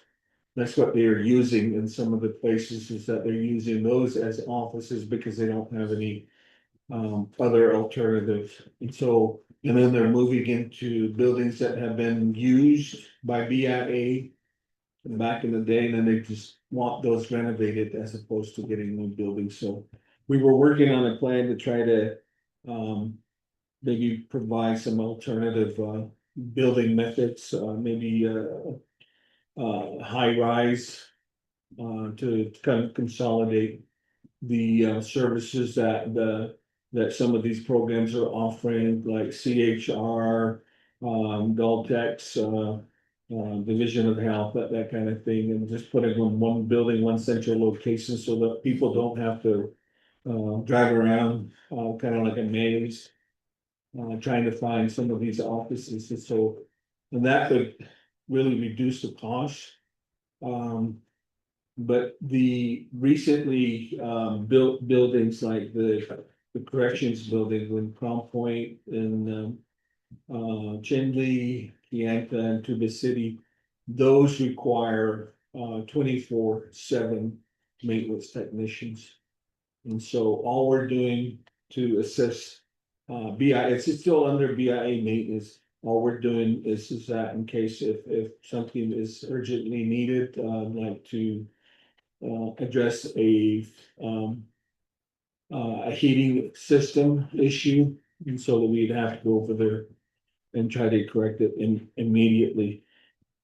So those are some issues that facility maintenance currently faces, and we've been trying to keep up on the condition of the buildings. We did an assessment back in 2018. And we recently, this year, did another assessment, and that report is still pending, so. So that's kind of like where we're at right now. Thank you, Mr. Tully. Vice Chair Slater, do you have any follow-up questions? Comments? Not better, respect this legislation. All right, thank you, Vice Chair Carl Slater. Members of the committee, does anyone else have any questions on this matter? I feel like it's Chairman Young.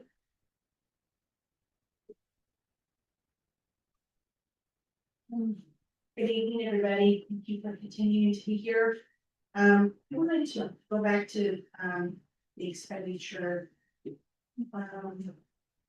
That was our budget. Status part of our division of general services, general funds. Your program of total has spent, according to this report, 47.585% of the current budget. And I wanted to know what were some specific challenges that delayed the spending. And then similar question, but for the proprietary funds, not I'm saying, again, this report is at 39.9%. What are some of those challenges? I just not an understanding what that looks like. Thank you. Thank you, Delegate Chairman Yazzie. We'll go back to our sponsor and the presenters. Yeah, thank you. I'll defer to my agent. Thank you, Shananta. Nadim Kitty. So the expenditure rates going back to our O&B report. Some of the challenges for both general fund and proprietary accounts was the continuing resolution. We only got a quarter of our fund for half a year, which really prevented us from implementing contracts for maintenance and consultants, because we only had a quarter or a half of the funding. So that really held us back. So when the new allocation, the new budget was passed, well, all of a sudden got a huge lump of money, and by that time it was May 31st. And your O&B was running the reports with those additional monies that seem to have just been sitting there. Another contributing factor for our general funds is our positions. Our vacant positions. There's a lot of money tied up in those positions.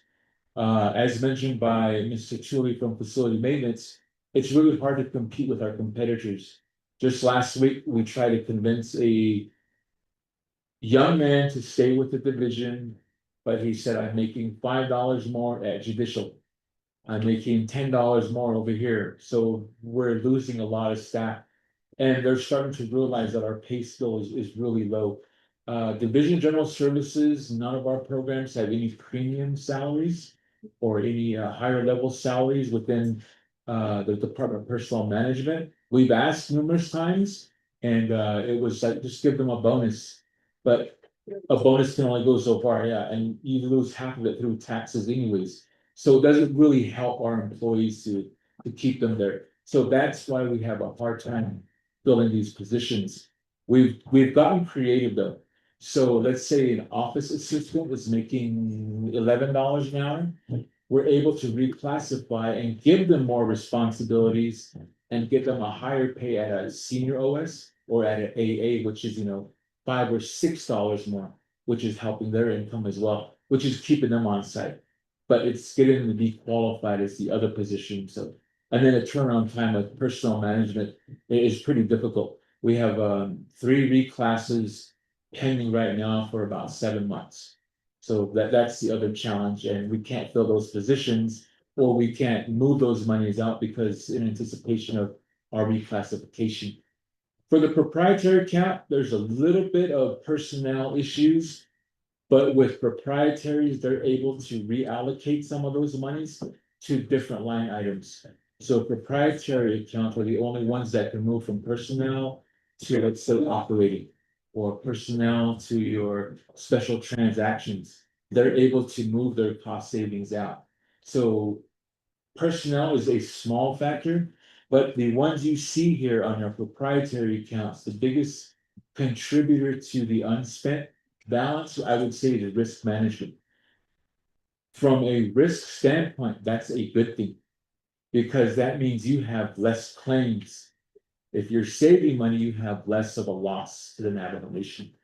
What's expended is more than likely the premiums that we're paying for. So what the nation pays under the fixed cost is the nation share. The other portions that get reallocated in the $21 million budget is reallocated to all the enterprises. Because we're a pool insurance company. So all that gets reallocated, the nation risk management pays all the premiums up front, manages all the claims. So if they pay all the premiums out, which eats up a lot of the money, but the small balances or the balances that are there is typically what's handled in-house, the self-insured portions. And when the balance is high, it means we have less claims. So it's kind of shooting yourself in the foot with insurance. The more money you save, it looks like you're not spending, but in actuality, you're controlling your losses. You're preventing a lot of injuries from that. Same with workers' comp and the same with employee benefits. So when you charge a base premium, you collect that and you don't pay out on injuries, that's technically a good thing. So that's how the reports run.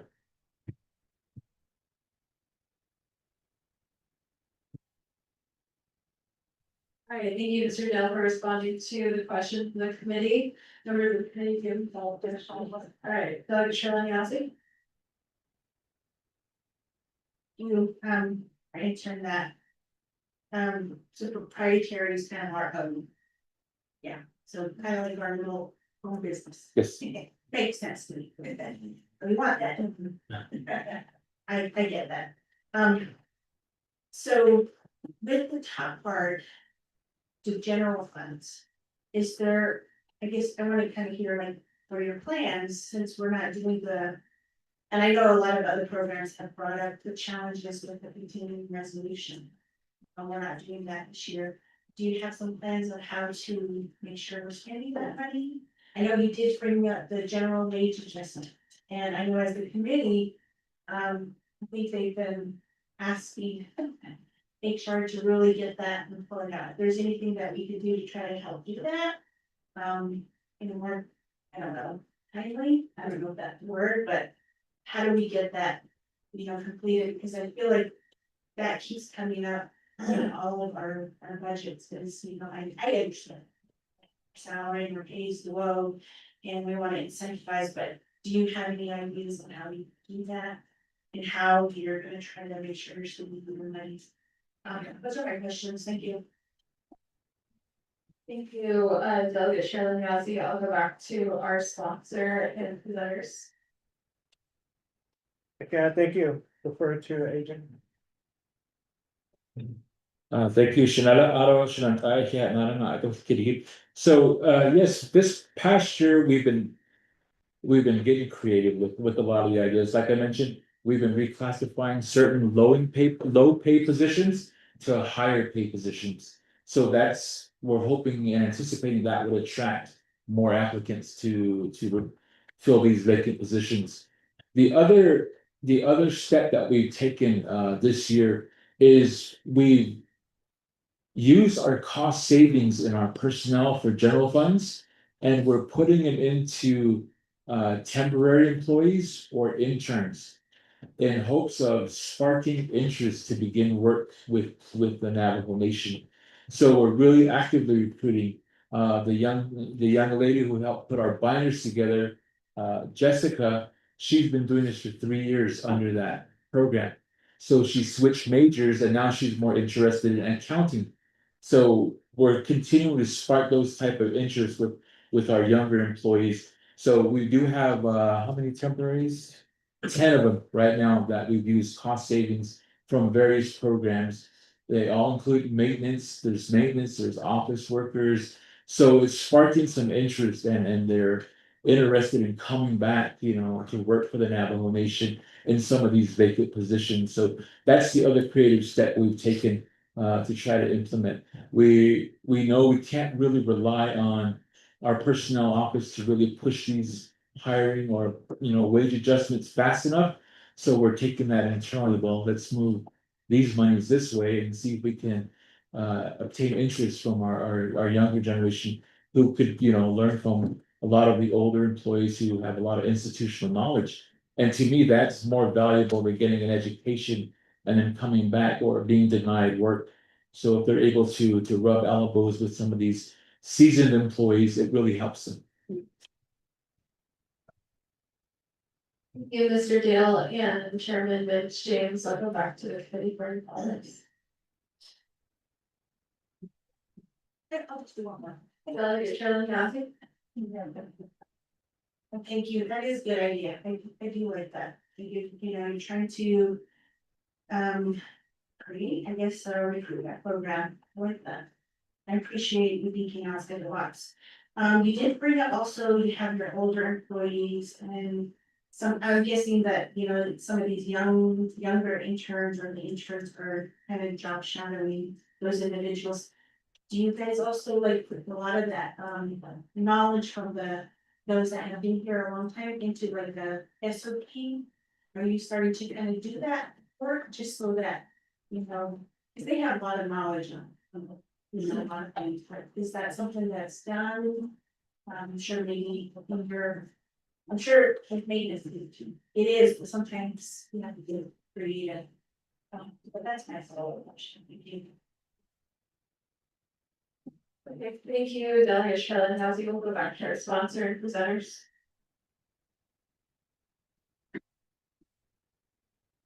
Go ahead, thank you. No, Thank you, Shanetta. Hello, Shanetta. Thank you. Those are good questions that you're bringing up, and I'm glad to hear some support in some of our ideas in recruiting, knowledge and interested employees. So with the insurance program, we're starting to do that. They'll be doing their strategic work session, and that would be one of the things that we're providing for them and encouraging them to do is to retain that institutional knowledge and then developing a standard operating procedure for the employees. Because right now, I would say about 75% of insurance employees, they're at or beyond retirement. So what worries me is if there's a very lucrative retirement package, they're ready to leave. And then we lose, a huge amount of workforce and institutional knowledge. So if it's written down somewhere, as you mentioned, in the standard operating procedure, we can follow those steps. The same with, our fleet management, the same with all of our programs, facility maintenance as well. So we are taking steps to really preserve that knowledge and then keep our employees with one standard process and throughout the Division of General Services. That way we're not losing anything anywhere.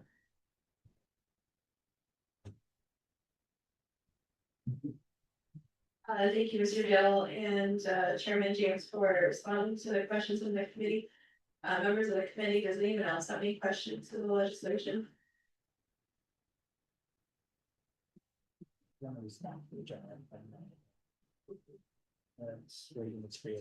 Hearing none at this time, I wanted to circle back with the committee on a discussion we had with Mr. Tooley 2 weeks ago, and also Mr. Marcus Rossi was there regarding the plan of operation that limits facilities maintenance.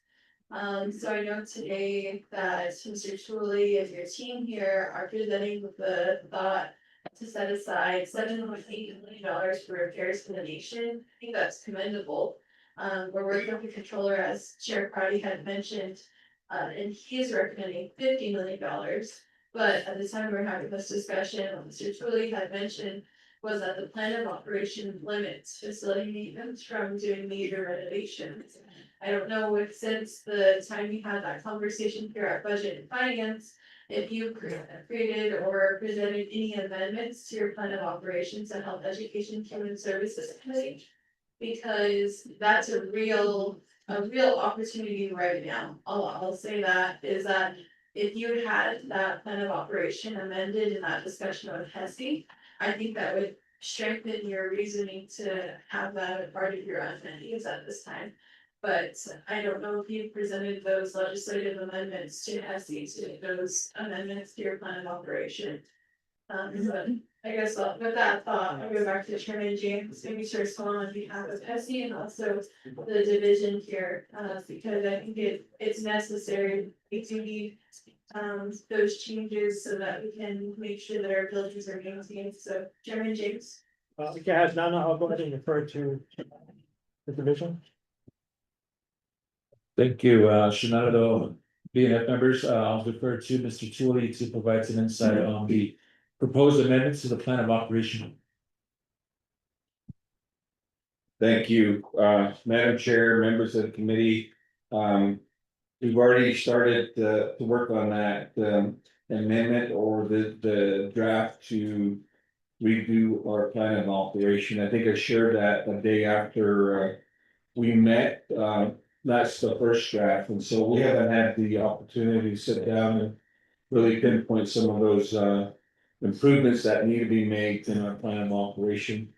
Basically, we're looking to strengthen our ability to maintain the existing buildings that we have. With the new building code that was enacted last year, I think that would help us as well. And then also try to encourage, I don't know if it would be natural resources or economic development to establish some sort of zoning requirements. That would really help us because right now these departments are just building here and there without any thought to infrastructure needs, infrastructure limitations. And they've been, NQA's been telling us that the Winter Rock campus, this whole Winter Rock administrative area is at capacity with their natural gas, their water, and then their power as well. And so we haven't really been doing a whole lot in this area. And then we also have the floodplain issues and so forth and so on. And we have a lot of space that we could use that BIA still has ownership or responsibility in those areas that you see a lot of vacant buildings, the residents and so forth. And so that's kind of like where we're at with it on the plan of operation. So we intend to intensify our efforts to try to finalize that as soon as we can. So thank you. All right, thank you, Mr. Tooley and Mr. Dale for responding. I know that you were diligently with the Health Education and Services Committee to make those amendments, so we can make sure those buildings get taken care of. Members of the committee, any final questions? Do you have questions? No, I was gonna respond, but. Oh, good. Yeah, now not the vote. Chairperson, Ms. Fresh, and then also Vice Chair, the rest of the Budget Finance Committee members. We will go ahead as Chair of HESI. I'd like to also indicate to you guys that we will work with Division of General Service maintaining your requests. It has been brought up by committee members in the past. We did also set aside a work session that we haven't had a recent one that has occurred, but eventually we'll get the work done and working closely with the Division of General Service and hopefully we'll get it done within the next 90 days or so. So we did, okay, just wanted to respond to. Yeah, thank you. Did I think Chairman then exchange members of the committee, so you know how many call questions or last questions on legislation 14125. Third call for questions for legislation 14125. Hearing none, let's go to roll call vote on the main motion for legislation 14125. Oh, Mr. Tony has a. Alright, OLS and OLC would have. We've never able to cover them. They're just being directed to adjust their budget. I mean. They have a recommendation and amendments. So Mr. Tati, floor is yours to advise the committee. Madam Chairman of the Budget and Finance Committee, we need to correct amendment exhibit E to this legislation.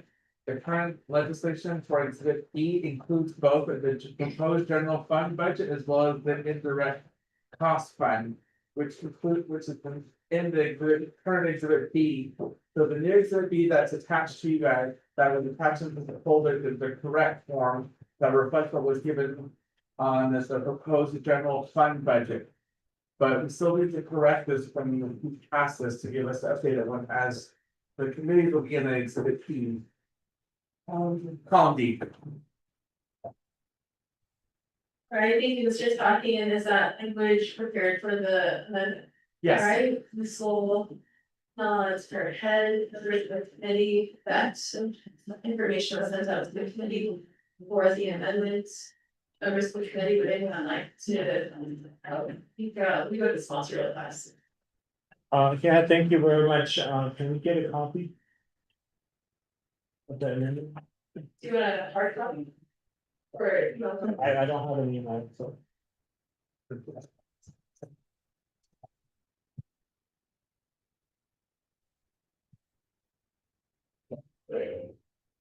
seeing that already, members of the committee. Has anyone reviewed it, would anyone like to? Motion. Motion by Vice Chair Carl Slater, would anyone like to second the motion? Second by Delegate Lester Yazzie. Yeah, so. That's your talking. You ever read the, go ahead. Madam Chairman of the Budget and Finance Committee, amendment number one to legislation number 0141.25 reads as follows: replace current exhibit B with the correct and updated exhibit B two, renumber related to some paragraph sections that exhibit as necessary. The Office of Legislative Service Officers Council are authorized to technical edits and recalculate totals related to this amendment and exhibits to implement the committee's intent. This amendment supersedes this language and any other amendments which language will be conformed to this amendment. Madam Chair, as the Budget and Finance Committee does amendment number one run into the record. Thank you, Mr. Taki, and we do have a motion on the floor by Vice Chair Carl Slater, seconded by Delegate Lester Yazzie.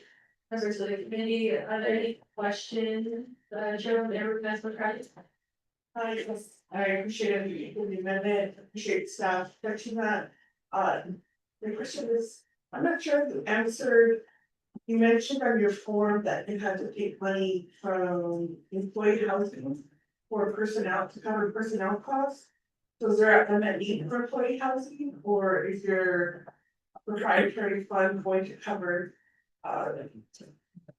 It's my understanding that there's a need to maintain those buildings and those homes, so I'm just not sure if we need to correct or amend exhibit. Thank you. Alright, thank you. Chairman Member McCarthy, I'll recognize that question as it pertains to amending exhibits. So we'll go back to Mr. Dale and Mr. Yasi. Thank you, Budget Finance Committee members, Nato Shamaki, I'll defer to our Deputy Director, Mr. Yazzie, who actually manages the budget for employee housing. All right, thank you. So when we were preparing the budget for fiscal year 26, one of our main concerns was personnel. So with the employee housing program, since I've been at general services, I did advocate for $1 million increase in the general fund to help with the housing renovation. So that's what we did get.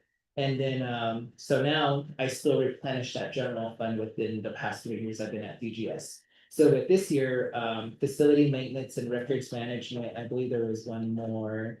Or yeah, facility maintenance and records management didn't have enough within their budget to cover their personnel. So I reduced the employee housing's account as well to cover that deficit. Employee housing does have the proprietary account. That one covers all of their personnel and majority of their vehicles and their fringe benefits and insurance. The employee housing for general fund for 11-2013 covers the repair and maintenance. On that one there, I don't wanna ask for more funding if I'm not gonna be able to spend it based off yeah, resolution, so that's the reason why I didn't ask for an amendment need. But if I was to do an amendment need, it'd probably be about another, I would say 500,000. That will be repair and maintenance, but as of right now, I believe that we can operate on what we do have. Definitely with my response. Thank you, Mr. Ghazi and Mr. Dale for your responses today. Members, Chairman Mr. Friday, is that your question? All right, thank you. All right, back to the motion on amendment number 1. Does anyone else have any questions regarding amendment number 1 on the legislation? Okay, hearing none at this time, let's go to roll call vote. Delegate Chairman Ghazi, how do you vote? Green. Delegate Chairman Ghazi votes green. Chairwoman Eric Nesbitt, how do you vote? Please have a green, thank you. Chairwoman Eric Nesbitt, votes green, and Delegate Lester Ghazi, how do you vote? Madam Chair, engagement. Delegate Lester Ghazi votes green, and Vice Chairman Crosset. Green. Vice Chairman Crosset votes green. We have 4 members voting on affirmative, 1 member excused from the vote, myself not voting. The motion does carry on amendment number 1. Members of the committee, we're back on the main motion. Would anyone else? Comment from Chairman Eric Nesbitt. Appreciate it, colleagues. So when we reviewed the DOTI budget, Department of Education, they're asking for capital, it's just like $10 million. Is general services involved in that building? I don't know if there's like insurance or something that covers the cost. Is there any type of summary or collective effort to figure out what are the challenges with the building and then what are the steps to move forward? If you don't have that information now, that's just something you could provide in the near future, since that's been the request from DOTI. And I'm not really sure the condition of the building or where we're at. Thank you.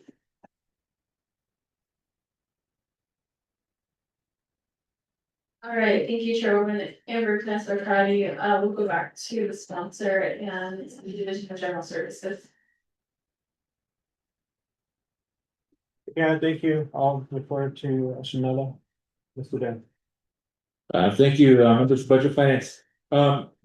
We were involved a few, let's say 2 years back. There was a lot of inconsistencies and it got really complicated when NOSHA and OEH and everybody else got involved with it. So we had a plan to bring an architect engineer in to inspect the entire DOTI building to determine if it was feasible to renovate or not, or if we needed to rebuild the entire structure. Like I said, it was convoluted with NOSHA and everybody else's involvement, OEH. So it really just muddled the water. At that point, we just decided to lay back and see what DOTI would come back with as far as their request. Their initial request was to move out of the building and rebuild a new one. But from what people we've talked to, it was easier to renovate the entire facility and then replace the boiler system and then the HVAC unit. And that sufficed for the interim. And that's where they're running at right now, is with a new water boiler system and a new HVAC unit that's keeping the facility cool. So I think their intent is to build an entirely new structure. Where we were advocating for was a renovation of the entire building. So that you have two different opinions on what should be done.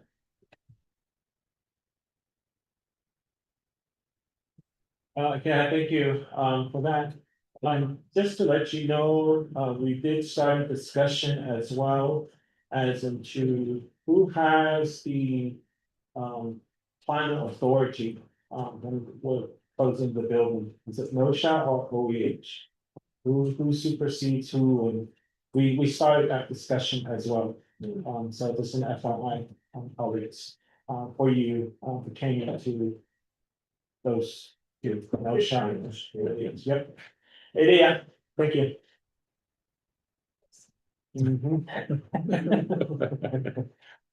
Thank you, Chairman Vince James, members of the committee, does anyone else have questions on legislation one four one two five? Second call for questions. Third call for questions. All right, hearing none at this time, legislation 14125 as amended, we'll go to roll call vote. Delegates, Shirley Yasi, how do you vote? Green. Delegate Shirley Yasi votes green. Chairwoman Emmer Messer, how do you vote? Green. Chairwoman Emmer Messer, how do you vote? Green. Delegate Elsie Yasi, how do you vote? Chair, I vote green. Delegate Elsie Yasi votes green, and Vice Chairman Carl Sider, how do you vote? Green. Vice Chairman Carl Sider votes green. We have 4 members voting in the affirmative, 1 member excused, myself not voting, the motion carries. We have a due pass of legislation at 14125. Thank you. Thank you, Budget and Finance. Thank you, thank you. Thank you, Shannon. Now, delegate, I'm sorry, this is gonna. Till next week, we'll see you next week. See you next week. Legislation. Okay. Yeah, that's what I was working on, but I just left it because I haven't. The Department of Justice report. I think they're like all. The Department of Justice, are they ready? The executive session.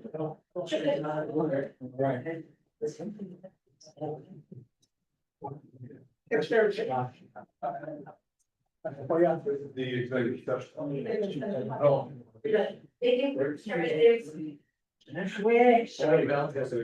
Mr. Rhodes has the other percent. Already to present. I'm sorry, Madam Chair, can you say that again? I can't hear you. Is the Department of Justice is either the Heather's Law or Kathy Belzar's prepared to present on the water rates commission. Okay, ma'am. That would be AAG Erica Perot, as well as the Water Rights Commission Chair. Let me reach out to her. Thank you.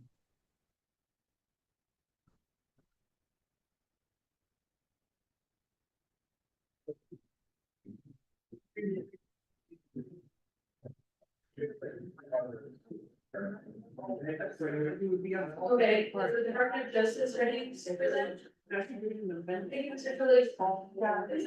That's right, it's justice over the water rights commission.